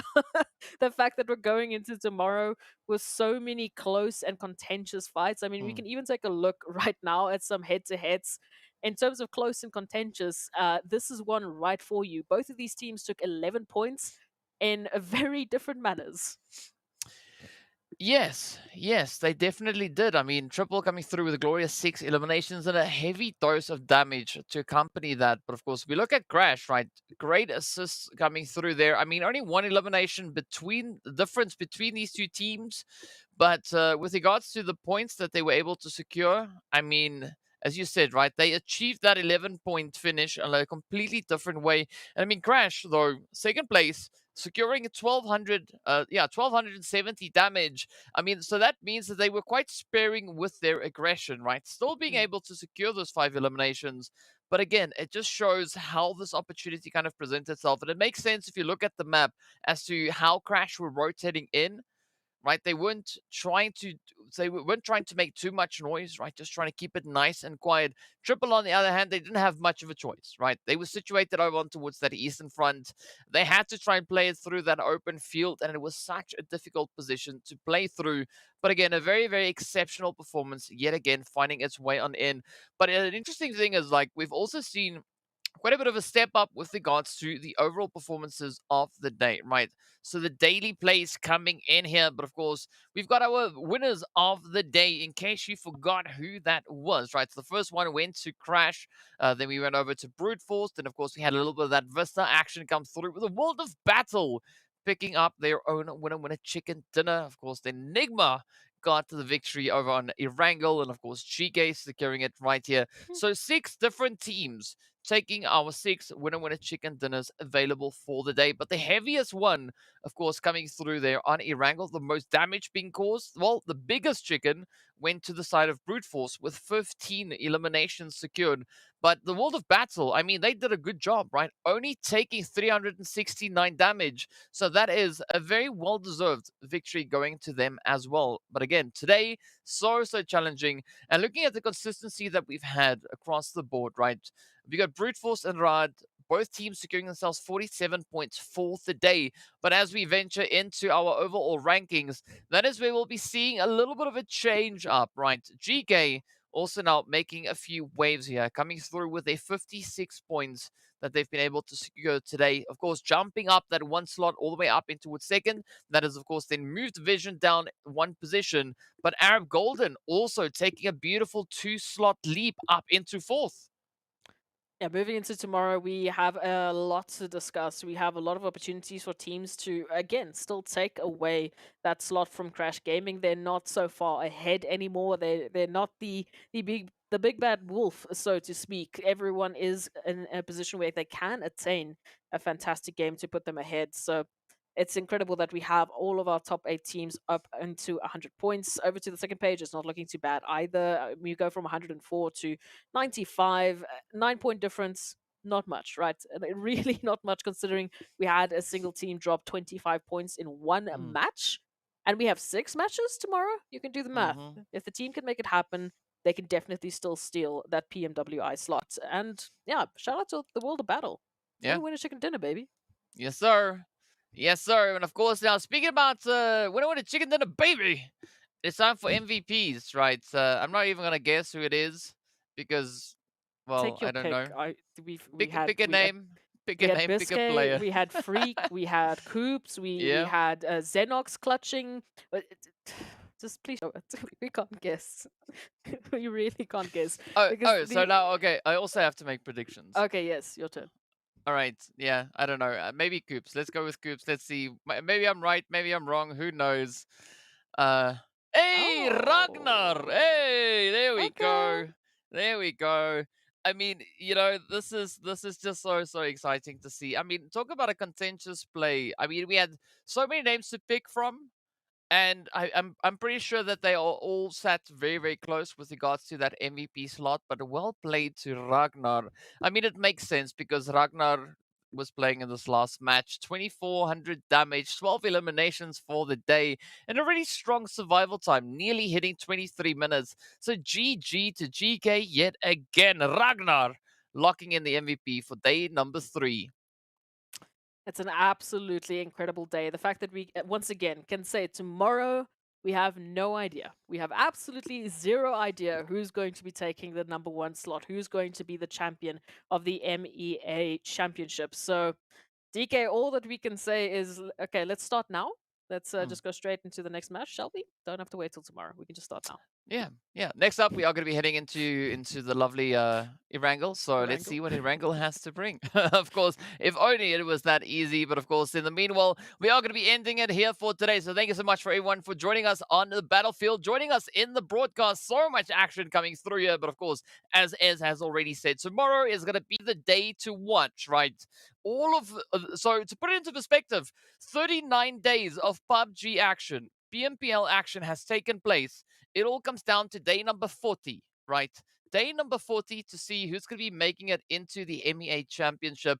To be crowned the victor, and of course, getting that ticket into the PMWI. So be sure to join us for the final day of the PMPL MEA Championship right here. Same time, same place. We look forward to seeing you all back again. Until then, stay fresh, stay frosty, and see you all later.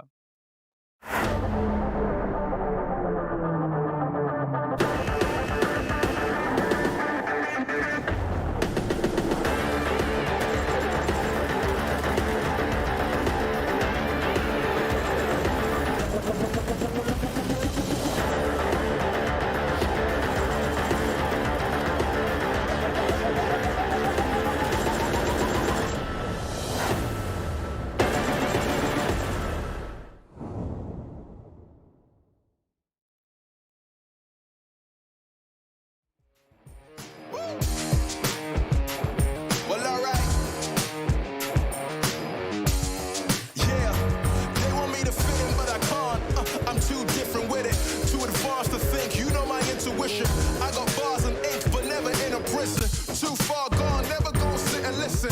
This is optimism mixed with the best. You get it? What you're seeing is a beast in the flesh. I'm vetted up. I don't need to try to speak for the rest. Always keep it abrupt. They wanna keep it a mess, you know. This is what you get when you're sitting as a vet. But everybody know that you're a threat. With the rest, let's go. We won't fit in your box. We don't quit, we won't stop. Ride us all to the top. We won't fit in your, we won't fit in your, we won't fit in your box. No, we don't quit, we won't stop. No, ride us all to the top. Whoa. We won't fit in your box. No.